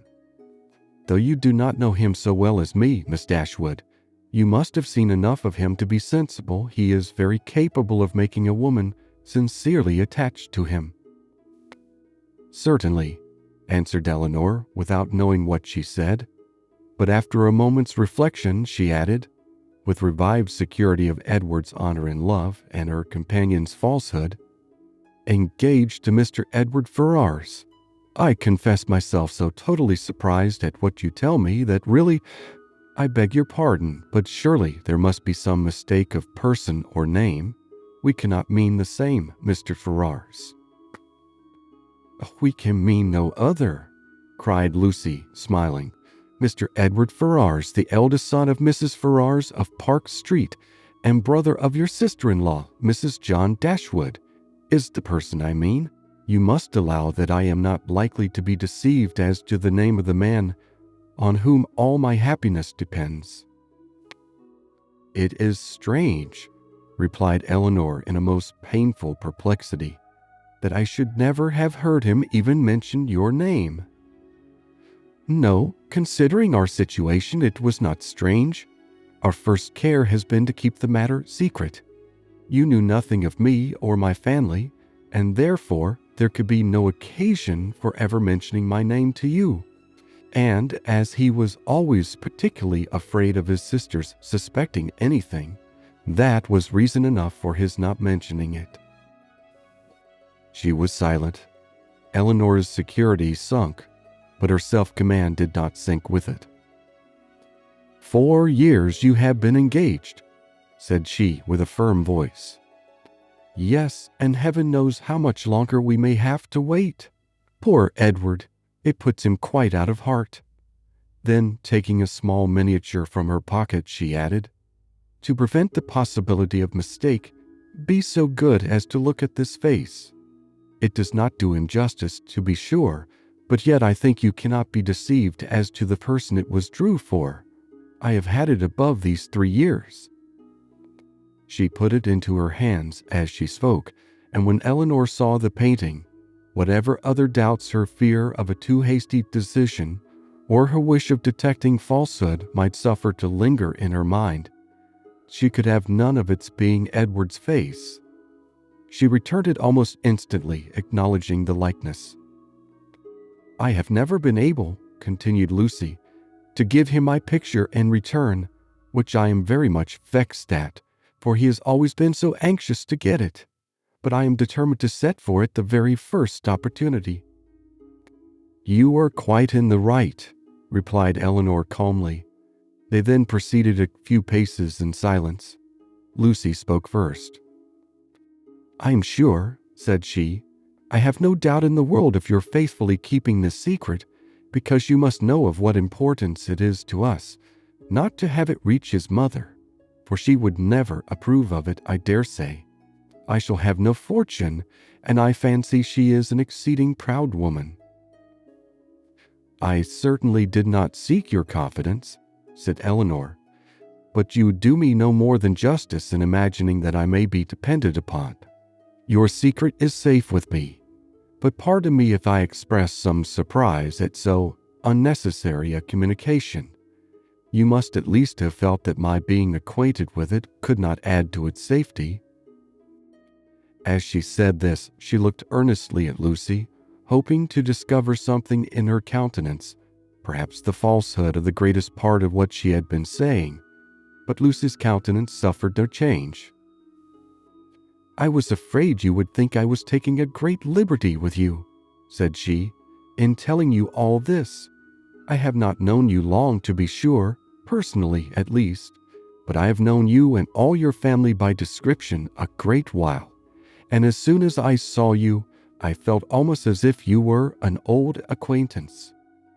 Besides, in the present case, I really thought some explanation was due to you after my making such particular inquiries about Edward's mother, and I am so unfortunate that I have not a creature whose advice I can ask. Anne is the only person that knows of it, and she has no judgment at all. Indeed, she does me a great deal more harm than good, for I am in constant fear of her betraying me. She does not know how to hold her tongue, as you must perceive, and I am sure I was in the greatest fright in the world the other day, when Edward's name was mentioned by Sir John, lest she should out with it all. You can't think how much I go through in my mind from it altogether. I only wonder that I am alive after what I have suffered for Edward's sake these last 4 years. Everything in such suspense and uncertainty, and seeing him so seldom. We can hardly meet above twice a year. I'm sure I wonder my heart is not quite broke."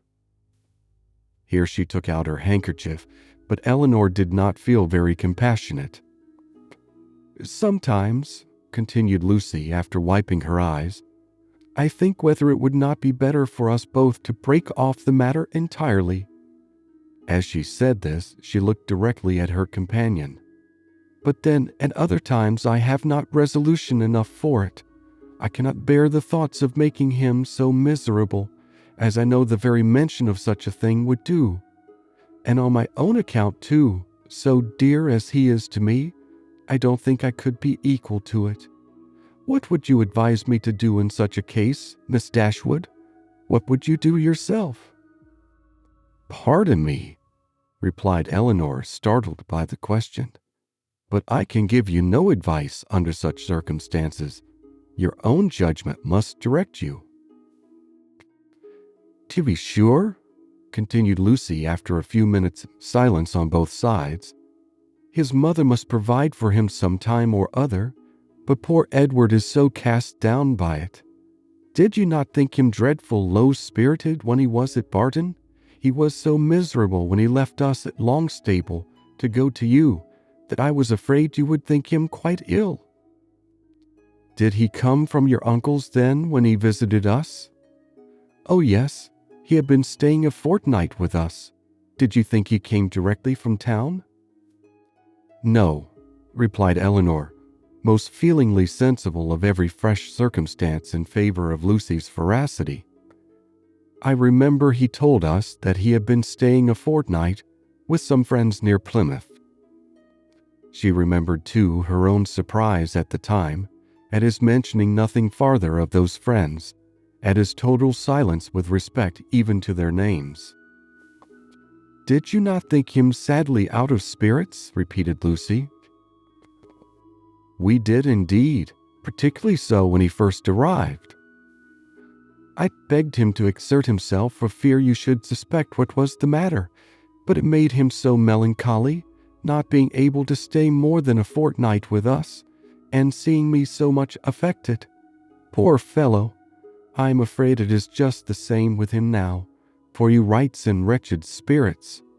I heard from him just before I left Exeter," taking a letter from her pocket and carelessly showing the direction to Eleanor. "You know his hand, I dare say. A charming one it is, but that is not written so well as usual. He was tired, I dare say, for he just filled the sheet to me as full as possible." Eleanor saw that it was his hand, and she could doubt no longer. This picture, she had allowed herself to believe, might have been accidentally obtained. It might not have been Edward's gift, but a correspondence between them by letter could subsist only under a positive engagement, could be authorized by nothing else. For a few moments, she was almost overcome. Her heart sunk within her, and she could hardly stand, but exertion was indispensably necessary, and she struggled so resolutely against the oppression of her feelings that her success was speedy and, for the time, complete. "Writing to each other," said Lucy, returning the letter into her pocket, "is the only comfort we have in such long separations. Yes, I have one other comfort in his picture, but poor Edward has not even that. If he had but my picture, he says he should be easy. I gave him a lock of my hair set in the ring when he was at Longstaple last, and that was some comfort to him, he said, but not equal to a picture. Perhaps you might notice the ring when you saw him?" "I did," said Eleanor with a composure of voice, under which was concealed an emotion and distress beyond anything she had ever felt before. She was mortified, shocked, confounded. Fortunately for her, they had now reached the cottage, and the conversation could be continued no farther. After sitting with them a few minutes, the Miss Steeles returned to the park, and Eleanor was then at liberty to think and be wretched. End of chapter. Sense and Sensibility by Jane Austen, Chapter 23. However small Eleanor's general dependence on Lucy's veracity might be, it was impossible for her, on serious reflection, to suspect it in the present case, where no temptation could be answerable to the folly of inventing a falsehood of such a description. What Lucy had asserted to be true, therefore, Eleanor could not, dared not longer doubt, supported as it was, too, on every side, by such probabilities and proofs, and contradicted by nothing but her own wishes. Their opportunity of acquaintance in the house of Mr. Pratt was a foundation for the rest, at once indisputable and alarming. And Edward's visit near Plymouth, his melancholy state of mind, his dissatisfaction at his own prospects, his uncertain behavior towards herself, the intimate knowledge of the Miss Steeles as to Norland and their family connections, which had often surprised her, the picture, the letter, the ring, formed altogether such a body of evidence as overcame every fear of condemning him unfairly, and established as a fact, which no partiality could set aside, his ill treatment of herself. Her resentment of such behavior, her indignation at having been its dupe, for a short time made her feel only for herself. But other ideas, other considerations, soon arose. Had Edward been intentionally deceiving her? Had he feigned a regard for her which he did not feel? Was his engagement to Lucy an engagement of the heart? No, whatever it might once have been, she could not believe it such at present. His affection was all her own. She could not be deceived in that. Her mother, sisters, Fanny, all had been conscious of his regard for her at Norland. It was not an illusion of her own vanity. He certainly loved her. What a softener of the heart was this persuasion! How much could it not tempt her to forgive? He had been blamable, highly blamable, in remaining at Norland after he first felt her influence over him to be more than it ought to be. In that he could not be defended, but if he had injured her, how much more had he injured himself? If her case were pitiable, his was hopeless.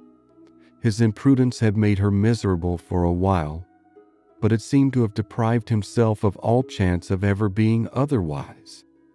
She might in time regain tranquility, but he, what had he to look forward to? Could he ever be tolerably happy with Lucy Steele?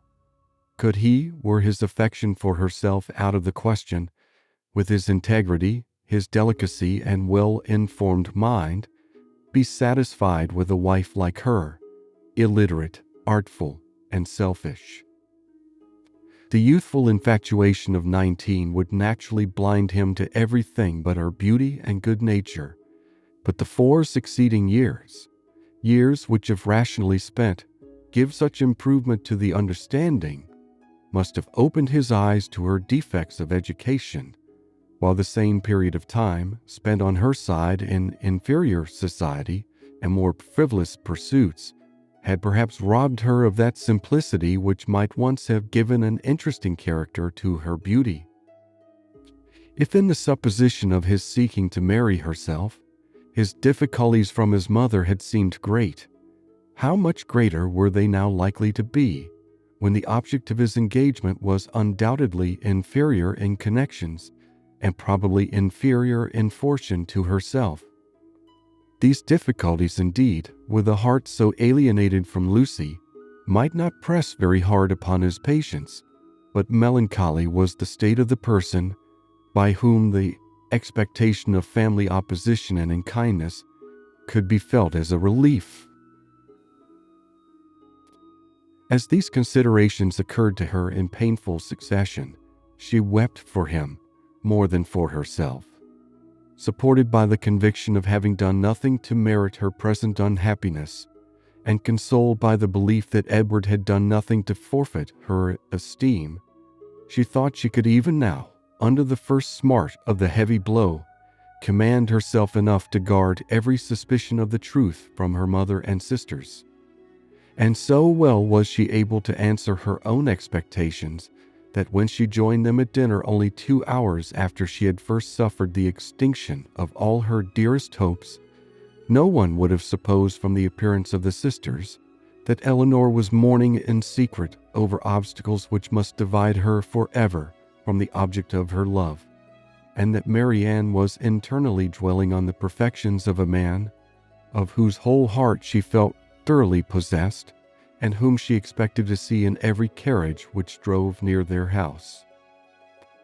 The necessity of concealing from her mother and Marianne what had been entrusted in confidence to herself, though it obliged her to unceasing exertion, was no aggravation of Eleanor's distress. On the contrary, it was a relief to her to be spared the communication of what would have given such affliction to them, and to be saved likewise from hearing that condemnation of Edward which would probably flow from the excess of their partial affection for herself, and which was more than she felt equal to support. From their counsel, or their conversation, she knew she could receive no assistance. Their tenderness and sorrow must add to her distress, while her self-command would neither receive encouragement from their example nor from their praise. She was stronger alone, and her own good sense so well supported her that her firmness was as unshaken, her appearance of cheerfulness as invariable, as with regrets so poignant and so fresh it was possible for them to be. Much as she had suffered from her first conversation with Lucy on the subject, she soon felt an earnest wish of renewing it, and this for more reasons than one. She wanted to hear many particulars of their engagement repeated again. She wanted more clearly to understand what Lucy really felt for Edward, whether there were any sincerity in her declaration of tender regard for him, and she particularly wanted to convince Lucy, by her readiness to enter on the matter again, and her calmness in conversing on it, that she was no otherwise interested in it than as a friend, which she very much feared her involuntary agitation in their morning discourse must have left at least doubtful. That Lucy was disposed to be jealous of her appeared very probable. It was plain that Edward had always spoken highly in her praise, not merely from Lucy's assertion, but from her venturing to trust her on so short a personal acquaintance, with a secret so confessedly and evidently important. And even Sir John's joking intelligence must have had some weight. But indeed, while Eleanor remained so well assured within herself of being really beloved by Edward, it required no other consideration of probabilities to make it natural that Lucy should be jealous, and that she was so. Her very confidence was a proof. What other reason for the disclosure of the affair could there be, but that Eleanor might be informed of it, of Lucy's superior claims on Edward, and be taught to avoid him in future? She had little difficulty in understanding thus much of her rival's intentions, and while she was firmly resolved to act by her as every principle of honor and honesty directed, to combat her own affection for Edward and to see him as little as possible, she could not deny herself the comfort of endeavoring to convince Lucy that her heart was unwounded. And as she could now have nothing more painful to hear on the subject than had already been told, she did not mistrust her own ability of going through a repetition of particulars with composure.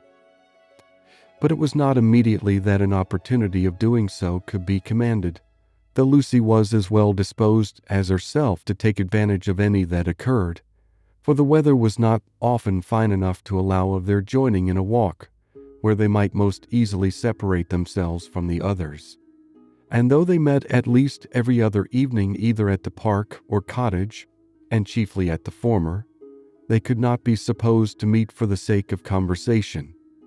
Such a thought would never enter either Sir John or Lady Middleton's head, and therefore very little leisure was ever given for a general chat, and none at all for particular discourse.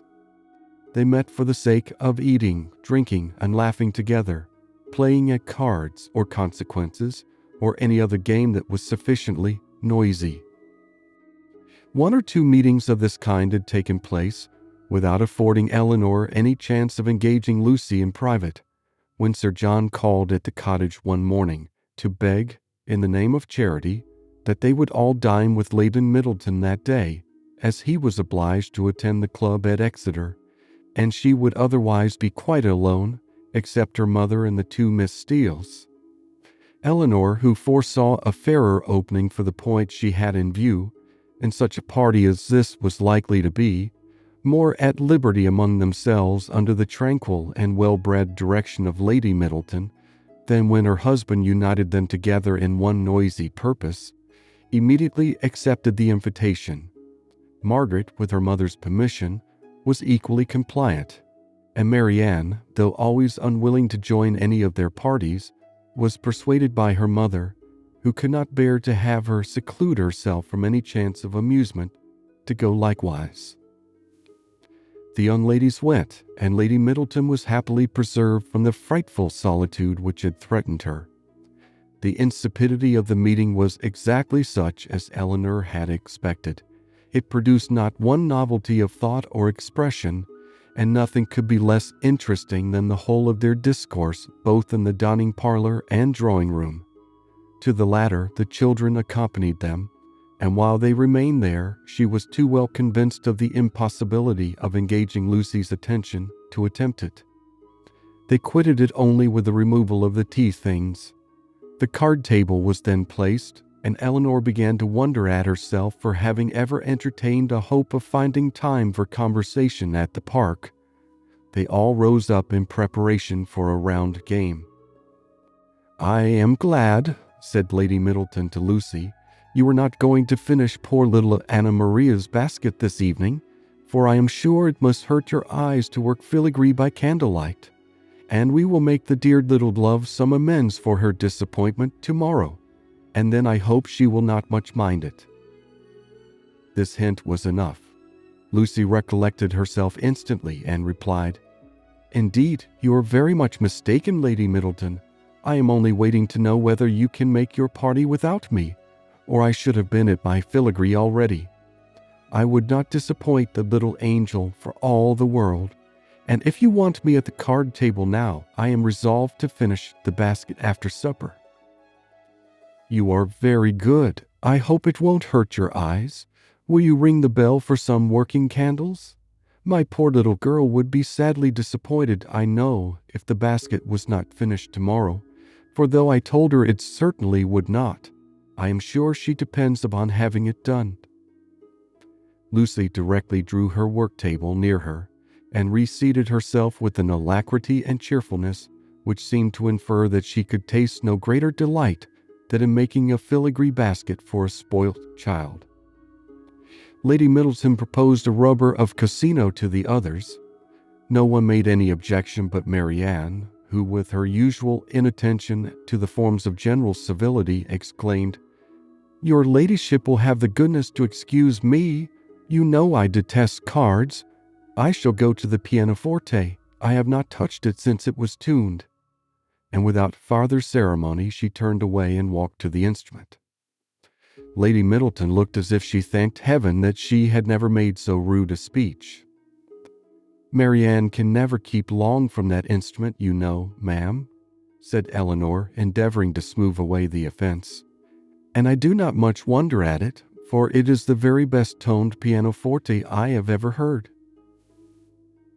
The remaining 5 were now to draw their cards. "Perhaps," continued Eleanor, "if I should happen to cut out, I might be of some use to Miss Lucy Steele in rolling her papers for her, and there is so much still to be done to the basket that it must be impossible, I think, for her labor singly to finish it this evening. I should like the work exceedingly if she would allow me a share in it." "Indeed, I shall be very much obliged to you for your help," cried Lucy, "for I find there is more to be done to it than I thought there was, and it would be a shocking thing to disappoint dear Anna Maria after all." "Oh, that would be terrible indeed," said Miss Steele. "Dear little soul, how I do love her." "You are very kind," said Lady Middleton to Eleanor, "and as you really like the work, perhaps you will be as well pleased not to cut in till another rubber, or will you take your chance now?"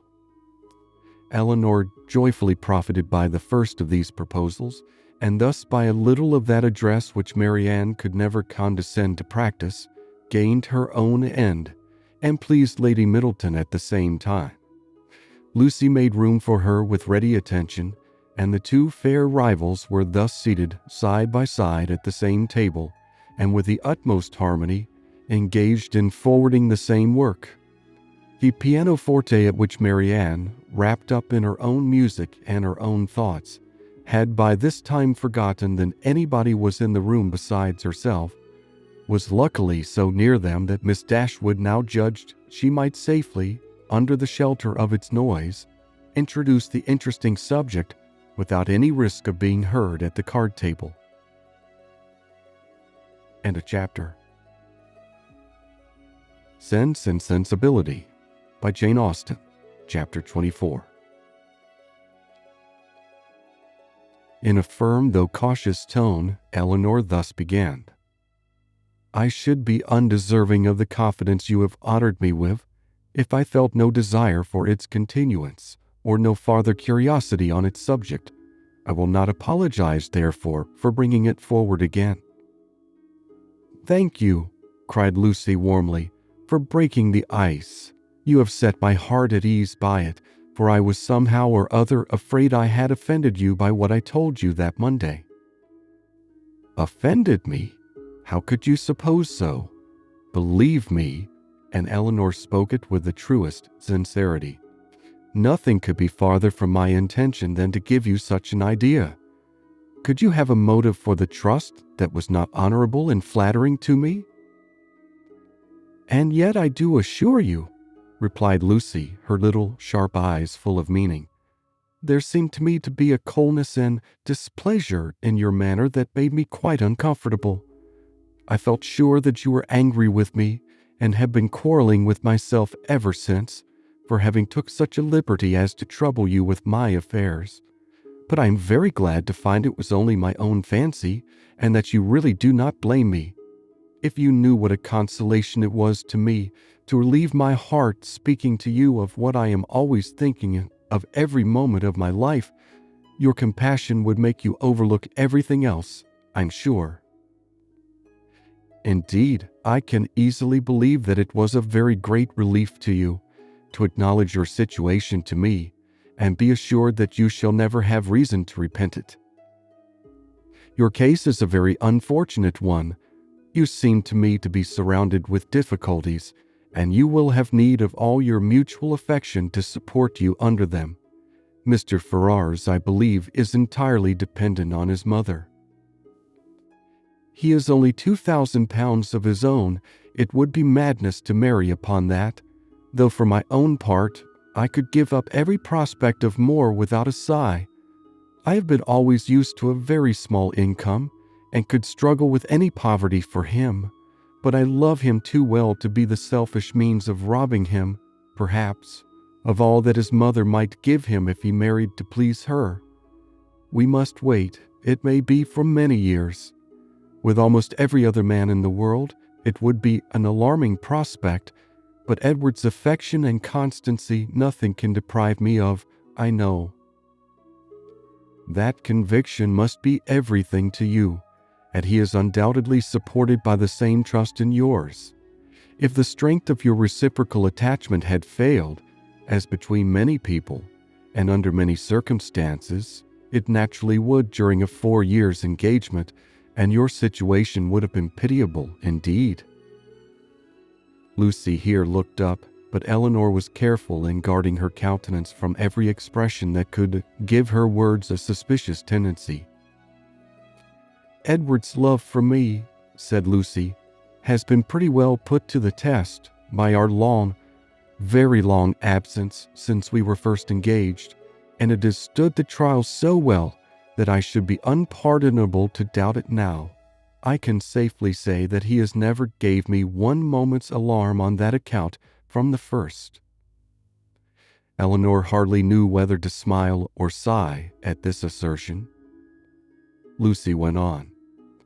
"I am rather of a jealous temper too by nature, and from our different situations in life, from his being so much more in the world than me, and our continual separation, I was enough inclined for suspicion to have found out the truth in an instant if there had been the slightest alteration in his behavior to me when we met, or any lowness of spirits that I could not account for, or if he had talked more of one lady than another, or seemed in any respect less happy at Longstaple than he used to be. I do not mean to say that I am particularly observant or quick-sighted in general, but in such a case I am sure I could not be deceived." "All this," thought Eleanor, "is very pretty, but it can impose upon neither of us." "But what," said she after a short silence, "are your views? Or have you none but that of waiting for Mrs. Ferrars's death, which is a melancholy and shocking extremity? Is her son determined to submit to this, and to all the tediousness of the many years of suspense in which it may involve you, rather than run the risk of her displeasure for a while by owning the truth?" "If we could be certain that it would be only for a while! But Mrs. Ferrars is a very headstrong, proud woman, and in her first fit of anger upon hearing it, would very likely secure everything to Robert, and the idea of that, for Edward's sake, frightens away all my inclination for hasty measures."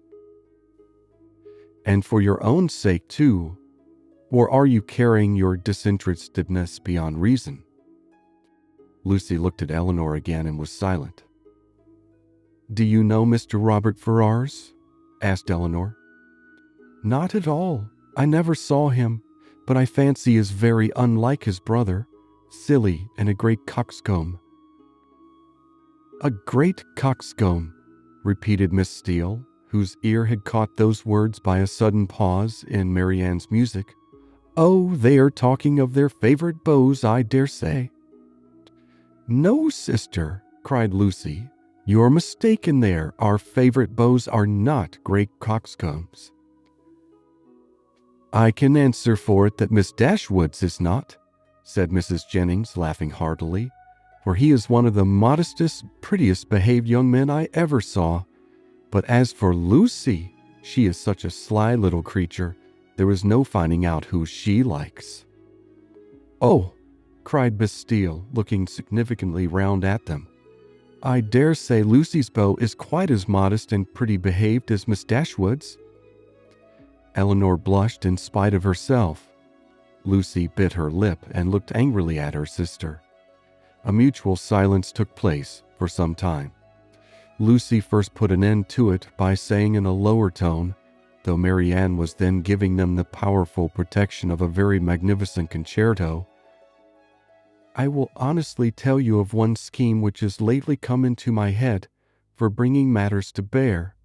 Indeed, I am bound to let you into the secret, for you are a party concerned. I dare say you have seen enough of Edward to know that he would prefer the church to every other profession.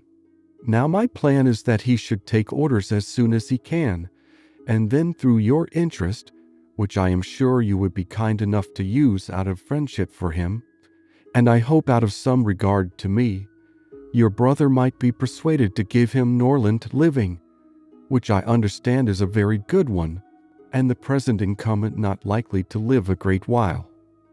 That would be enough for us to marry upon, and we might trust to time and chance for the rest." "I should always be happy," replied Eleanor, "to show any mark of my esteem and friendship for Mr. Ferrars. But do you not perceive that my interest on such an occasion would be perfectly unnecessary? He is brother to Mrs. John Dashwood. That must be recommendation enough to her husband." "But Mrs. John Dashwood would not much approve of Edward's going into orders." "Then I rather suspect that my interest would do very little." They were again silent for many minutes. At length, Lucy exclaimed with a deep sigh, "I believe it would be the wisest way to put an end to the business at once by dissolving the engagement. We seem so beset with difficulties on every side that though it would make us miserable for a time, we should be happier perhaps in the end. But you will not give me your advice, Miss Dashwood?" "No," answered Eleanor with a smile which concealed very agitated feelings. "On such a subject I certainly will not. You know very well that my opinion would have no weight with you unless it were on the side of your wishes." "Indeed, you wrong me," replied Lucy with great solemnity. "I know nobody of whose judgment I think so highly as I do of yours, and I do really believe that if you was to say to me, 'I advise you by all means to put an end to your engagement with Edward Ferrars, it would be more for the happiness of both of you,' I should resolve upon doing it immediately." Eleanor blushed for the insincerity of Edward's future wife and replied, "This compliment would effectually frighten me from giving any opinion on the subject had I formed one. It raises my influence much too high. The power of dividing two people so tenderly attached is too much for an indifferent person." "'Tis because you are an indifferent person," said Lucy with some pique, and laying a particular stress on those words, "that your judgment might justly have such weight with me. If you could be supposed to be biased in any respect by your own feelings, your opinion would not be worth having." Eleanor thought it wisest to make no answer to this, lest they might provoke each other to an unsuitable increase of ease and unreserve, and was even partly determined never to mention the subject again. Another pause, therefore, of many minutes' duration succeeded this speech, and Lucy was still the first to end it. "Shall you be in town this winter, Miss Dashwood?" said she with all her customary complacency. "Certainly not." "I am sorry for that," returned the other, while her eyes brightened at the information. "It would have gave me such pleasure to meet you there. But I dare say you will go for all that. To be sure, your brother and sister will ask you to come to them." "It will not be in my power to accept their invitation if they do." "How unlucky that is! I had quite depended upon meeting you there. Anne and me are to go to the latter end of January, to some relations who have been wanting us to visit them these several years. But I only go for the sake of seeing Edward. He will be there in February, otherwise London will have no charms for me. I have not spirits for it." Eleanor was soon called to the card table by the conclusion of the first rubber, and the confidential discourse of the two ladies was therefore at an end, to which both of them submitted without any reluctance, for nothing had been said on either side to make them dislike each other less than they had done before. And Eleanor sat down to the card table with the melancholy persuasion that Edward was not only without affection for the person who was to be his wife, but that he had not even the chance of being tolerably happy in marriage, which sincere affection on her side would have given. For self-interest alone could induce a woman to keep a man to an engagement of which she seemed so thoroughly aware that he was weary. From this time the subject was never revived by Eleanor, and when entered on by Lucy, who seldom missed an opportunity of introducing it, and was particularly careful to inform her confidante of her happiness whenever she received a letter from Edward, It was treated by the former with calmness and caution, and dismissed as soon as civility would allow, for she felt such conversations to be an indulgence which Lucy did not deserve and which were dangerous to herself. The visit of the Miss Steeles at Barton Park was lengthened far beyond what the first invitation implied. Their favor increased. They could not be spared. Sir John would not hear of their going, and in spite of their numerous and long-arranged engagements in Exeter, in spite of the absolute necessity of returning to fulfill them immediately, which was in full force at the end of every week, they were prevailed on to stay nearly 2 months at the park, and to assist in the due celebration of that festival which requires a more than ordinary share of private balls and large dinners to proclaim its importance. End of chapter. Sense and Sensibility by Jane Austen, Chapter 25. Though Mrs. Jennings was in the habit of spending a large portion of the year at the houses of her children and friends, she was not without a settled habitation of her own. Since the death of her husband, who had traded with success in a less elegant part of the town, she had resided every winter in a house in one of the streets near Portman Square. Towards this home she began on the approach of January to turn her thoughts, and thither she one day abruptly, and very unexpectedly by them, asked the elder Mrs. Dashwood to accompany her. Eleanor, without observing the varying complexion of her sister, and the animated look which spoke no indifference to the plan, immediately gave a grateful but absolute denial for both, in which she believed herself to be speaking their united inclinations. The reason alleged was their determined resolution of not leaving their mother at that time of the year. Mrs. Jennings received the refusal with some surprise, and repeated her invitation immediately.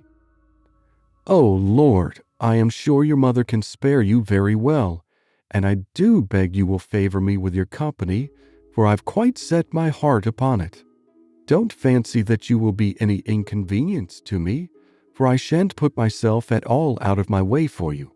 It will only be sending Betty by the coach, and I hope I can afford that.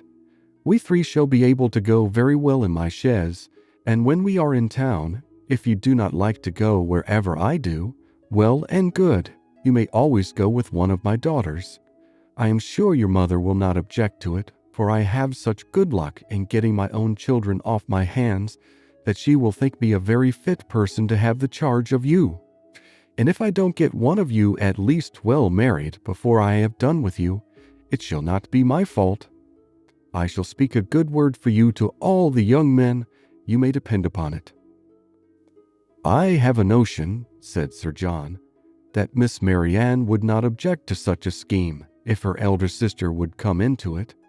It is very hard indeed that she should not have a little pleasure, because Miss Dashwood does not wish it.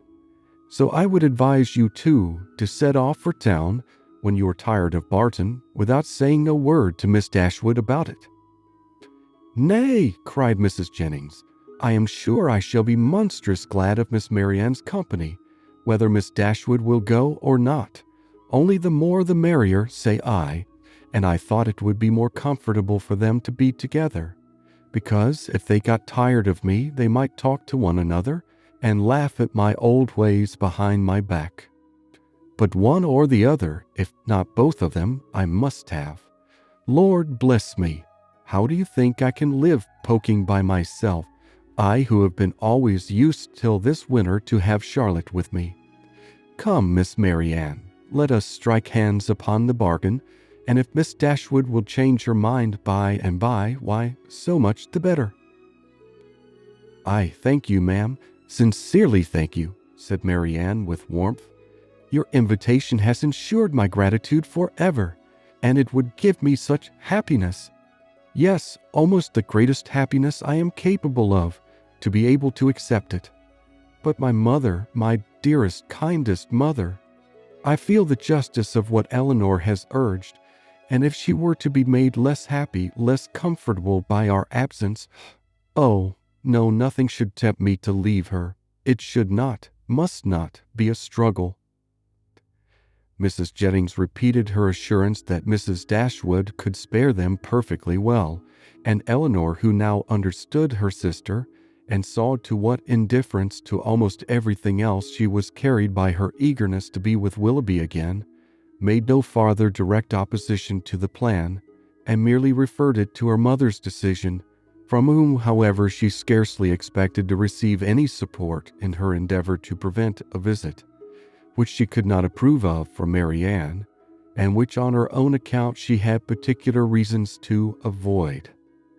Whatever Marianne was desirous of, her mother would be eager to promote.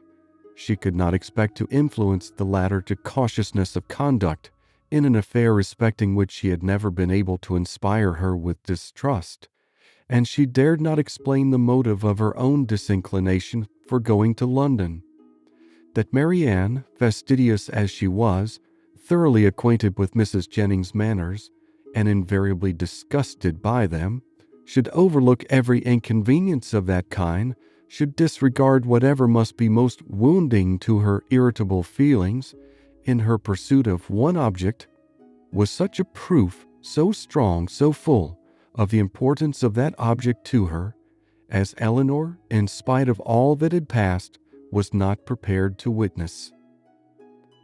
On being informed of the invitation, Mrs. Dashwood, persuaded that such an excursion would be productive of much amusement to both her daughters, and perceiving through all her affectionate attention to herself how much the heart of Marianne was in it, would not hear of their declining the offer upon her account, insisted on their both accepting it directly, and then began to foresee, with her usual cheerfulness, a variety of advantages that would accrue to them all from this separation.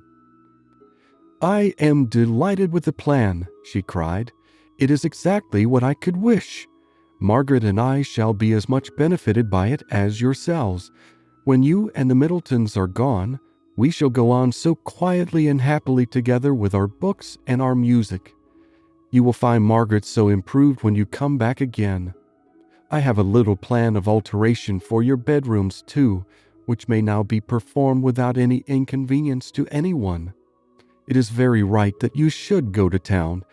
I would have every young woman of your condition in life acquainted with the manners and amusements of London. You will be under the care of a motherly, good sort of woman, of whose kindness to you I can have no doubt. And in all probability you will see your brother, and whatever may be his faults, or the faults of his wife, when I consider whose son he is, I cannot bear to have you so wholly estranged from each other. Though with your usual anxiety for our happiness," said Eleanor, "you have been obviating every impediment to the present scheme which occurred to you, there is still one objection which, in my opinion, cannot be so easily removed." Marianne's countenance sunk. "And what," said Mrs. Dashwood, "is my dear prudent Eleanor going to suggest? What formidable obstacle is she now to bring forward? Do let me hear a word about the expense of it." "My objection is this: though I think very well of Mrs. Jennings's heart, she is not a woman whose society can afford us pleasure, or whose protection will give us consequence." "That is very true," replied her mother, "but of her society, separately from that of other people, you will scarcely have anything at all, and you will almost always appear in public with Lady Middleton." "If Eleanor is frightened away by her dislike of Mrs. Jennings," said Marianne, "at least it need not prevent my accepting her invitation. I have no such scruples, and I am sure I could put up with every unpleasantness of that kind with very little effort." Eleanor could not help smiling at this display of indifference towards the manners of a person to whom she had often had difficulty in persuading Marianne to behave with tolerable politeness, and resolved within herself that if her sister persisted in going, she would go likewise, as she did not think it proper that Marianne should be left to the sole guidance of her own judgment, or that Mrs. Jennings should be abandoned to the mercy of Marianne for all the comfort of her domestic hours. To this determination she was the more easily reconciled, by recollecting that Edward Ferrars, by Lucy's account, was not to be in town before February, and that their visit, without any unreasonable abridgment, might be previously finished. "I will have you both go," said Mrs. Dashwood. "These objections are nonsensical. You will have much pleasure in being in London, and especially in being together. And if Eleanor would ever condescend to anticipate enjoyment, she would foresee it there from a variety of sources. She would perhaps expect some from improving her acquaintance with her sister-in-law's family." Eleanor had often wished for an opportunity of attempting to weaken her mother's dependence on the attachment of Edward and herself, that the shock might be less when the whole truth were revealed, and now on this attack, though almost hopeless of success, she forced herself to begin her design by saying, as calmly as she could, "I like Edward Ferrars very much, and shall always be glad to see him. But as to the rest of the family, it is a matter of perfect indifference to me whether I am ever known to them or not." Mrs. Dashwood smiled and said nothing. Marianne lifted up her eyes in astonishment, and Eleanor conjectured that she might as well have held her tongue. After very little farther discourse, it was finally settled that the invitation should be fully accepted. Mrs. Jennings received the information with a great deal of joy, and many assurances of kindness and care. Nor was it a matter of pleasure merely to her. Sir John was delighted, for to a man whose prevailing anxiety was the dread of being alone, the acquisition of 2 to the number of inhabitants in London was something. Even Lady Middleton took the trouble of being delighted, which was putting herself rather out of her way. And as for the Miss Steeleses, especially Lucy, they had never been so happy in their lives as this intelligence made them. Eleanor submitted to the arrangement which counteracted her wishes with less reluctance than she had expected to feel.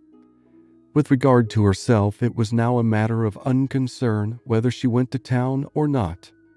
And when she saw her mother so thoroughly pleased with the plan, and her sister exhilarated by it in look, voice, and manner, restored to all her usual animation, and elevated to more than her usual gaiety, she could not be dissatisfied with the cause, and would hardly allow herself to distrust the consequence. Marianne's joy was almost a degree beyond happiness, so great was the perturbation of her spirits and her impatience to be gone.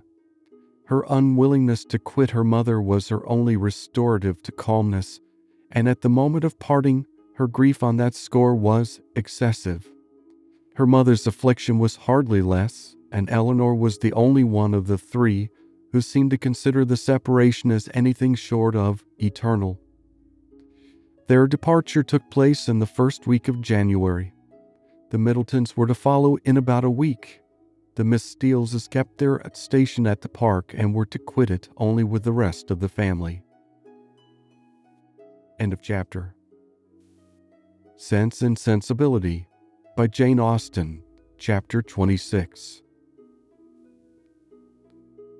Eleanor could not find herself in the carriage with Mrs. Jennings and beginning a journey to London under her protection and as her guest, without wondering at her own situation. So short had their acquaintance with that lady been, so wholly unsuited were they in age and disposition, and so many had been her objections against such a measure only a few days before. But these objections had all, with that happy ardor of youth which Marianne and her mother equally shared, been overcome or overlooked, and Eleanor, in spite of every occasional doubt of Willoughby's constancy, could not witness the rapture of delightful expectation which filled the whole soul and beamed in the eyes of Marianne, without feeling how blank was her own prospect, how cheerless her own state of mind in the comparison, and how gladly she would engage in the solicitude of Marianne's situation to have the same animating object in view, the same possibility of hope. A very short time, however, must now decide what Willoughby's intentions were. In all probability he was already in town. Marianne's eagerness to be gone declared her dependence on finding him there, and Eleanor was resolved not only upon gaining every new light as to his character which her own observation or the intelligence of others could give her, but likewise upon watching his behavior to her sister with such zealous attention as to ascertain what he was and what he meant before many meetings had taken place. Should the result of her observations be unfavorable, she was determined at all events to open the eyes of her sister. Should it be otherwise, her exertions would be of a different nature. She must then learn to avoid every selfish comparison and banish every regret which might lessen her satisfaction in the happiness of Marianne. They were 3 days on their journey, and Marianne's behavior as they traveled was a happy specimen of what future complaisance and companionableness to Mrs. Jennings might be expected to be. She sat in silence almost all the way, wrapped in her own meditations, and scarcely ever voluntarily speaking, except when any object of picturesque beauty within their view drew from her an exclamation of delight exclusively addressed to her sister. To atone for this conduct, therefore, Eleanor took immediate possession of the post of civility which she had assigned herself, behaved with the greatest attention to Mrs. Jennings, talked with her, laughed with her, and listened to her whenever she could. And Mrs. Jennings, on her side, treated them both with all possible kindness, was solicitous on every occasion for their ease and enjoyment, and only disturbed that she could not make them choose their own dinners at the inn, nor extort a confession of their preferring salmon to cod, or boiled fowls to veal cutlets. They reached town by 3 o'clock the third day, glad to be released after such a journey from the confinement of a carriage, and ready to enjoy all the luxury of a good fire. The house was handsome, and handsomely fitted up, and the young ladies were immediately put in possession of a very comfortable apartment. It had formerly been Charlotte's, and over the mantelpiece still hung a landscape in colored silks of her performance, in proof of her having spent 7 years at a great school in town to some effect. As dinner was not to be ready in less than 2 hours from their arrival, Eleanor determined to employ the interval in writing to her mother, and sat down for that purpose. In a few moments Marianne did the same. "I am writing home, Marianne," said Eleanor. "Had not you better defer your letter for a day or two?" "I am not going to write to my mother," replied Marianne hastily, and as if wishing to avoid any further inquiry. Eleanor said no more. It immediately struck her that she must then be writing to Willoughby, and the conclusion which as instantly followed was, that, however mysteriously they might wish to conduct the affair, they must be engaged. This conviction, though not entirely satisfactory, gave her pleasure, and she continued her letter with greater alacrity. Marianne's was finished in a very few minutes. In length it could be no more than a note. It was then folded up, sealed, and directed with eager rapidity. Eleanor thought she could distinguish a large W in the direction, and no sooner was it complete than Marianne, ringing the bell, requested the footman who answered it to get that letter conveyed for her to the 2-penny post. This decided the matter at once. Her spirits still continued very high, but there was a flutter in them which prevented their giving much pleasure to her sister, and this agitation increased as the evening drew on. She could scarcely eat any dinner, and when they afterwards returned to the drawing-room, seemed anxiously listening to the sound of every carriage. It was a great satisfaction to Eleanor that Mrs. Jennings, by being much engaged in her own room, could see little of what was passing. The tea things were brought in, and already had Marianne been disappointed more than once by a rap at a neighboring door, when a loud one was suddenly heard which could not be mistaken for one at any other house. Eleanor felt secure of its announcing Willoughby's approach, and Marianne, starting up, moved towards the door. Everything was silent. This could not be borne many seconds. She opened the door, advanced a few steps towards the stairs, and after listening half a minute, returned into the room in all the agitation which a conviction of having heard him would naturally produce.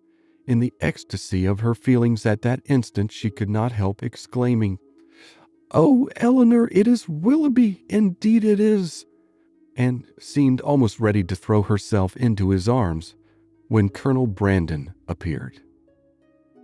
It was too great a shock to be borne with calmness, and she immediately left the room. Eleanor was disappointed too, but at the same time her regard for Colonel Brandon ensured his welcome with her, and she felt particularly hurt that a man so partial to her sister should perceive that she experienced nothing but grief and disappointment in seeing him. She instantly saw that it was not unnoticed by him, that he even observed Marianne as she quitted the room with such astonishment and concern as hardly left him the recollection of what civility demanded towards herself. "Is your sister ill?" said he. Eleanor answered in some distress that she was, and then talked of headaches, low spirits, and over-fatigues, and of everything to which she could decently attribute her sister's behavior. He heard her with the most earnest attention, but seeming to recollect himself, said no more on the subject, and began directly to speak of his pleasure at seeing them in London, making the usual inquiries about their journey and the friends they had left behind. In this calm kind of way, with very little interest on either side, they continued to talk, both of them out of spirits, and the thoughts of both engaged elsewhere. Eleanor wished very much to ask whether Willoughby were then in town, but she was afraid of giving him pain by any enquiry after his arrival, and at length, by way of saying something, she asked if he had been in London ever since she had seen him last. "Yes," he replied with some embarrassment, "almost ever since. I have been once or twice at Delaford for a few days, but it has never been in my power to return to Barton." This, and the manner in which it was said, immediately brought back to her remembrance all the circumstances of his quitting that place, with the uneasiness and suspicions they had caused to Mrs. Jennings, and she was fearful that her question had implied much more curiosity on the subject than she had ever felt. Mrs. Jennings soon came in. "Oh, Colonel," said she, with her usual noisy cheerfulness, "I am monstrous glad to see you. Sorry I could not come before. Beg your pardon, but I have been forced to look about me a little and settle my matters, for it is a long while since I have been at home, and you know one has always a world of little odd things to do after one has been away for any time. And then I've had Cartwright to settle with. Lord, I have been as busy as a bee ever since dinner. But pray, Colonel, how came you to conjure out that I should be in town today?" "I had the pleasure of hearing it at Mr. Palmer's, where I have been dining." "Oh, you did? Well, and how do they all do at their house? How does Charlotte do? I warrant you she is a fine size by this time." "Mrs. Palmer appeared quite well, and I am commissioned to tell you that you will certainly see her tomorrow." "Aye, to be sure, I thought as much. Well, Colonel, I have brought 2 young ladies with me, you see. That is, you see but one of them now, but there is another somewhere. Your friend, Miss Marianne, too, which you will not be sorry to hear. I do not know what you and Mr. Willoughby will do between you about her. Aye, it is a fine thing to be young and handsome. Well, I was young once, but I never was very handsome, worse luck for me. However, I got a very good husband, and I don't know what the greatest beauty can do more. Ah, poor man, he has been dead these 8 years and better.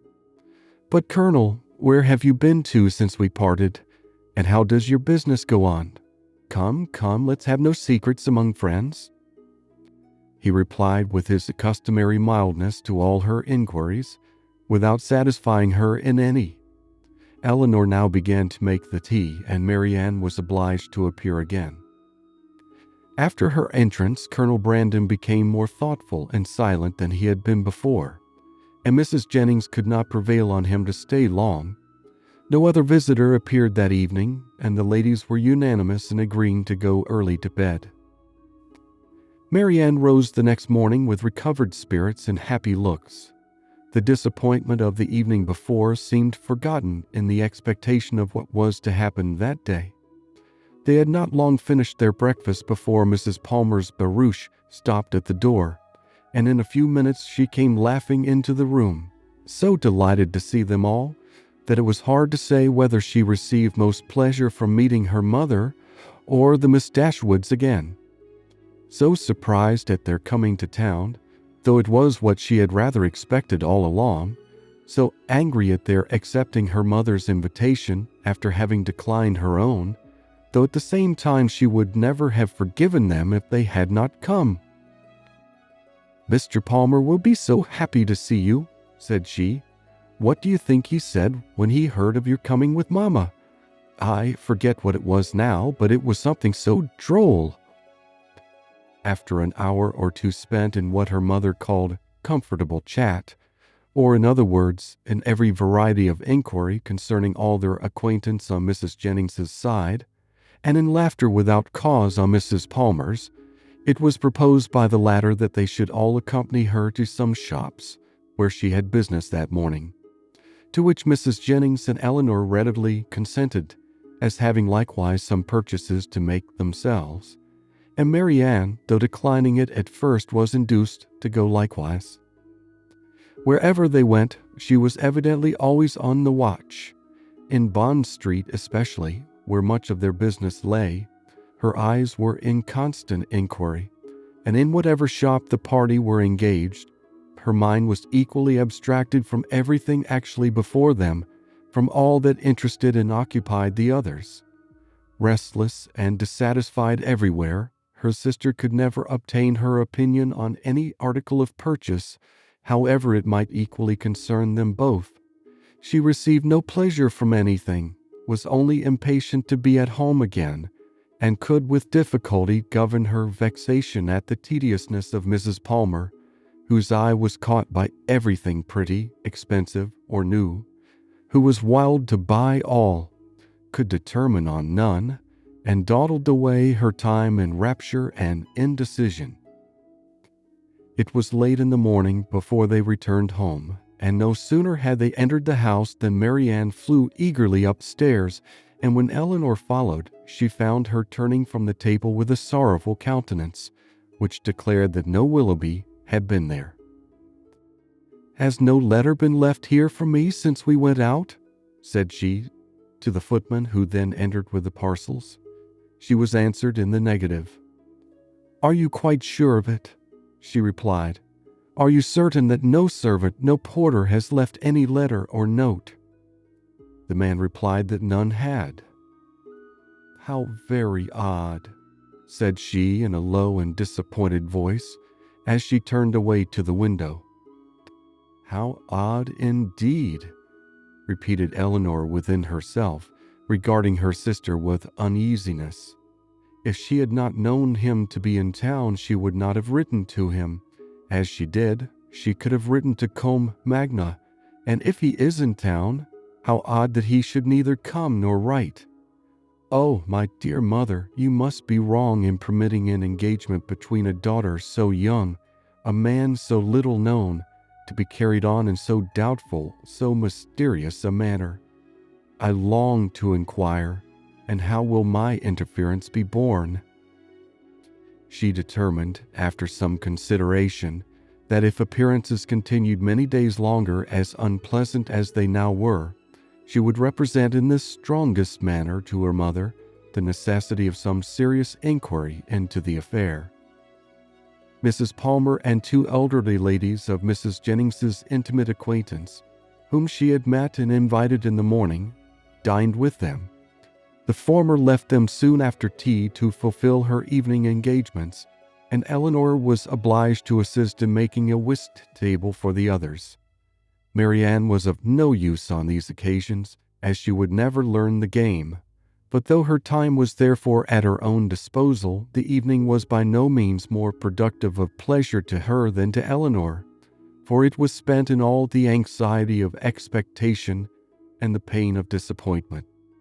She sometimes endeavored for a few minutes to read, But the book was soon thrown aside, and she returned to the more interesting employment of walking backwards and forwards across the room, pausing for a moment whenever she came to the window, in hopes of distinguishing the long-expected rap.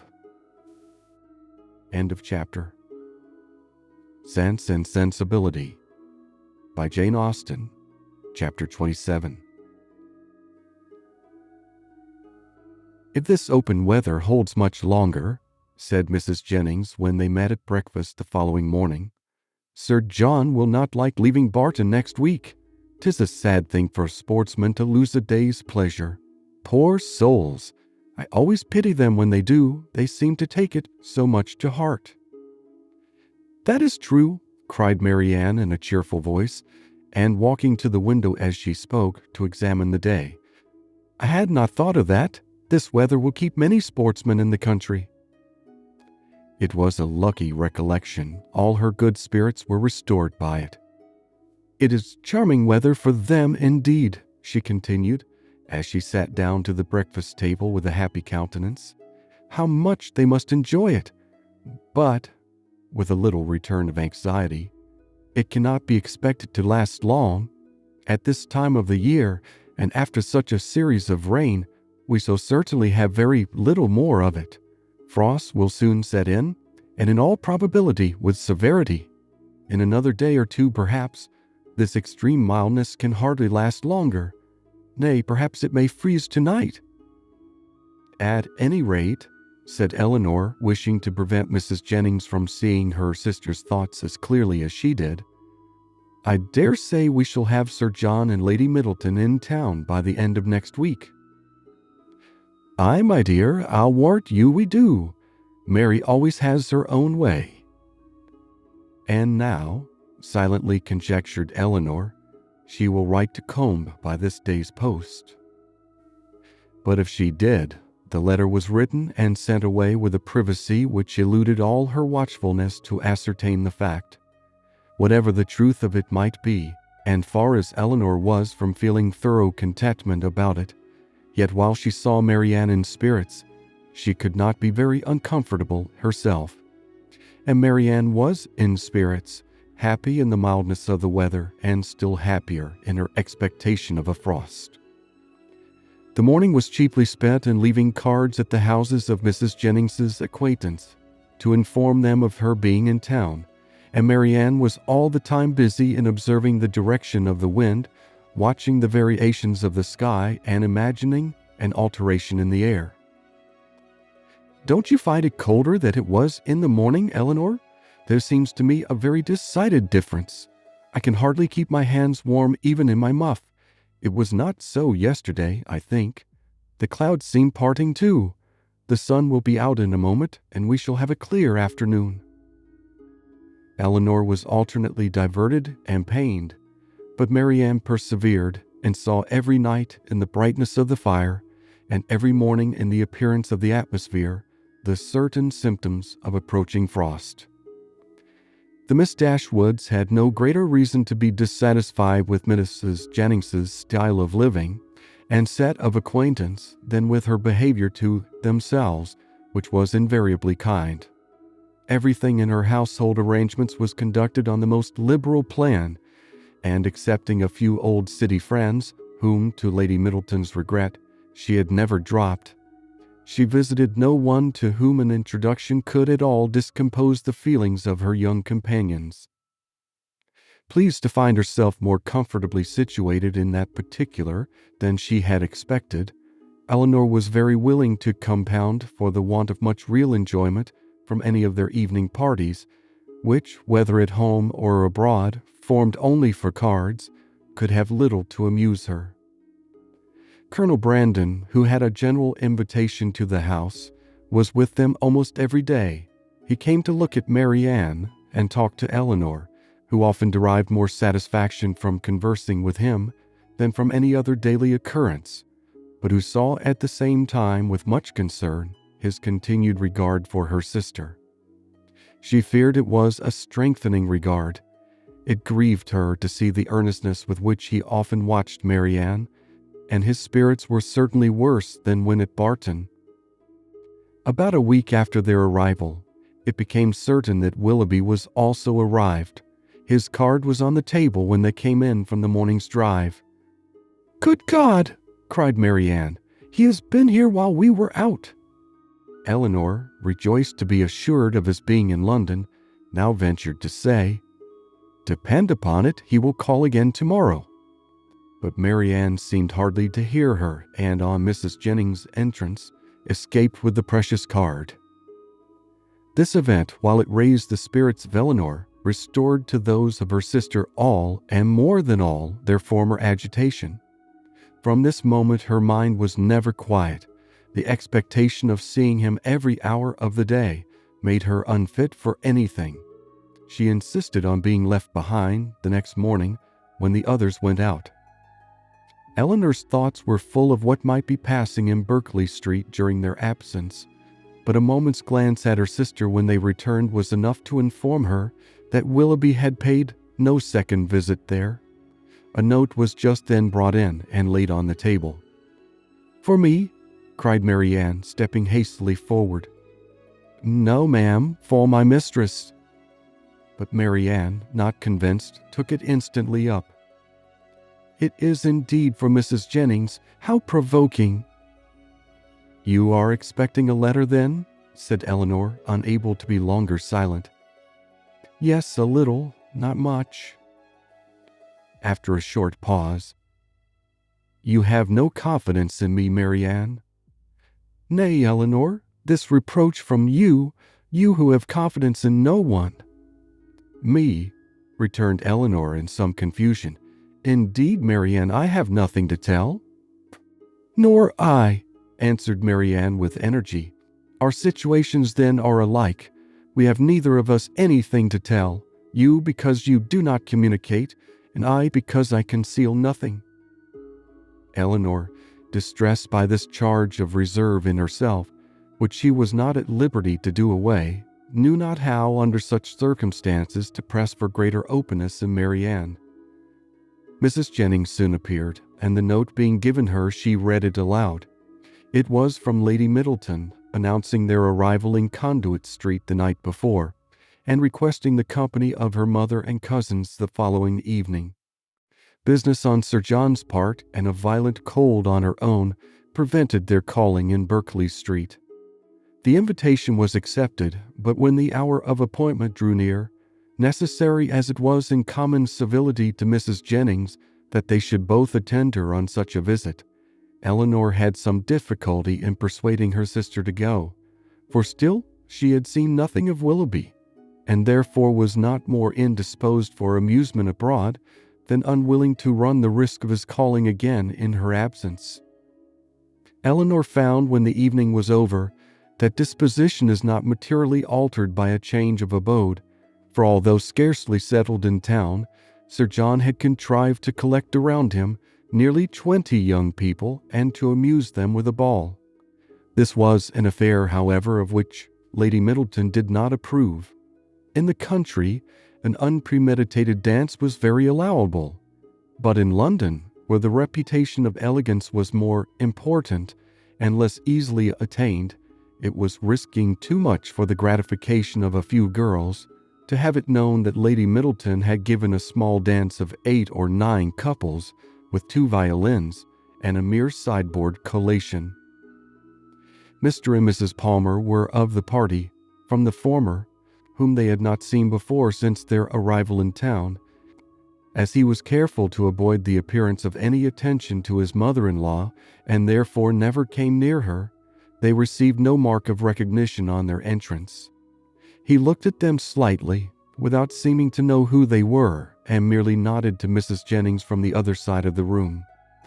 Marianne gave one glance round the apartment as she entered. It was enough. He was not there, and she sat down, equally ill-disposed to receive or communicate pleasure. After they had been assembled about an hour, Mr. Palmer sauntered towards the Miss Dashwoods to express his surprise on seeing them in town, though Colonel Brandon had been first informed of their arrival at his house, and he had himself said something very droll on hearing that they were to come. "I thought you were both in Devonshire," said he, "Did you?" replied Eleanor. "When do you go back again?" "I do not know," and thus ended their discourse. Never had Marianne been so unwilling to dance in her life as she was that evening, and never so much fatigued by the exercise. She complained of it as they returned to Berkeley Street. Aye, said Mrs. Jennings, "we know the reason of all that very well. If a certain person who shall be nameless had been there, you would not have been a bit tired. And to say the truth, it was not very pretty of him not to give you the meeting when he was invited." "Invited!" cried Marianne. "So my daughter Middleton told me, for it seems Sir John met him somewhere in the street this morning." Marianne said no more, but looked exceedingly hurt.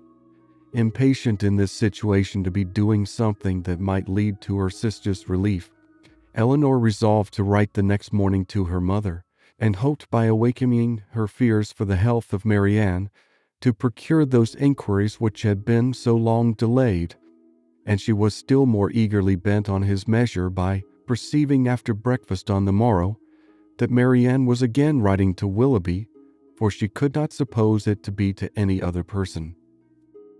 About the middle of the day, Mrs. Jennings went out by herself on business, and Eleanor began her letter directly, while Marianne, too restless for employment, too anxious for conversation, walked from one window to the other, or sat down by the fire in melancholy meditation. Eleanor was very earnest in her application to her mother, relating all that had passed, her suspicions of Willoughby's inconstancy, urging her by every plea of duty and affection to demand from Marianne an account of her real situation with respect to him. Her letter was scarcely finished when a rap foretold a visitor, and Colonel Brandon was announced. Marianne, who had seen him from the window and who hated company of any kind, left the room before he entered it. He looked more than usually grave, and though expressing satisfaction at finding Miss Dashwood alone, as if he had somewhat in particular to tell her, sat for some time without saying a word. Eleanor, persuaded that he had some communication to make in which her sister was concerned, impatiently expected its opening. It was not the first time of her feeling the same kind of conviction, for, more than once before, beginning with the observation of, "Your sister looks unwell today," or "Your sister seems out of spirits," he had appeared on the point either of disclosing or of inquiring something particular about her. After a pause of several minutes, this silence was broken by his asking her in a voice of some agitation when he was to congratulate her on the acquisition of a brother. Eleanor was not prepared for such a question, and having no answer ready, was obliged to adopt the simple and common expedient of asking what he meant. He tried to smile as he replied, "Your sister's engagement to Mr. Willoughby is very generally known." "It cannot be generally known," returned Eleanor, "for her own family do not know it." He looked surprised and said, "I beg your pardon. I am afraid my inquiry has been impertinent, but I had not supposed any secrecy intended, as they openly correspond, and their marriage is universally talked of." "How can that be? By whom have you heard it mentioned?" "By many. By some of whom you know nothing, by others with whom you are most intimate, Mrs. Jennings, Mrs. Palmer, and the Middletons. But still I might not have believed it, for where the mind is, perhaps, rather unwilling to be convinced, it will always find something to support its doubts. If I had not, when the servant let me in today, accidentally seen a letter in his hand directed to Mr. Willoughby in your sister's writing, I came to inquire, but I was convinced before I could ask the question. Is everything finally settled? Is it impossible to... But I have no right, and I could have no chance of succeeding. Excuse me, Miss Dashwood, I believe I have been wrong in saying so much, but I hardly know what to do, and on your prudence I have the strongest dependence. Tell me that it is all absolutely resolved on, that any attempt, that in short concealment, if concealment be possible, is all that remains?" These words, which conveyed to Eleanor a direct avowal of his love for her sister, affected her very much. She was not immediately able to say anything, and even when her spirits were recovered, she debated for a short time on the answer it would be most proper to give.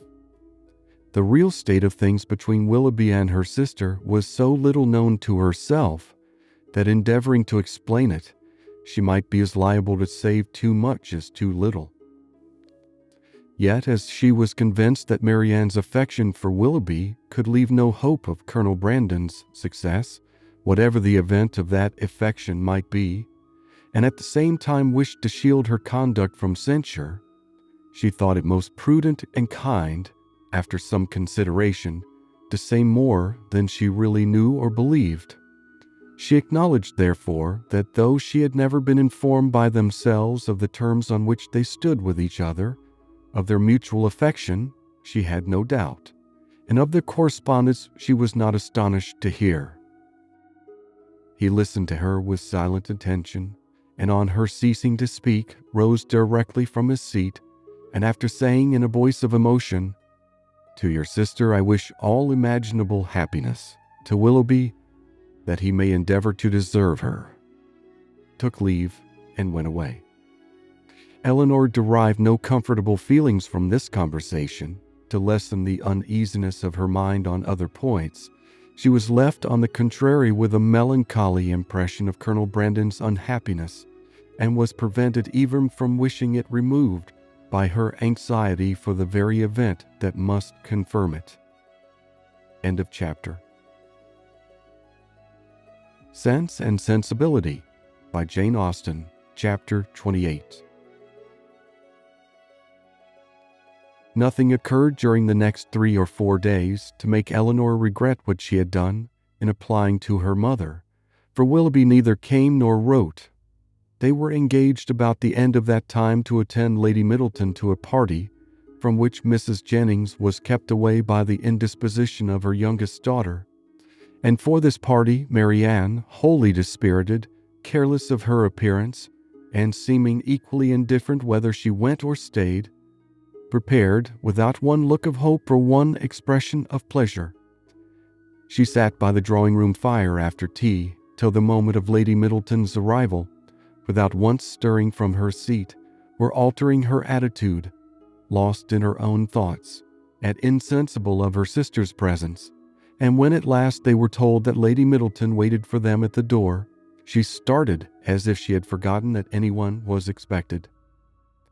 They arrived in due time at the place of destination, and as soon as the string of carriages before them would allow, alighted, ascended the stairs, heard their names announced from one landing place to another in an audible voice, and entered a room splendidly lit up, quite full of company and insufferably hot. When they had paid their tribute of politeness by curtsying to the lady of the house, they were permitted to mingle in the crowd and take their share of the heat and inconvenience to which their arrival must necessarily add. After some time spent in saying little or doing less, Lady Middleton sat down to casino, and as Marianne was not in spirits for moving about, she and Eleanor, luckily succeeding to chairs, placed themselves at no great distance from the table. They had not remained in this manner long before Eleanor perceived Willoughby standing within a few yards of them, in earnest conversation with a very fashionable-looking young woman. She soon caught his eye, and he immediately bowed, but without attempting to speak to her or to approach Marianne, though he could not but see her, and then continued his discourse with the same lady. Eleanor turned involuntarily to Marianne to see whether it could be unobserved by her. At that moment she first perceived him, and her whole countenance glowing with sudden delight, she would have moved towards him instantly, had not her sister caught hold of her. "Good heavens!" she exclaimed. "He is there! He is there! Oh, why does he not look at me? Why cannot I speak to him?" Pray, be composed," cried Eleanor, "and do not betray what you feel to everybody present. Perhaps he has not observed you yet." This, however, was more than she could believe herself, and to be composed at such a moment was not only beyond the reach of Marianne, it was beyond her wish. She sat in an agony of impatience which affected every feature. At last he turned round again and regarded them both. She started up, and pronouncing his name in a tone of affection, held out her hand to him. He approached, and addressing himself rather to Eleanor than Marianne, as if wishing to avoid her eye, and determined not to observe her attitude, inquired in a hurried manner after Mrs. Dashwood, and asked how long they had been in town. Eleanor was robbed of all presence of mind by such an address, and was unable to say a word. But the feelings of her sister were instantly expressed. Her face was crimsoned over, and she exclaimed in a voice of the greatest emotion, "Good God, Willoughby, what is the meaning of this? Have you not received my letters? Will you not shake hands with me?" He could not then avoid it, but her touch seemed painful to him, and he held her hand only for a moment. During all this time he was evidently struggling for composure. Eleanor watched his countenance and saw its expression becoming more tranquil. After a moment's pause, he spoke with calmness. "I did myself the honor of calling in Berkeley Street last Tuesday, and very much regretted that I was not fortunate enough to find yourselves and Mrs. Jennings at home. My card was not lost, I hope." "But have you not received my notes?" cried Marianne in the wildest anxiety. "Here is some mistake, I am sure, some dreadful mistake. What can be the meaning of it? Tell me, Willoughby, for heaven's sake, tell me what is the matter." He made no reply.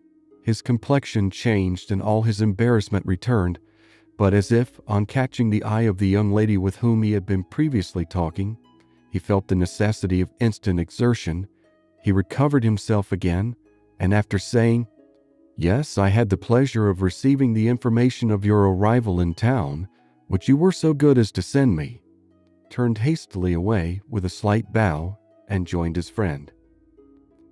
Marianne, now looking dreadfully white and unable to stand, sunk into her chair, and Eleanor, expecting every moment to see her fate, tried to screen her from the observation of others, while reviving her with lavender water.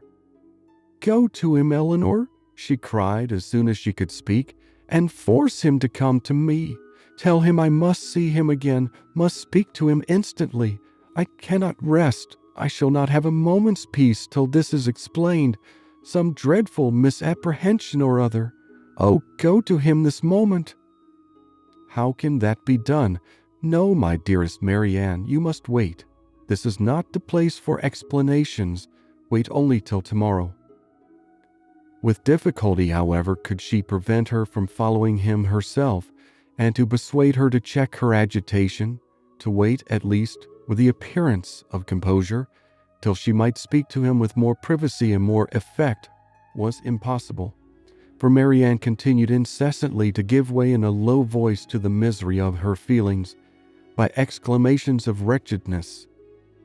In a short time Eleanor saw Willoughby quit the room by the door towards the staircase, and telling Marianne that he was gone, urged the impossibility of speaking to him again that evening, as a fresh argument for her to be calm. She instantly begged her sister would entreat Lady Middleton to take them home, as she was too miserable to stay a minute longer. Lady Middleton, though in the middle of a rubber, on being informed that Marianne was unwell, was too polite to object for a moment to her wish of going away, and making over her cards to a friend, they departed as soon as the carriage could be found. Scarcely a word was spoken during their return to Berkeley Street. Marianne was in a silent agony, too much oppressed even for tears. But as Mrs. Jennings was luckily not come home, they could go directly to their own room, where hartshorn restored her a little to herself. She was soon undressed and in bed, and as she seemed desirous of being alone, her sister then left her, and while she waited the return of Mrs. Jennings, had leisure enough for thinking over the past. That some kind of engagement had subsisted between Willoughby and Marianne she could not doubt, and that Willoughby was weary of it seemed equally clear. For however Marianne might still feed her own wishes, she could not attribute such behavior to mistake or misapprehension of any kind. Nothing but a thorough change of sentiment could account for it. Her indignation would have been still stronger than it was, had she not witnessed that embarrassment which seemed to speak of consciousness of his own misconduct, and prevented her from believing him so unprincipled as to have been sporting with the affections of her sister from the first, without any design that would bear investigation. Absence might have weakened his regard, and convenience might have determined him to overcome it, but that such regard had formerly existed she could not bring herself to doubt. As for Marianne, on the pangs which so unhappy a meeting must already have given her, and on those still more severe which might await her in its probable consequence, she could not reflect without the deepest concern.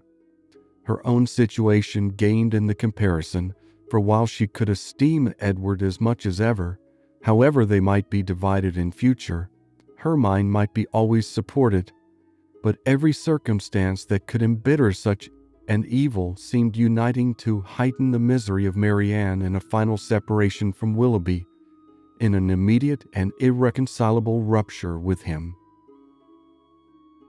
End of chapter. Sense and Sensibility by Jane Austen, Chapter 29. Before the housemaid had lit their fire the next day, or the sun gained any power over a cold, gloomy morning in January, Marianne, only half-dressed, was kneeling against one of the window seats for the sake of all the little light she could command from it, and writing as fast as a continual flow of tears would permit her. In this situation, Eleanor, roused from sleep by her agitation and sobs, first perceived her, and after observing her for a few moments with that silent anxiety, said, in a tone of the most considerate gentleness, "Marianne, may I ask?" "No, Eleanor," she replied. "Ask nothing, you will soon know all." The sort of desperate calmness with which this was said lasted no longer than while she spoke, and was immediately followed by a return of the same excessive affliction. It was some minutes before she could go on with her letter, and the frequent bursts of grief which still obliged her, at intervals, to withhold her pen, were proofs enough of her feeling how more than probable it was that she was writing for the last time to Willoughby. Eleanor paid her every quiet and unobtrusive attention in her power, and she would have tried to soothe and tranquilize her still more, had not Marianne entreated her, with all the eagerness of the most nervous irritability, not to speak to her for the world. In such circumstances it was better for both that they should not be long together, and the restless state of Marianne's mind not only prevented her from remaining in the room a moment after she was dressed, but requiring at once solitude and continual change of place, made her wander about the house till breakfast time, avoiding the sight of everybody. At breakfast she neither ate nor attempted to eat anything, and Eleanor's attention was then all employed, not in urging her, not in pitying her, nor in appearing to regard her, but in endeavoring to engage Mrs. Jennings's notice entirely to herself. As this was a favorite meal with Mrs. Jennings, it lasted a considerable time, and they were just setting themselves, after it, round the common working table, when a letter was delivered to Marianne, which she eagerly caught from the servant, and, turning of a death-like paleness, instantly ran out of the room. Eleanor, who saw as plainly by this as if she had seen the direction that it must come from Willoughby, felt immediately such a sickness at heart as made her hardly able to hold up her head, and sat in such a general tremor as made her fear it impossible to escape Mrs. Jennings's notice. That good lady, however, saw only that Marianne had received a letter from Willoughby, which appeared to her a very good joke, and which she treated accordingly, by hoping, with a laugh, that she would find it to her liking. Of Eleanor's distress, she was too busily employed in measuring lengths of worsted for her rug to see anything at all, and calmly continuing her talk, as soon as Marianne disappeared, she said, "Upon my word, I never saw a young woman so desperately in love in my life. My girls were nothing to her, and yet they used to be foolish enough. But as for Miss Marianne, she is quite an altered creature. I hope, from the bottom of my heart, he won't keep her waiting much longer, for it is quite grievous to see her look so ill and forlorn. Pray, when are they to be married?" Eleanor, though never less disposed to speak than at that moment, obliged herself to answer such an attack as this, and therefore, trying to smile, replied, "And have you really, ma'am, talked yourself into a persuasion of my sister's being engaged to Mr. Willoughby? I thought it had been only a joke, but so serious a question seems to imply more, and I must beg, therefore, that you will not deceive yourself any longer. I do assure you that nothing would surprise me more than to hear of their going to be married." For shame, Miss Dashwood. How can you talk so? Don't we all know that it must be a match, that they were over head and heels in love with each other from the first moment they met? Did not I see them together in Devonshire every day, and all day long? And did not I know that your sister came to town with me on purpose to buy wedding clothes? Come, this won't do. Because you are so sly about it yourself, you think nobody else has any senses. But it is no such thing, I can tell you, for it has been known all over town this ever so long. I tell everybody of it, and so does Charlotte." "Indeed, ma'am," said Eleanor very seriously, "you are mistaken. Indeed, you are doing a very unkind thing in spreading the report, and you will find that you have, though you will not believe me now." Mrs. Jennings laughed again, but Eleanor had not spirits to say more, and eager at all events to know what Willoughby had written, hurried away to their room, where, on opening the door, she saw Marianne stretched on the bed, almost choked by grief, one letter in her hand, and 2 or 3 others laying by her. Eleanor drew near, but without saying a word, and seating herself on the bed, took her hand, kissed her affectionately several times, and then gave way to a burst of tears which at first was scarcely less violent than Marianne's. The latter, though unable to speak, seemed to feel all the tenderness of this behavior, and after some time thus spent in joyed affliction, she put all the letters into Eleanor's hands, and then covering her face with her handkerchief, almost screamed with agony. Eleanor, who knew that such grief, shocking as it was to witness it, must have its course, watched by her till this excess of suffering had somewhat spent itself, and then turning eagerly to Willoughby's letter, read as follows: "Bond Street, January. My dear Madam, I have just had the honor of receiving your letter, for which I beg to return my sincere acknowledgments. I am much concerned to find there was anything in my behavior last night that did not meet your approbation, and though I am quite at a loss to discover in what point I could be so unfortunate as to offend you, I entreat your forgiveness of what I can assure you to have been perfectly unintentional. I shall never reflect on my former acquaintance with your family in Devonshire without the most grateful pleasure, and flatter myself it will not be broken by any mistake or misapprehension of my actions. My esteem for your whole family is very sincere, but if I have been so unfortunate as to give rise to a belief of more than I felt or meant to express, I shall reproach myself for not having been more guarded in my professions of that esteem. That I should ever have met more you will allow to be impossible when you understand that my affections have been long engaged elsewhere, and it will not be many weeks, I believe, before this engagement is fulfilled. It is with great regret that I obey your commands in returning the letters with which I have been honored from you, and the lock of hair which you so obligingly bestowed on me. I am, dear madam, your most obedient, humble servant, John Willoughby. With what indignation such a letter as this must be read by Miss Dashwood may be imagined, though aware, before she began it, that it must bring a confession of his inconstancy and confirm their separation forever.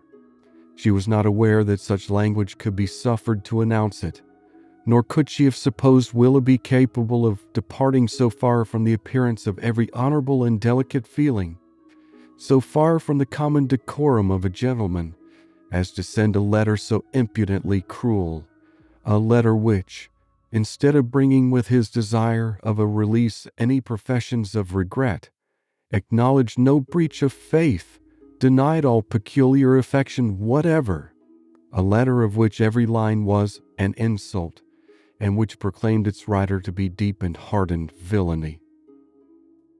She paused over it for some time with indignant astonishment, then read it again and again, but every perusal only served to increase her abhorrence of the man, and so bitter were her feelings against him that she dared not trust herself to speak, lest she might wound Marianne still deeper by treating their disengagement not as a loss to her of any possible good, but as an escape from the worst and most irremediable of all evils, a connection for life with an unprincipled man, as a deliverance the most real, a blessing the most important. In her earnest meditation on the contents of the letter, on the depravity of that mind which could dictate it, and probably on the very different mind of a very different person who had no other connection whatever with the affair than what her heart gave him with everything that passed, Eleanor forgot the immediate distress of her sister, forgot that she had 3 letters on her lap yet unread, and so entirely forgot how long she had been in the room, that when on hearing a carriage drive up to the door, she went to the window to see who could be coming so unreasonably early. She was all astonishment to perceive Mrs. Jennings's chariot, which she knew had not been ordered till 1. Determined not to quit Marianne, though hopeless of contributing at present to her ease, she hurried away to excuse herself from attending Mrs. Jennings on account of her sister being indisposed. Mrs. Jennings, with a thoroughly good-humored concern for its cause, admitted the excuse most readily, and Eleanor, after seeing her safe off, returned to Marianne, whom she found attempting to rise from the bed, and whom she reached just in time to prevent her from falling on the floor, faint and giddy with a long want of proper rest and food, for it was many days since she had any appetite, and many nights since she had really slept. And now, when her mind was no longer supported by the fever of suspense, the consequence of all this was felt in an aching head, a weakened stomach, and a general nervous faintness.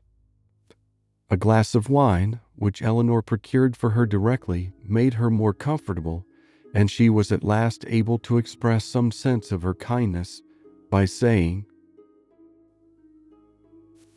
"Poor Eleanor, how unhappy I make you."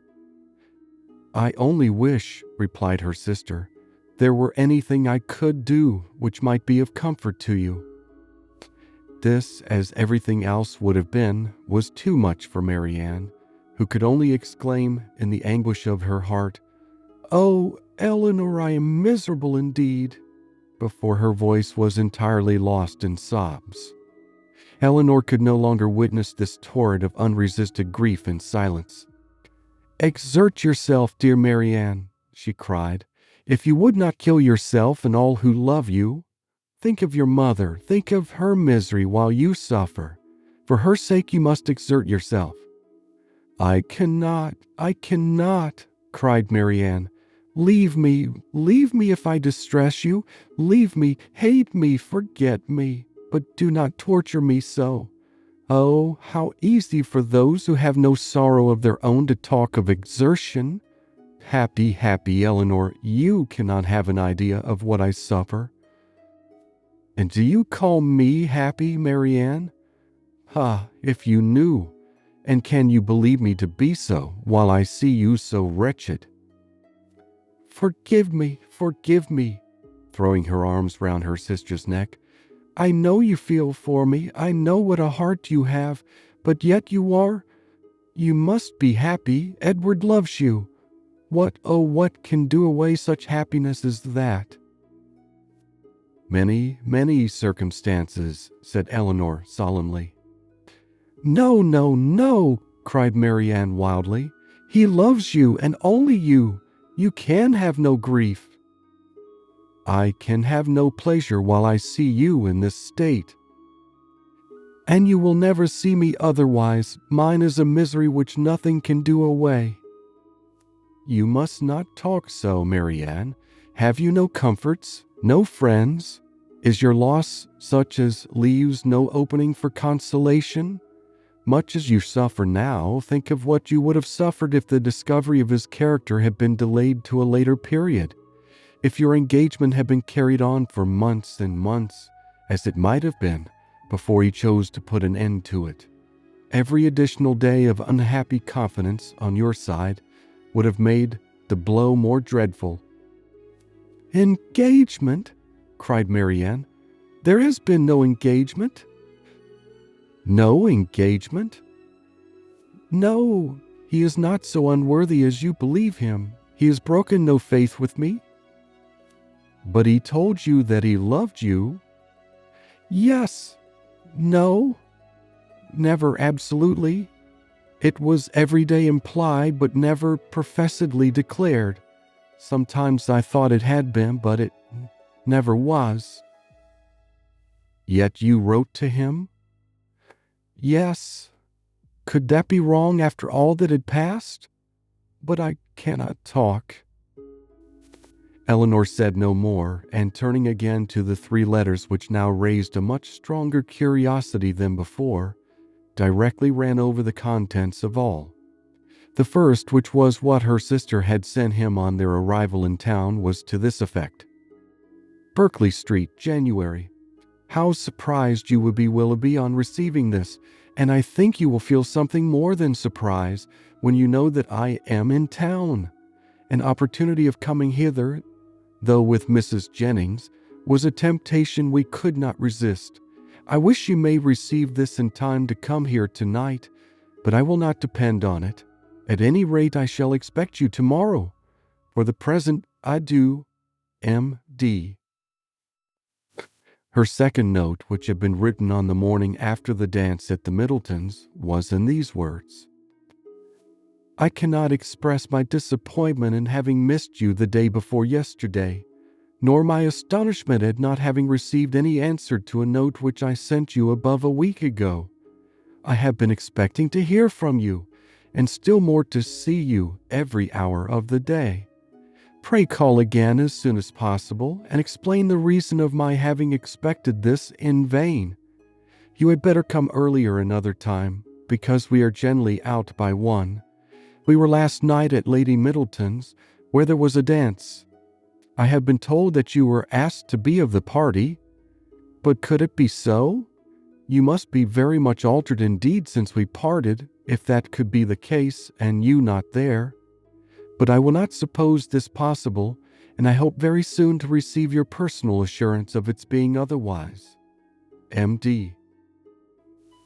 The contents of her last note to him were these: "What am I to imagine, Willoughby, by your behavior last night? Again I demanded explanation of it. I was prepared to meet you with the pleasure which our separation naturally produced, with the familiarity which our intimacy at Barton appeared to me to justify. I was repulsed indeed. I have passed a wretched night in endeavoring to excuse a conduct which can scarcely be called less than insulting. But though I have not yet been able to form any reasonable apology for your behavior, I am perfectly ready to hear your justification of it. You have perhaps been misinformed, or purposely deceived, in something concerning me, which may have lowered me in your opinion. Tell me what it is, explain the grounds on which you acted, and I shall be satisfied in being able to satisfy you. It would grieve me indeed to be obliged to think ill of you, but if I am to do it, if I am to learn that you are not what we have hitherto believed you, that your regard for us all was insincere, that your behavior to me was intended only to deceive, let it be told as soon as possible. My feelings are at present in a state of dreadful indecision. I wish to acquit you, but certainty on either side will be an ease to what I now suffer. If your sentiments are no longer what they were, you will return my notes and the lock of my hair which is in your possession. M.D.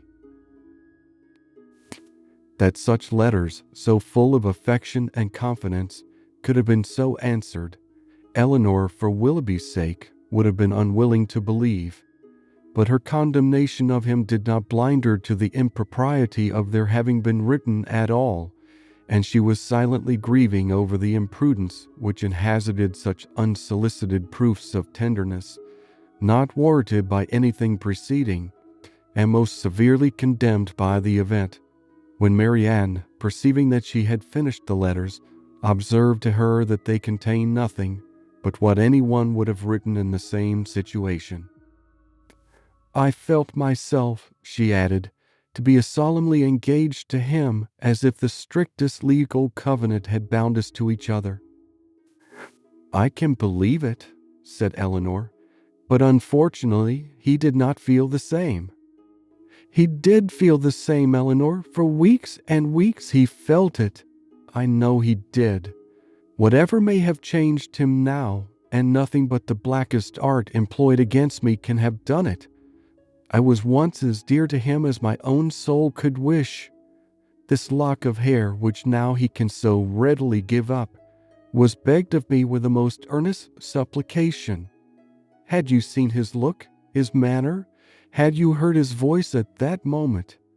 Have you forgot the last evening of our being together at Barton? The morning that we parted, too, when he told me that it might be many weeks before we met again. His distress. Can I ever forget his distress? For a moment or two she could say no more, but when this emotion had passed away, she added in a firmer tone, Eleanor, I have been cruelly used, but not by Willoughby.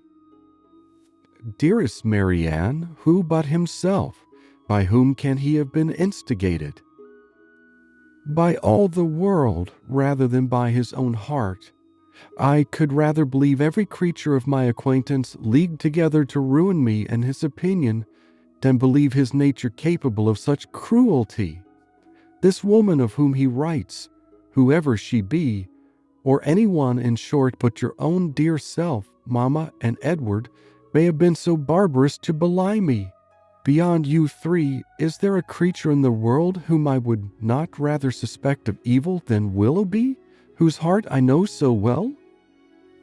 Eleanor would not contend, and only replied, Whoever may have been so detestably your enemy, let them be cheated of their malignant triumph, my dear sister, by seeing how nobly the consciousness of your own innocence and good intentions supports your spirits.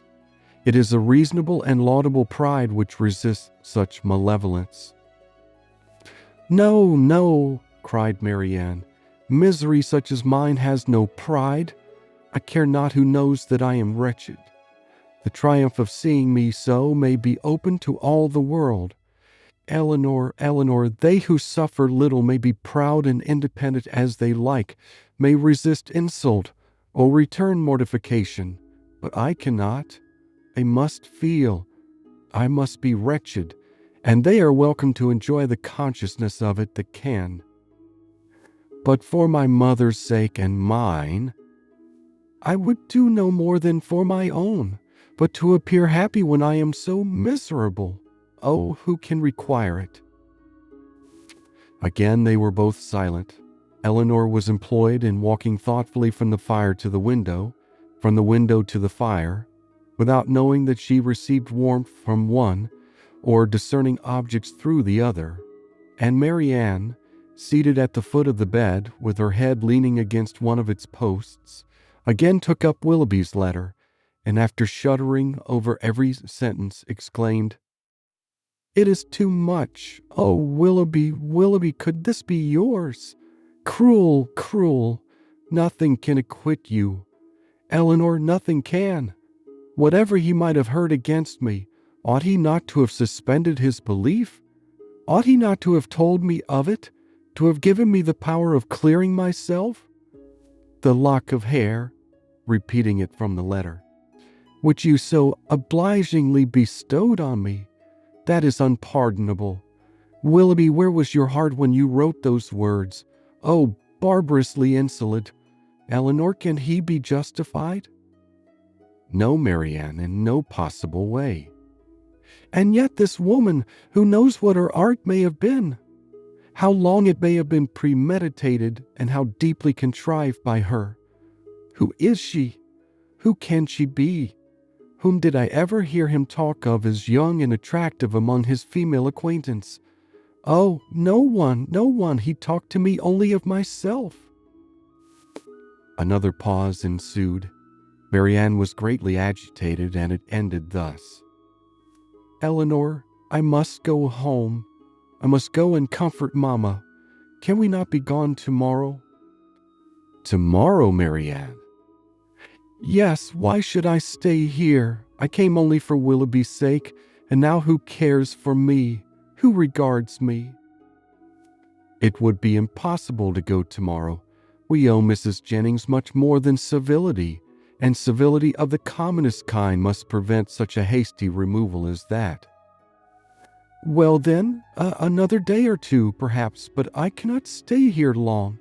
I cannot stay to endure the questions and remarks of all these people. The Middletons and Palmers, how am I to bear their pity? The pity of such a woman as Lady Middleton. Oh, what would he say to that? Eleanor advised her to lie down again, and for a moment she did so, but no attitude could give her ease, and in restless pain of mind and body she moved from one posture to another, till growing more and more hysterical, her sister could with difficulty keep her on the bed at all, and for some time was fearful of being constrained to call for assistance. Some lavender drops, however, which she was at length persuaded to take, were of use, and from that time till Mrs. Jennings returned, she continued on the bed quiet and motionless. End of chapter. Sense and Sensibility by Jane Austen, Chapter 30. Mrs. Jennings came immediately to their room on her return, and without waiting to have her request of admittance answered, opened the door and walked in with a look of real concern. "How do you do, my dear?" said she in a voice of great compassion to Marianne, who turned away her face without attempting to answer. "How is she, Miss Dashwood? Poor thing, she looks very bad." "No wonder. Aye, it is but too true. He is to be married very soon, a good-for-nothing fellow. I have no patience with him. Mrs. Taylor told me of it half an hour ago, and she was told of it by a particular friend of Miss Grey herself, else I am sure I should not have believed it, and I was almost ready to sink as it was. Well, said I, all I can say is, that if this be true, he has used a young lady of my acquaintance abominably ill, and I wish with all my soul his wife may plague his heart out. And so I shall always say, my dear, you may depend on it. I have no notion of men's going on in this way, and if ever I meet him again, I will give him such a dressing as he has not had this many a day. But there is one comfort, my dear Miss Marianne. He is not the only young man in the world worth having, and with your pretty face you will never want admirers. Well, poor thing, I won't disturb her any longer, for she had better have her cry out at once and have done with. The Parrys and Sandersons, luckily, are coming tonight, you know, and that will amuse her."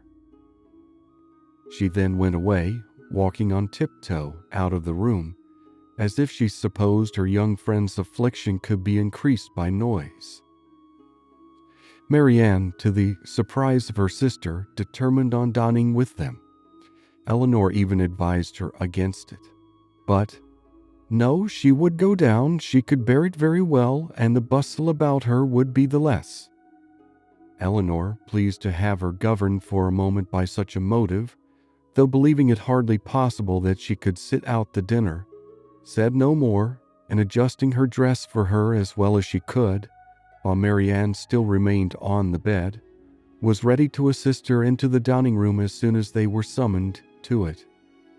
When there, though looking most wretchedly, she ate more and was calmer than her sister had expected.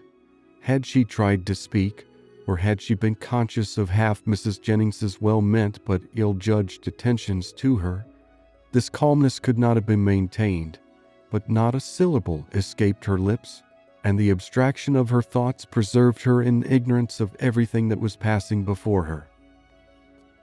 Eleanor, who did justice to Mrs. Jennings's kindness, though its effusions were often distressing, and sometimes almost ridiculous, made her those acknowledgments, and returned her those civilities which her sister could not make or return for herself. Their good friend saw that Marianne was unhappy, and felt that everything was due to her which might make her at all less so. She treated her therefore with all the indulgent fondness of a parent towards a favorite child on the last day of its holidays. Marianne was to have the best place by the fire, was to be tempted to eat by every delicacy in the house, and to be amused by the relation of all the news of the day. Had not Eleanor, in the sad countenance of her sister, seen a check to all mirth, she could have been entertained by Mrs. Jennings's endeavors to cure a disappointment in love by a variety of sweetmeats and olives and a good fire.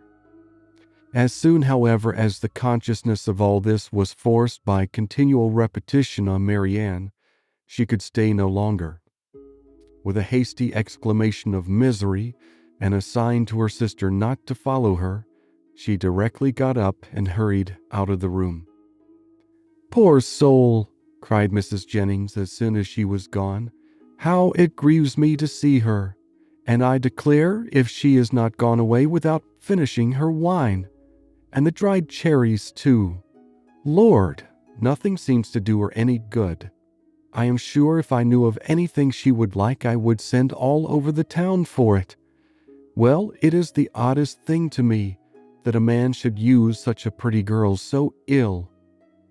But when there is plenty of money on one side and next to none on the other, Lord bless you, they care no more about such things." "The lady, then, Miss Grey, I think you called her, is very rich?" £50,000, my dear. Did you ever see her? A smart, stylish girl, they say, but not handsome. I remember her aunt very well, Biddy Henshaw. She married a very wealthy man, but the family are all rich together. £50,000, and by all accounts it won't come before it's wanted, for they say he is all to pieces. No wonder, dashing about with his curricle and hunters. Well, it don't signify talking, but when a young man, be who he will, comes and makes love to a pretty girl and promises marriage, he has no business to fly off from his word only because he grows poor and a richer girl is ready to have him. Why don't he, in such a case, sell his horses, let his house, turn off his servants, and make a thorough reform at once? I warrant you Miss Marianne would have been ready to wait till matters came round. But that won't do nowadays. Nothing in the way of pleasure can ever be given up by the young men of this age." "Do you know what kind of a girl Miss Grey is? Is she said to be amiable?"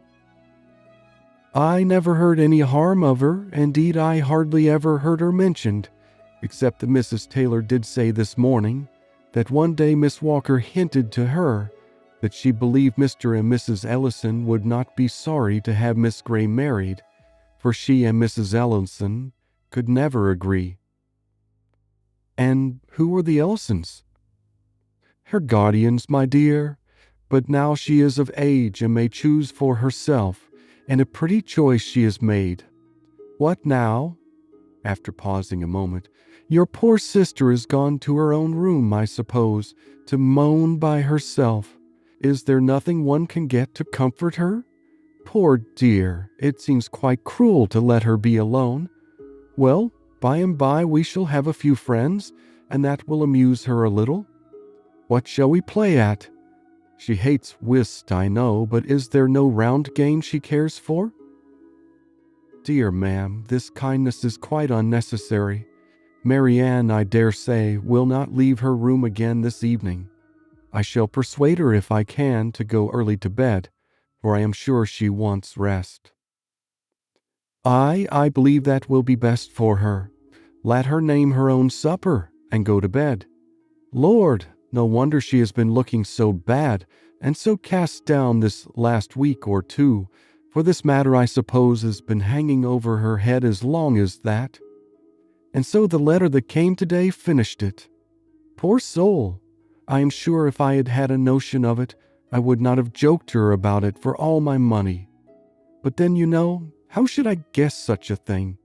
I made sure of its being nothing but a common love letter, and you know young people like to be laughed at about them. Lord, how concerned Sir John and my daughters will be when they hear it.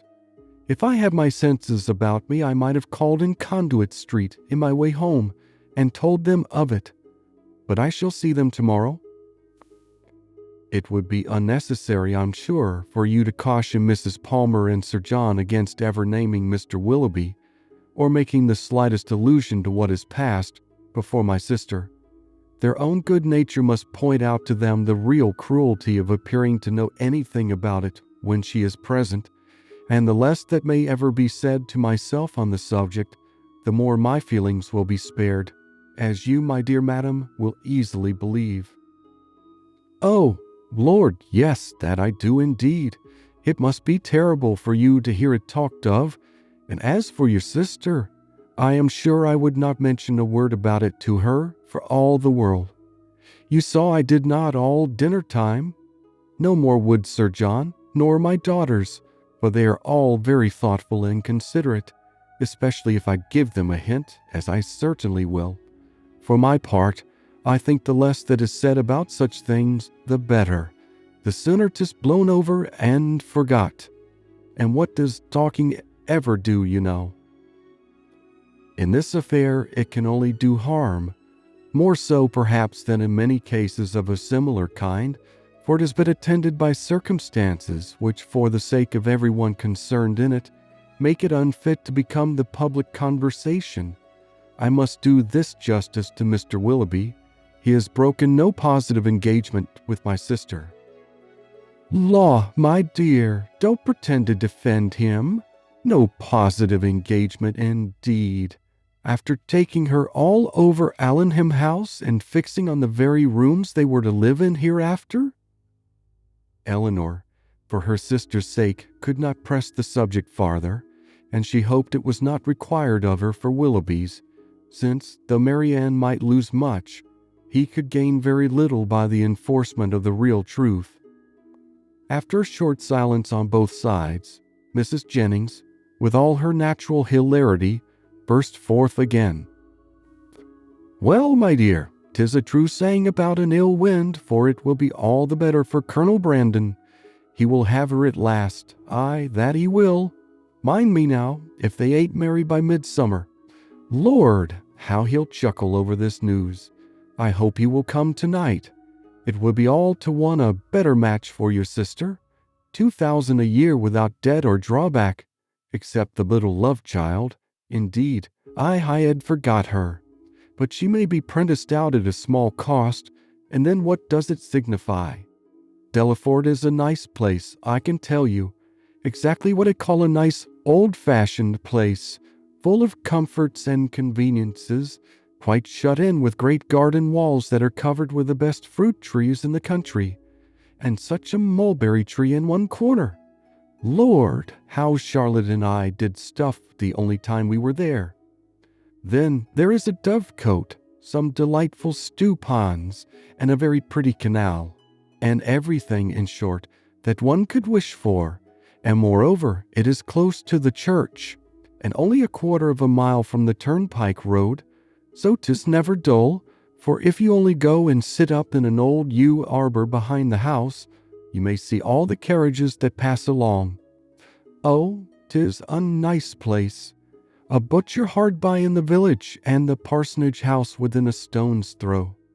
To my fancy, 1,000 times prettier than Barton Park, where they are forced to send 3 miles for their meat, and have not a neighbor nearer than your mother.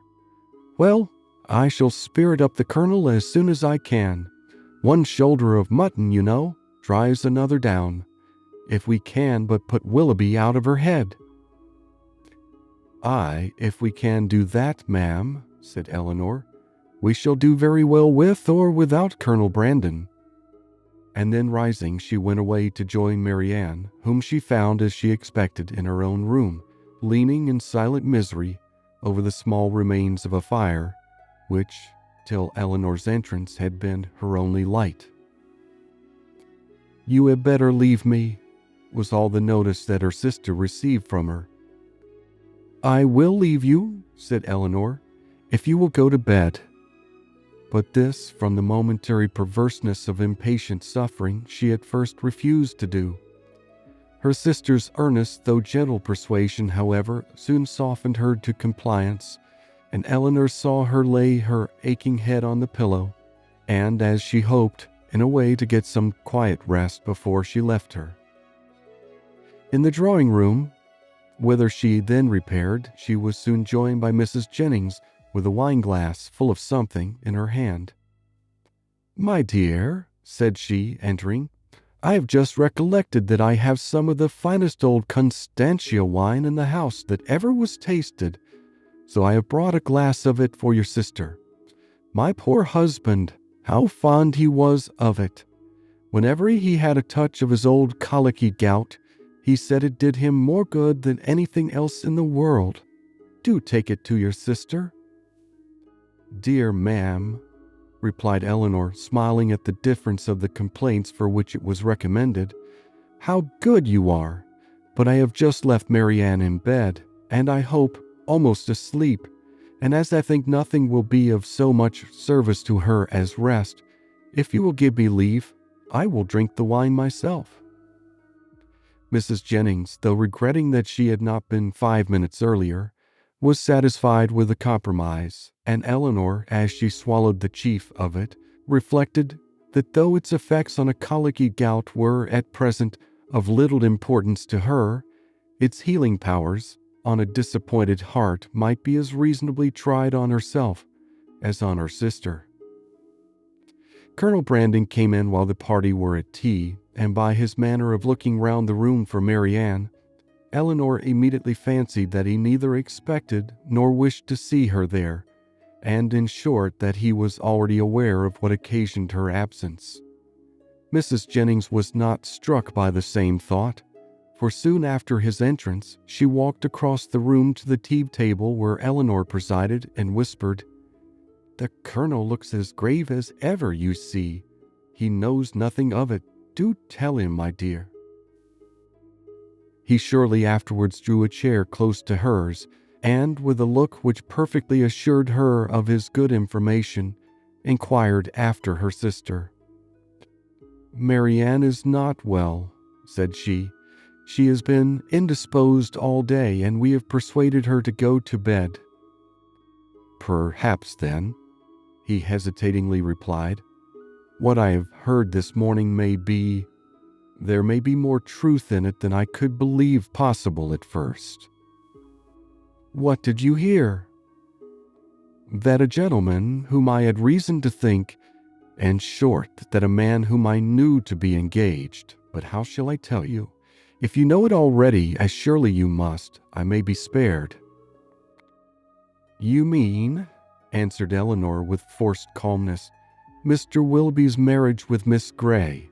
Yes, we do know it all. This seems to have been a day of general elucidation, for this very morning first unfolded it to us. Mr. Willoughby is unfathomable. Where did you hear it?" "In a stationer's shop in Pall Mall, where I had business. 2 ladies were waiting for their carriage, and one of them was giving the other an account of the intended match, in a voice a little attempting concealment that it was impossible for me not to hear all." The name of Willoughby, John Willoughby, frequently repeated, first caught my attention, and what followed was a positive assertion that everything was now finally settled respecting his marriage with Miss Grey. It was no longer to be a secret. It would take place even within a few weeks, with many particulars of preparations and other matters. One thing especially I remember, because it served to identify the man still more. As soon as the ceremony was over, they were to go to Combe Magna, his seat in Somersetshire. My astonishment! But it would be impossible to describe what I felt. The communicative lady, I learnt on inquiry, for I stayed in the shop till they were gone, was a Mrs. Ellison, and that, as I have been since informed, is the name of Miss Grey's guardian. It is, but have you likewise heard that Miss Grey has £50,000? In that, if in anything, we may find an explanation. It may be so, but Willoughby is capable, at least I think. He stopped a moment, then added in a voice which seemed to distrust itself, "And your sister, how did she—" "Her sufferings have been very severe. I have only to hope that they may be proportionately short. It is, a most cruel affliction. Till yesterday, I believe, she never doubted his regard, and even now, perhaps. But I am almost convinced that he never was really attached to her. He has been very deceitful, and in some points there seems a hardness of heart about him." "Ah," said Colonel Brandon, "there is indeed. But your sister does not, I think you said so, she does not consider quite as you do? You know her disposition, and may believe how eagerly she would still justify him if she could." He made no answer, and soon afterwards, by the removal of the tea things and the arrangement of the card parties, the subject was necessarily dropped. Mrs. Jennings, who had watched them with pleasure while they were talking, and who expected to see the effect of Miss Dashwood's communication in such an instantaneous gaiety on Colonel Brandon's side, as might have become a man in the bloom of youth, of hope and happiness, saw him with amazement remain the whole evening more serious and thoughtful than usual. End of chapter. Sense and Sensibility by Jane Austen. Chapter 31. From a night of more sleep than she had expected, Marianne awoke the next morning to the same consciousness of misery in which she had closed her eyes. Eleanor encouraged her as much as possible to talk of what she felt, and before breakfast was ready, they had gone through the subject again and again, and with the same steady conviction and affectionate counsel on Eleanor's side, the same impetuous feelings and varying opinions on Marianne's as before. Sometimes she could believe Willoughby to be as unfortunate and as innocent as herself, and at others lost every consolation in the impossibility of acquitting him. At one moment she was absolutely indifferent to the observation of all the world, at another she would seclude herself from it forever, and at a third could resist it with energy. In one thing, however, she was uniform when it came to the point in avoiding, where it was possible, the presence of Mrs. Jennings, and in a determined silence when obliged to endure it. Her heart was hardened against the belief of Mrs. Jennings's entering into her sorrows with any compassion. "No, no, no, it cannot be," she cried. "She cannot feel. Her kindness is not sympathy. Her good nature is not tenderness. All that she wants is gossip, and she only likes me now because I supply it." Eleanor had not needed this to be assured of the injustice to which her sister was often led in her opinion of others, by the irritable refinement of her own mind, and the too great importance placed by her on the delicacies of a strong sensibility, and the graces of a polished manner. Like half the rest of the world, if more than half there be that are clever and good, Marianne, with excellent abilities and an excellent disposition, was neither reasonable nor candid. She expected from other people the same opinions and feelings as her own, and she judged of their motives by the immediate effect of their actions on herself. Thus a circumstance occurred while the sisters were together in their own room after breakfast, which sunk the heart of Mrs. Jennings still lower in her estimation, because through her own weakness it chanced to prove a source of fresh pain to herself, though Mrs. Jennings was governed in it by an impulse of the utmost goodwill. With a letter in her outstretched hand and countenance gaily smiling, from the persuasion of bringing comfort, she entered their room, saying, "Now, my dear, I bring you something that I am sure will do you good." Marianne heard enough. In one moment her imagination placed before her a letter from Willoughby, full of tenderness and contrition, explanatory of all that had passed, satisfactory, convincing, and instantly followed by Willoughby himself, rushing eagerly into the room to enforce at her feet, by the eloquence of his eyes, the assurances of his letter. The work of one moment was destroyed by the next. The handwriting of her mother, never till then unwelcome, was before her, and in the acuteness of the disappointment which followed such an ecstasy of more than hope, she felt as if till that instant she had never suffered. The cruelty of Mrs. Jennings no language within her reach and her moments of happiest eloquence could have expressed, and now she could reproach her only by the tears which streamed from her eyes with passionate violence, a reproach, however, so entirely lost on its object that after many expressions of pity she withdrew, still referring her to the letter of comfort. But the letter, when she was calm enough to read it, brought little comfort. Willoughby filled every page. Her mother, still confident of their engagement, and relying as warmly as ever on his constancy, had only been roused by Eleanor's application to entreat from Marianne greater openness towards them both, and this with such tenderness towards her, such affection for Willoughby, and such a conviction of their future happiness in each other, that she wept with agony through the whole of it. All her impatience to be at home again now returned. Her mother was dearer to her than ever, dearer through the very excess of her mistaken confidence in Willoughby, and she was wildly urgent to be gone.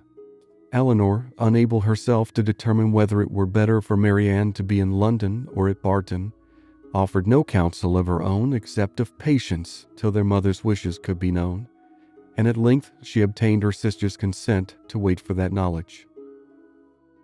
Mrs. Jennings left them earlier than usual, for she could not be easy till the Middletons and Palmers were able to grieve as much as herself, and positively refusing Eleanor's offered attendance, went out alone for the rest of the morning.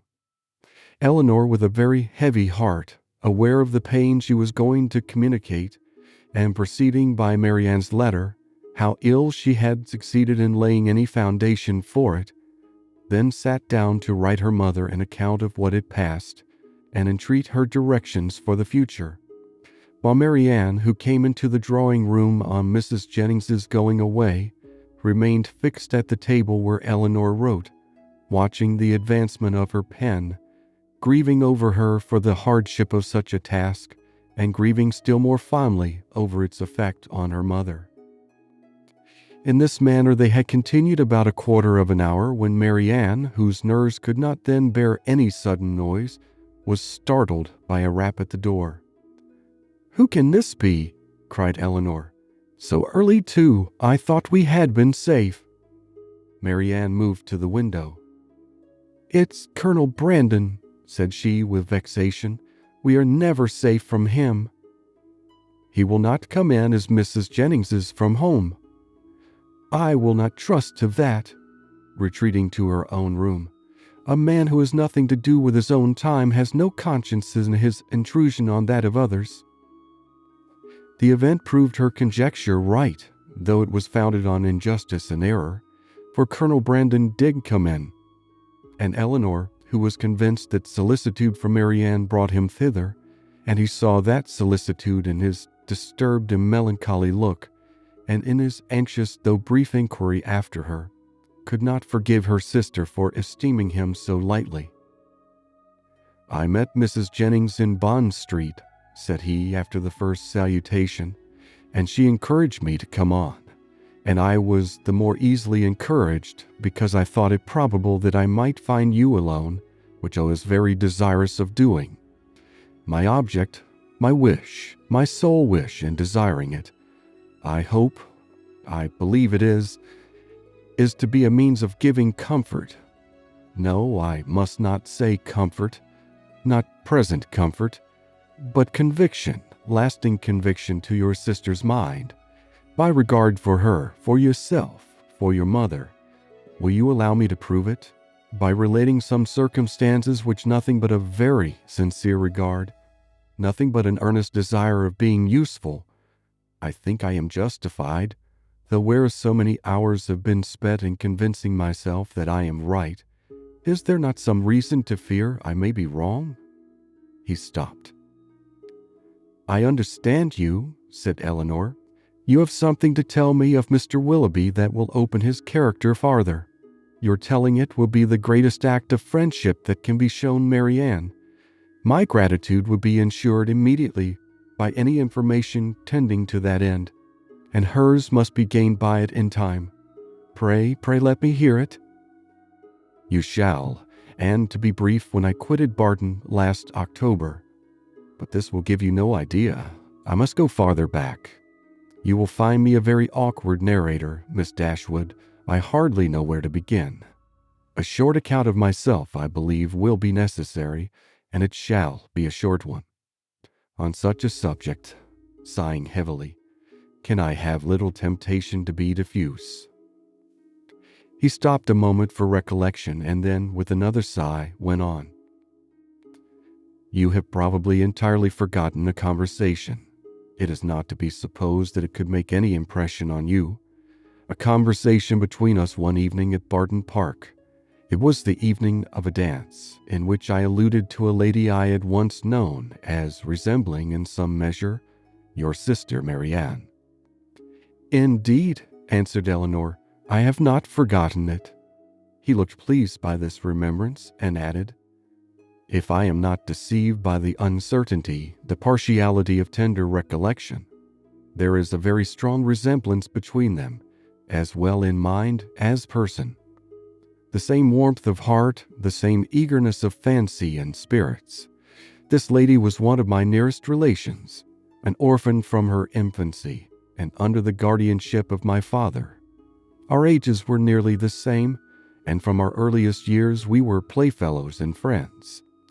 I cannot remember the time when I did not love Eliza, and my affection for her as we grew up was such as perhaps, judging from my present forlorn and cheerless gravity, you might think me incapable of having ever felt. Hers for me was, I believe, fervent as the attachment of your sister to Mr. Willoughby, and it was, though from a different cause, no less unfortunate. At 17, she was lost to me forever. She was married against her inclination to my brother. Her fortune was large, and our family estate much encumbered, and this, I fear, is all that can be said for the conduct of one who was at once her uncle and guardian. My brother did not desert her. He did not even love her. I had hoped that her regard for me would support her under any difficulty, and for some time it did. But at last the misery of her situation, for she experienced great unkindness, overcame all her resolution, and though she had promised me that nothing, but how blindly I relate, I have never told you how this was brought on. We were within a few hours of eloping together for Scotland. The treachery, or the folly, of my cousin's maid betrayed us. I was banished to the house of a relation far distant, and she was allowed no liberty, no society, no amusement, till my father's point was gained. I had depended on her fortitude too far, and the blow was a severe one. But had her marriage been happy, so happy as I then was, a few months must have reconciled me to it, or at least I should not have now to lament it. This, however, was not the case. My brother had no regard for her. His pleasures were not what they ought to have been, and from the first he treated her unkindly. The consequence of this upon a mind so young, so lively, so inexperienced as Mrs. Brandon's was but too natural. She resigned herself at first to all the misery of her situation, and happy had it been if she had not lived to overcome those regrets which the remembrance of me occasioned. But can we wonder that, with such a husband to provoke inconstancy, and without a friend to advise or restrain her, for my father lived only a few months after their marriage, and I was with my regiment in the East Indies, she should fall? Had I remained in England, perhaps, but I meant to promote the happiness of both by removing from her for years, and for that purpose had procured my exchange. The shock which her marriage had given me, he continued in a voice of great agitation, was of trifling weight, was nothing to what I felt when I heard, about 2 years afterwards, of her divorce. It was that which threw this gloom, even now the recollection of what I suffered. He could say no more, and rising hastily walked for a few minutes about the room. Eleanor, affected by his relation, and still more by his distress, could not speak. He saw her concern, and coming to her, took her hand, pressed it, and kissed it with grateful respect. A few minutes more of silent exertion enabled him to proceed with composure. It was nearly 3 years after this unhappy period before I returned to England. My first care, when I did arrive, was of course to seek for her, but the search was as fruitless as it was melancholy. I could not trace her beyond her first seducer, and there was every reason to fear that she had removed from him only to sink deeper in a life of sin. Her legal allowance was not adequate to her fortune, nor sufficient for her comfortable maintenance, and I learnt from my brother that the power of receiving it had been made over some months before to another person.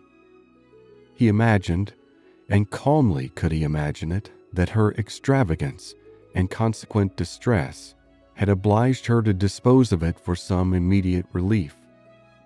At last, however, and after I had been 6 months in England, I did find her. Regard for a former servant of my own, who had since fallen into misfortune, carried me to visit him in a sponging house where he was confined for debt, and there, the same house, under a similar confinement, was my unfortunate sister, so altered, so fated, worn down by acute suffering of every kind. Hardly could I believe the melancholy and sickly figure before me to be the remains of the lovely, blooming, healthful girl on whom I had once doted. What I endured in so beholding her! But I have no right to wound your feelings by attempting to describe it. I have pained you too much already. That she was to all appearance in the last stage of a consumption was, yes, in such a situation it was my greatest comfort. Life could do nothing for her, beyond giving time for a better preparation for death, and that was given. I saw her placed in comfortable lodgings and under proper attendance. I visited her every day during the rest of her short life. I was with her in her last moments. Again he stopped to recover himself, and Eleanor spoke her feelings in an exclamation of tender concern at the fate of his unfortunate friend. "Your sister, I hope, cannot be offended," said he, "by the resemblance I have fancied between her and my poor disgraced relation. Their fates, their fortunes cannot be the same, and had the natural sweet disposition of the one been guarded by a firmer mind, or a happier marriage, she might have been all that you will live to see the other be. But to what does all this lead? I seem to have been distressing you for nothing. Ah, Miss Dashwood, a subject such as this, untouched for 14 years, it is dangerous to handle it at all. I will be more collected, more concise. She left to my care her only child, a little girl, the offspring of her first guilty connection, who was then about 3 years old. She loved the child, and had always kept it with her. It was a precious trust to me, and gladly would I have discharged it in the strictest sense by watching over her education myself, had the nature of our situations allowed it. But I had no family, no home, and my little Eliza was therefore placed at school. I saw her there whenever I could, and after the death of my brother, which happened about 5 years ago, and which left to me the possession of the family property, she visited me at Delaford. I called her a distant relation, but I am well aware that I have in general been suspected of a much nearer connection with her. It is now 3 years ago, she had just reached her 14th year, that I removed her from school to place her under the care of a very respectable woman residing in Dorsetshire, who had the charge of 4 or 5 other girls of about the same time of life, and for 2 years I had every reason to be pleased with her situation. But last February, almost a 12-month back, she suddenly disappeared. I had allowed her, imprudently as it since turned out, had her earnest desire to go to Bath with one of her young friends, who was attending her father there for his health. I knew him to be a very good sort of man, and I thought well of his daughter, better than she deserved, for with the most obstinate and ill-judged secrecy she would tell nothing, would give no clue, though she certainly knew all. He, her father, a well-meaning but not a quick-sighted man, could really, I believe, give no information, for he had been generally confined to the house, while the girls were ranging over the town and making what acquaintance they chose, and he tried to convince me, as thoroughly as he was convinced himself, of his daughter's being entirely unconcerned in the business. In short, I could learn nothing but that she was gone. All the rest, for 8 long months, was left to conjecture. What I thought, what I feared, may be imagined, and what I suffered too. "Good heavens!" cried Eleanor. "Could it be? Could Willoughby?" "The first news that reached me of her," he continued, "came in a letter from herself last October. It was forwarded to me from Delaford, and I received it on the very morning of our intended party to Whitwell, and this was the reason of my leaving Barton so suddenly, which I am sure must at the time have appeared strange to everybody, and which I believe gave offense to some.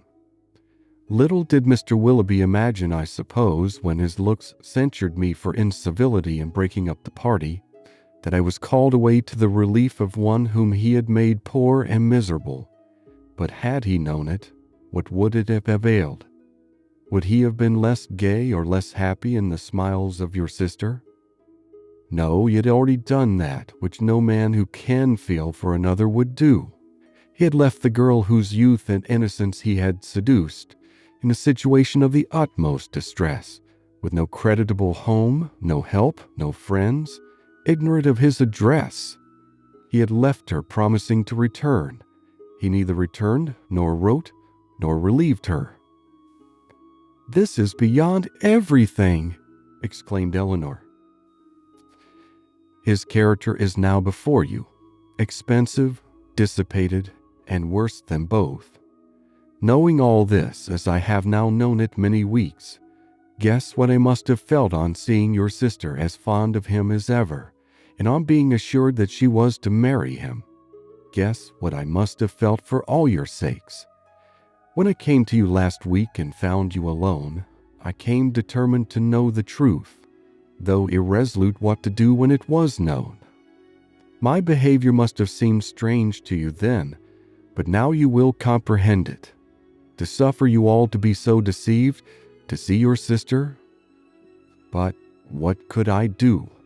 I had no hope of interfering with success, and sometimes I thought your sister's influence might yet reclaim him. But now, after such dishonorable usage, who can tell what were his designs on her? Whatever they may have been, however, she may now, and hereafter doubtless will, turn with gratitude towards her own condition, when she compares it with that of my poor Eliza, when she considers the wretched and hopeless situation of this poor girl, and pictures her to herself with an affection for him so strong, still as strong as her own, and with a mind tormented by self-reproach, which must attend her through life. Surely this comparison must have its use with her. She will feel her own sufferings to be nothing. They proceed from no misconduct and can bring no disgrace. On the contrary, every friend must be made still more her friend by them. Concern for her unhappiness and respect for her fortitude under it must strengthen every attachment. Use your own discretion, however, in communicating to her what I have told you. You must know best what will be its effect, but had I not seriously, and from my heart believed it might be of service, might lessen her regrets, I would not have suffered myself to trouble you with this account of my family afflictions, with a recital which may seem to have been intended to raise myself at the expense of others. Eleanor's thanks followed this speech with grateful earnestness, attended too with the assurance of her expecting material advantage to Marianne from the communication of what had passed.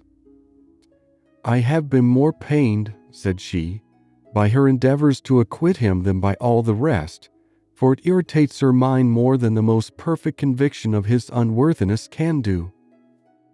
Now, though at first she will suffer much, I am sure she will soon become easier.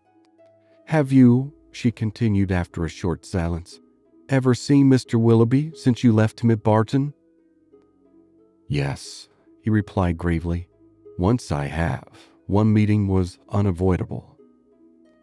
Eleanor, startled by his manner, looked at him anxiously, saying, "What, have you met him too?" "I could meet him no other way.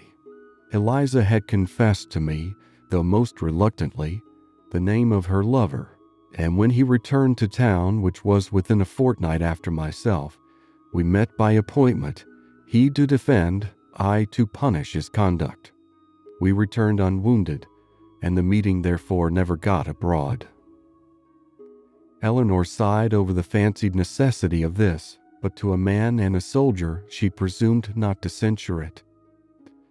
"Such," said Colonel Brandon after a pause, "has been the unhappy resemblance between the fate of mother and daughter, and so imperfectly have I discharged my trust."